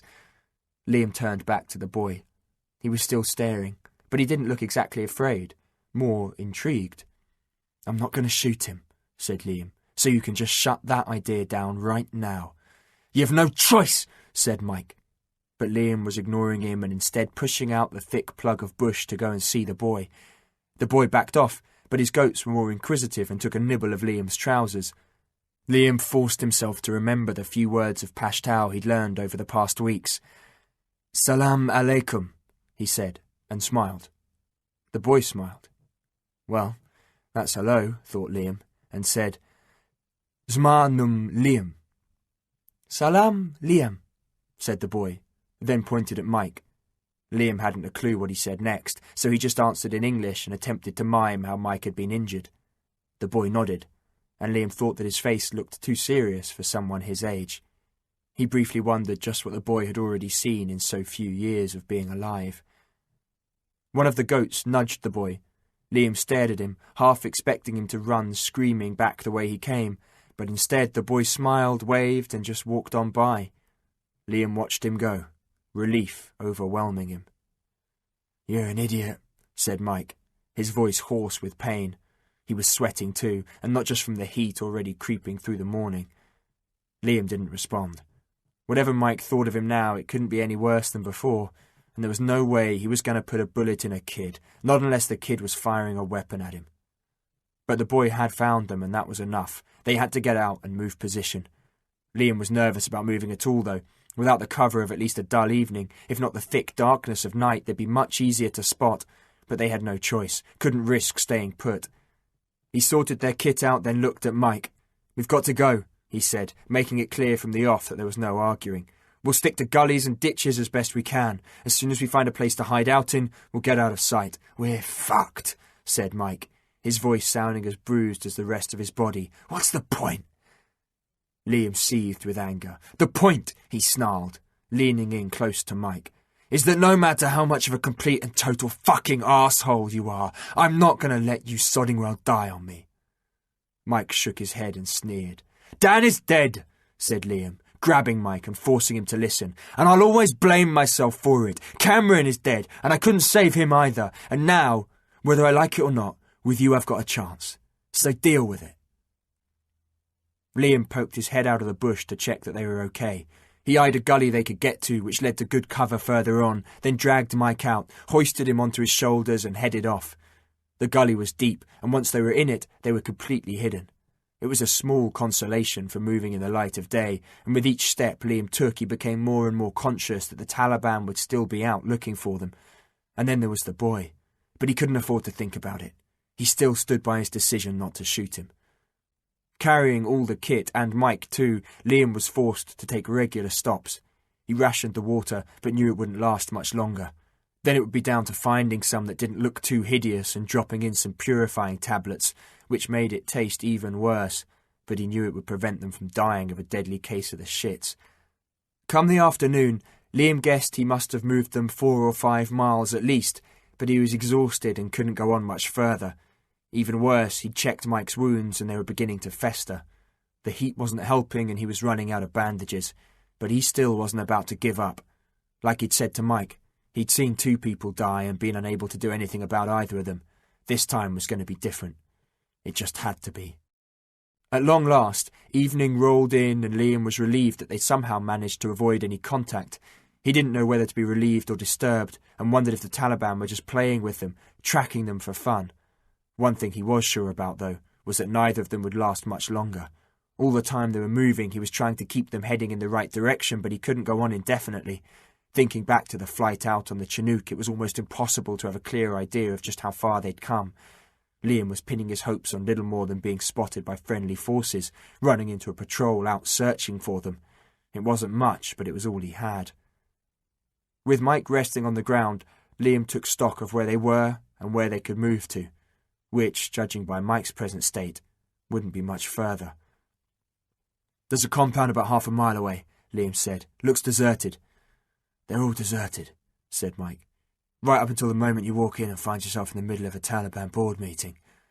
"This one's hardly standing," said Liam. "Place is more rubble than anything else, but it'll give us somewhere to lie low." "To what end?" asked Mike. "What's your plan, Liam?" "To walk me all the way back to Camp Bastion. I'll be dead within days, we both know it." "They'll be out looking for us," Liam replied. "So are the Taliban," said Mike. "Well, it's the best chance we've got. We just have to make sure we get found by our side first." Mike was quiet as Liam picked him up again. As Liam walked, Mike moaned with every step, but Liam didn't stop. He had to get them to the ruined compound.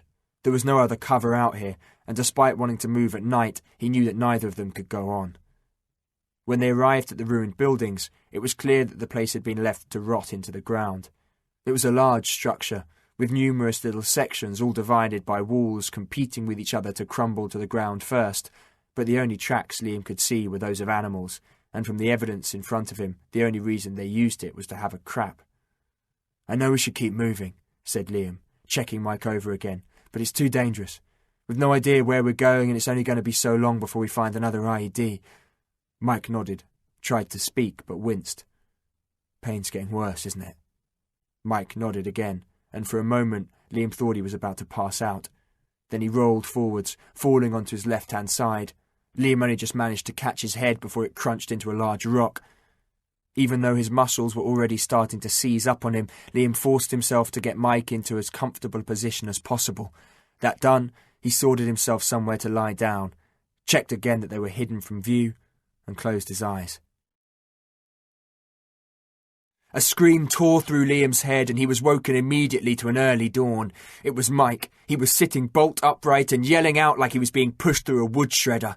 Liam grabbed him, wrapping his hands round Mike's mouth to shut him up. "The hell are you doing?" he hissed. "Shut up, shut up, shut up!" Mike struggled, kept screaming, squirming to get out of Liam's grip. Then he lashed out and caught Liam hard across the cheek. It stung and Liam lost his grip. Mike, free of Liam, made to stand. As he did so, he collapsed back down with a bone-breaking thud that only served to make him scream even louder. Liam didn't know what to do or what was wrong. He grabbed at Mike, tried to calm him, but nothing worked. Mike's eyes were staring into another world, and Liam knew that wherever he was, it wasn't in the here and now. Desperate now, and scared, Liam slapped Mike hard in the face. "Shut up! Just bloody well shut up!" He slapped him again and Mike fell away from the strike, his scream knocked back to a tearful whimper. Then, when Liam was about to ask what the hell he'd been thinking, he heard another sound. Voices. And they were right outside the compound.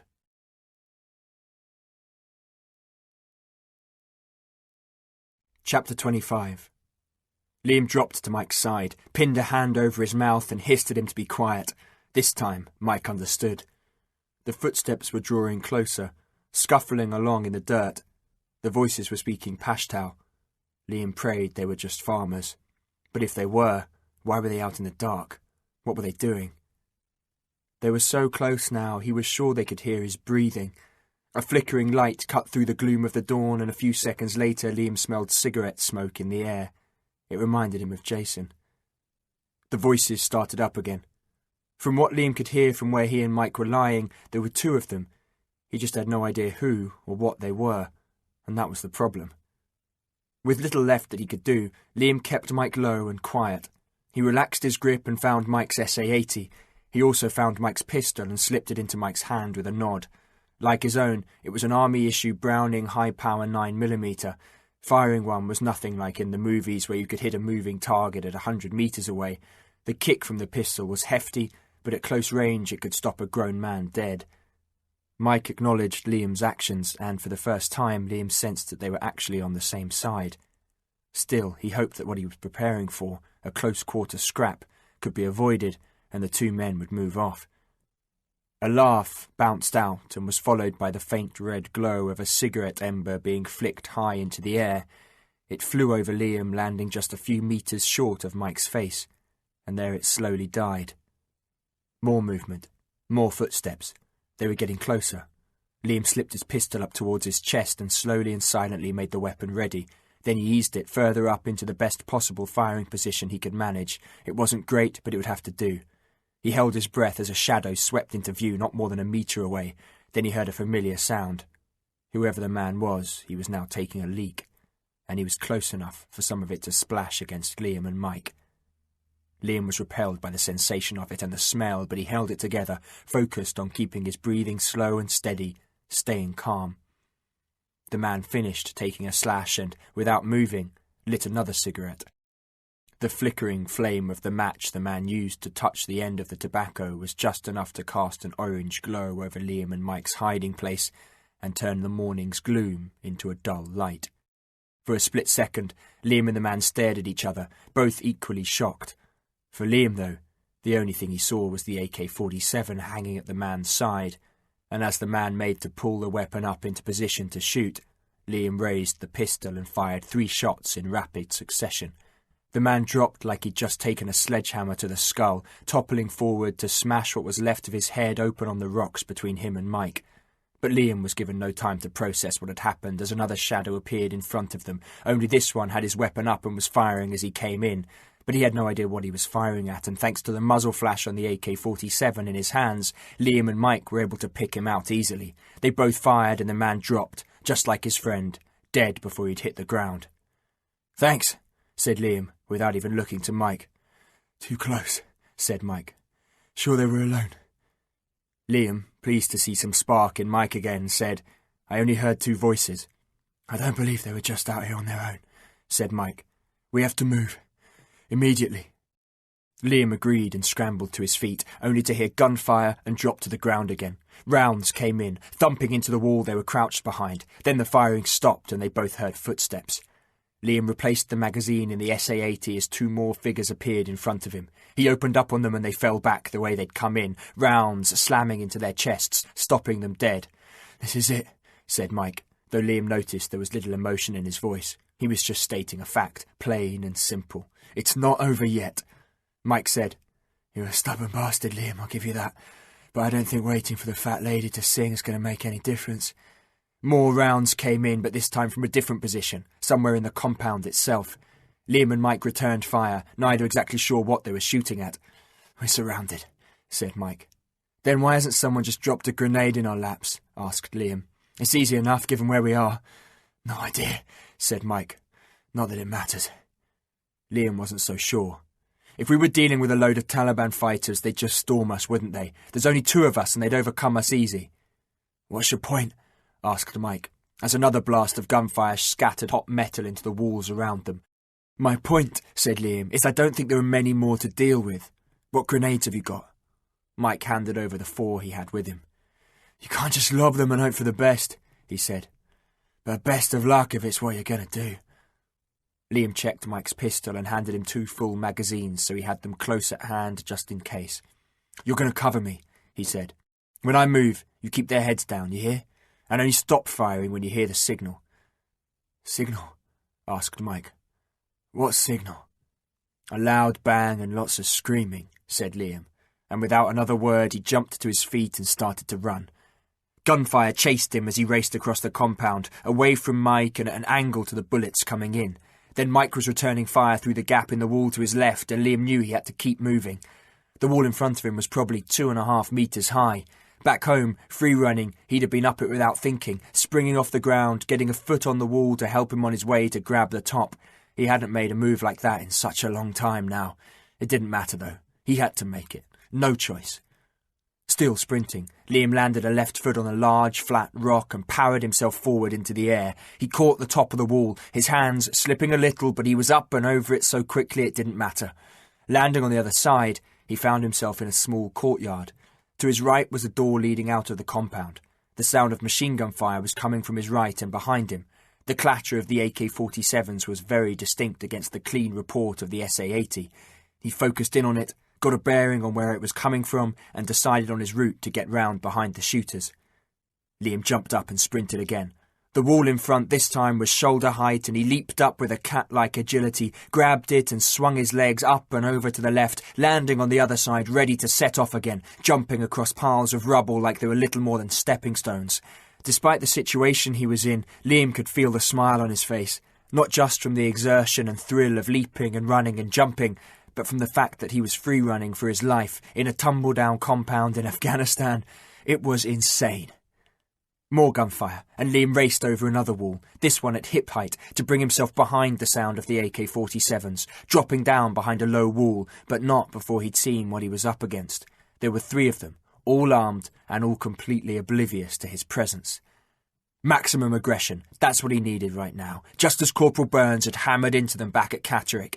Liam slipped 2 grenades out of his pockets, pulled the pins, swung round and lobbed them over hard, dropping immediately to the ground. The shooting stopped abruptly, replaced by frantic, terrified shouts, which were then cut short by 2 explosions that chased each other up and out into the air. Liam waited, but no sound came from where the grenades had gone off.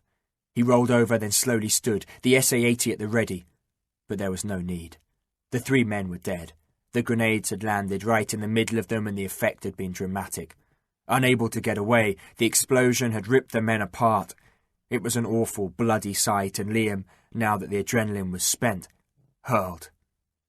Wiping his mouth, he made his way back the way he'd come, only more slowly now, his head spinning from what had just taken place. Mike was sitting up, pistol in hand, but he saw Liam coming and lowered the weapon. "What the hell happened?" "There were 3 of them," Liam answered. "I managed to get round the back of them, chucked in 2 grenades. Dead?" "Very," said Liam, and slumped down next to Mike. For a moment, neither soldier said a word. It had been a fast and furious firefight, and they were both stunned by their own survival. "You all right?" Mike asked, at last breaking the silence. "I'm not sure I'll ever be all right," Liam answered, "but I'm alive, which is saying something, all things considered." Mike reached into a pocket and pulled out a bar of chocolate.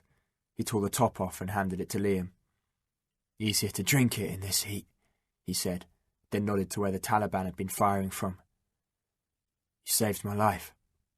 Again." "I saved my own life," said Liam, pouring the gooey chocolate into his mouth.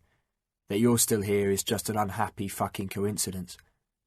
Mike attempted a smile, but Liam saw a stab of pain snap it in 2. "So what now?" Mike glanced up. "How do you mean?" "You tried to kill me," said Liam, standing up now to look down on the injured Mike. "That's something that sticks with you." Mike said nothing. "Just because I'm saving your life doesn't mean I trust you," said Liam. "When I get back, I could have you court-martialed for what you did." "I know," said Mike. He tried to say something more, but his voice simply dried up. Liam chucked the chocolate wrapper on the ground. "Fuck it," he said. "I'm still not going to let you die." "Glad to hear it," said Mike. "Don't be. When we get back, who's to say I'm not going to be a complete bastard?" "Let's just get a move on," said Mike. "Someone will have heard this. Either that, or they'll notice that the 5 we've just killed are missing and send a party out to investigate." "Then we'd best get out of here," said Liam.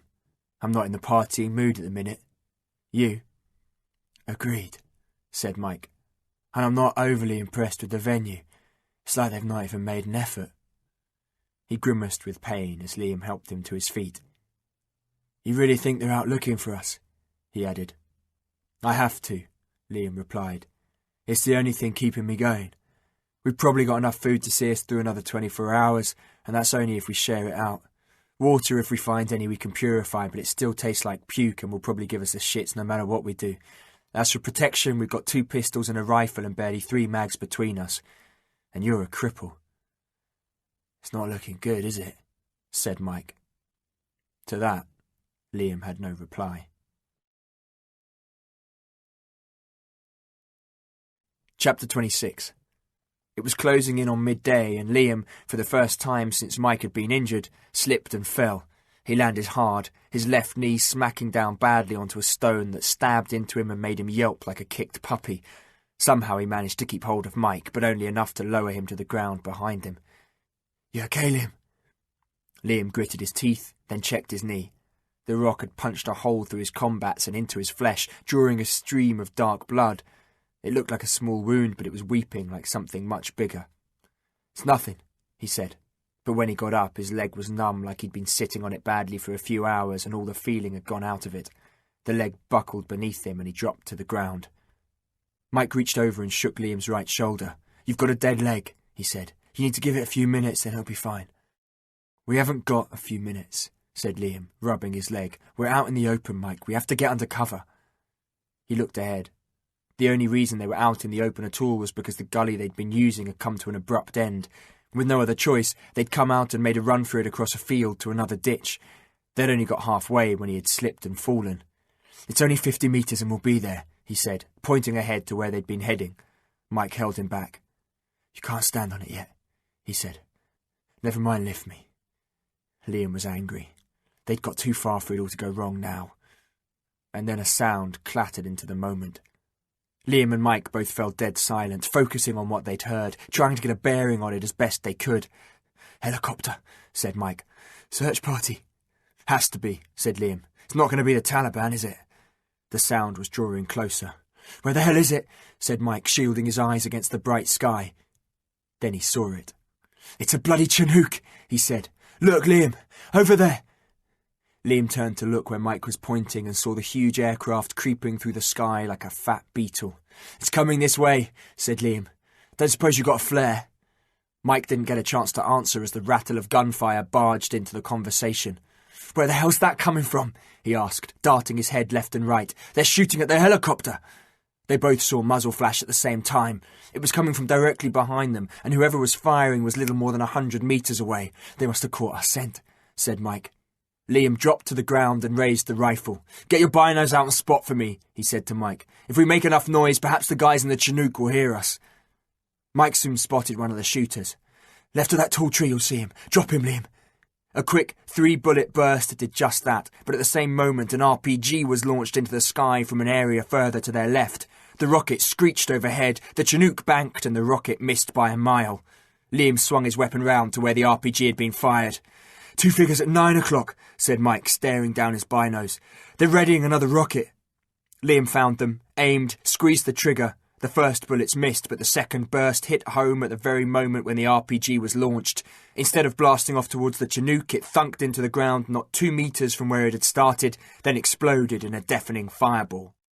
Liam was given no time to gloat as more gunfire erupted around them.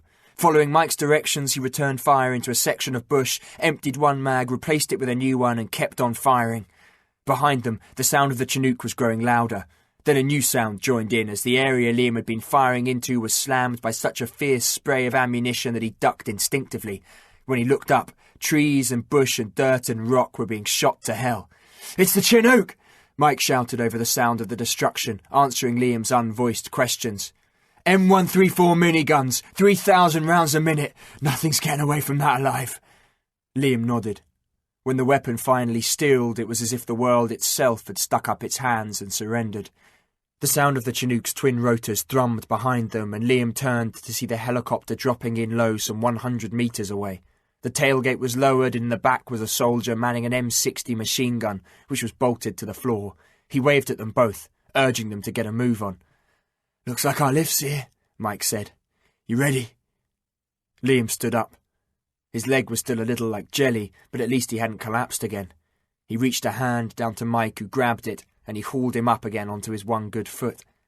From the back of the Chinook, a group of soldiers fanned out and started to provide covering fire. Liam didn't think anyone could have survived what the Chinook had just attacked with, but it was reassuring to know they weren't taking any chances. Then he heard someone shout his name. "Scott! Bloody well get a move on! Shift it!" Liam hoisted Mike onto his shoulders, then turned towards the helicopter and pegged it. All he could see was that open tailgate waiting for him, growing larger the nearer he drew to it. Bullets were flying all around, but he was oblivious. All that mattered was reaching that aircraft and getting out of this safe. He arrived at the helicopter and nigh on collapsed as he raced up the tailgate. 2 soldiers caught him as his legs finally gave way, while 2 others quickly got on with dealing with Mike. The last thing Liam saw as the Chinook rose into the air, and before he passed out with tiredness, was the face of Sergeant Reynolds in front of him, grinning. "You're a lucky bastard," he said. Then Liam's brain shut him down. Chapter 27. When Liam walked off the plane, it was raining. The sensation was like electricity tingling his skin. It was good to be back home, he thought. After he'd gone through all the usual army stuff, he headed back to barracks.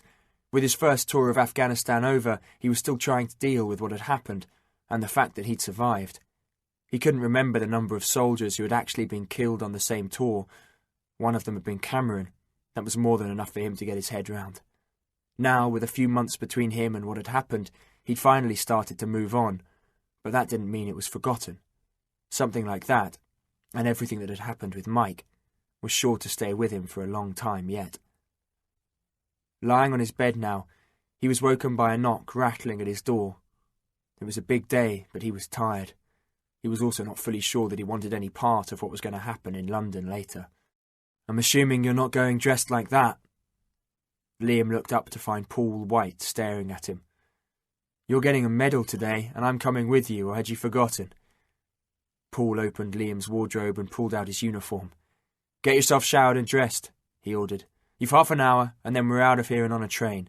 You can change into this when we get there. Agreed?" "Thanks," said Liam, and stood up to take his uniform and put it in a suit carrier. "Look," he said, "about Dinsdale." Paul held up a hand to stop Liam saying any more. "Everyone knows what happened," he said. "We couldn't save him. You did everything you could, and so did I. Everything, mate. And that's all that really matters, isn't it?" "That's not how it feels." "No one ever said it would," said Paul. "But we're soldiers in the best army in the fucking world, just like Cameron was, and we have to deal with it, just as he would have if it had been the other way round. Now shut the hell up and get dressed." By the early afternoon, Liam was standing inside Buckingham Palace. At his side were Paul, Mike, who was refusing to sit in his wheelchair and was instead leaning on crutches, and his parents. Whereas his mum just looked pleasantly surprised, his dad, Liam thought, looked awkward, embarrassed almost, like he'd only just realised exactly what his son had achieved and still couldn't believe it. Liam was called forward, and a moment later found himself standing in front of the Queen. She leaned forward and pinned to his chest a medal, the conspicuous Gallantry Cross. "Well done," she said. Liam glanced down at the medal. The cross was of silver, mounted on a wreath of laurel leaves, and the ribbon was white, with narrow stripes of dark blue at each edge and a central stripe of crimson.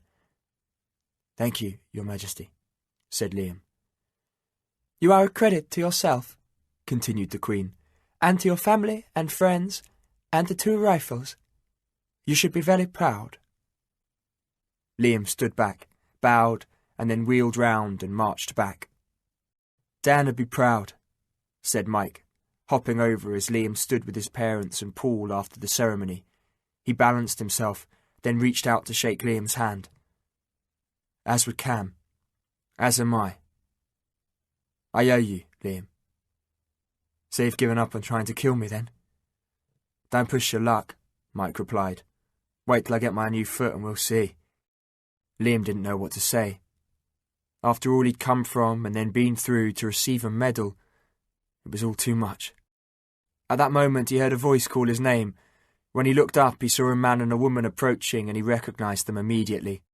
Cameron's parents, there to collect a posthumous medal on behalf of their son. "Liam," said Cameron's father, reaching out to shake his hand. "Cameron would have wanted us to congratulate you. He spoke of you a lot when he was on leave. Well done." "I'm sorry," said Liam, his voice cracking. "I did everything I could. Cameron's father squeezed his hand even tighter. Then they were gone. For a moment Liam watched them go. Then he looked down at the medal on his chest and remembered what Jason had said, that what mattered in the end was getting through each day and night and heading home to a pint of beer, a warm bed, and if you were lucky, a shag. It made more sense now than ever before. "Well?" asked Paul as rain started to fall. "What now?" "I guess 2 out of 3 isn't bad, is it?" Liam said. Paul raised an eyebrow. "What are you talking about?" Liam smiled. "Pint.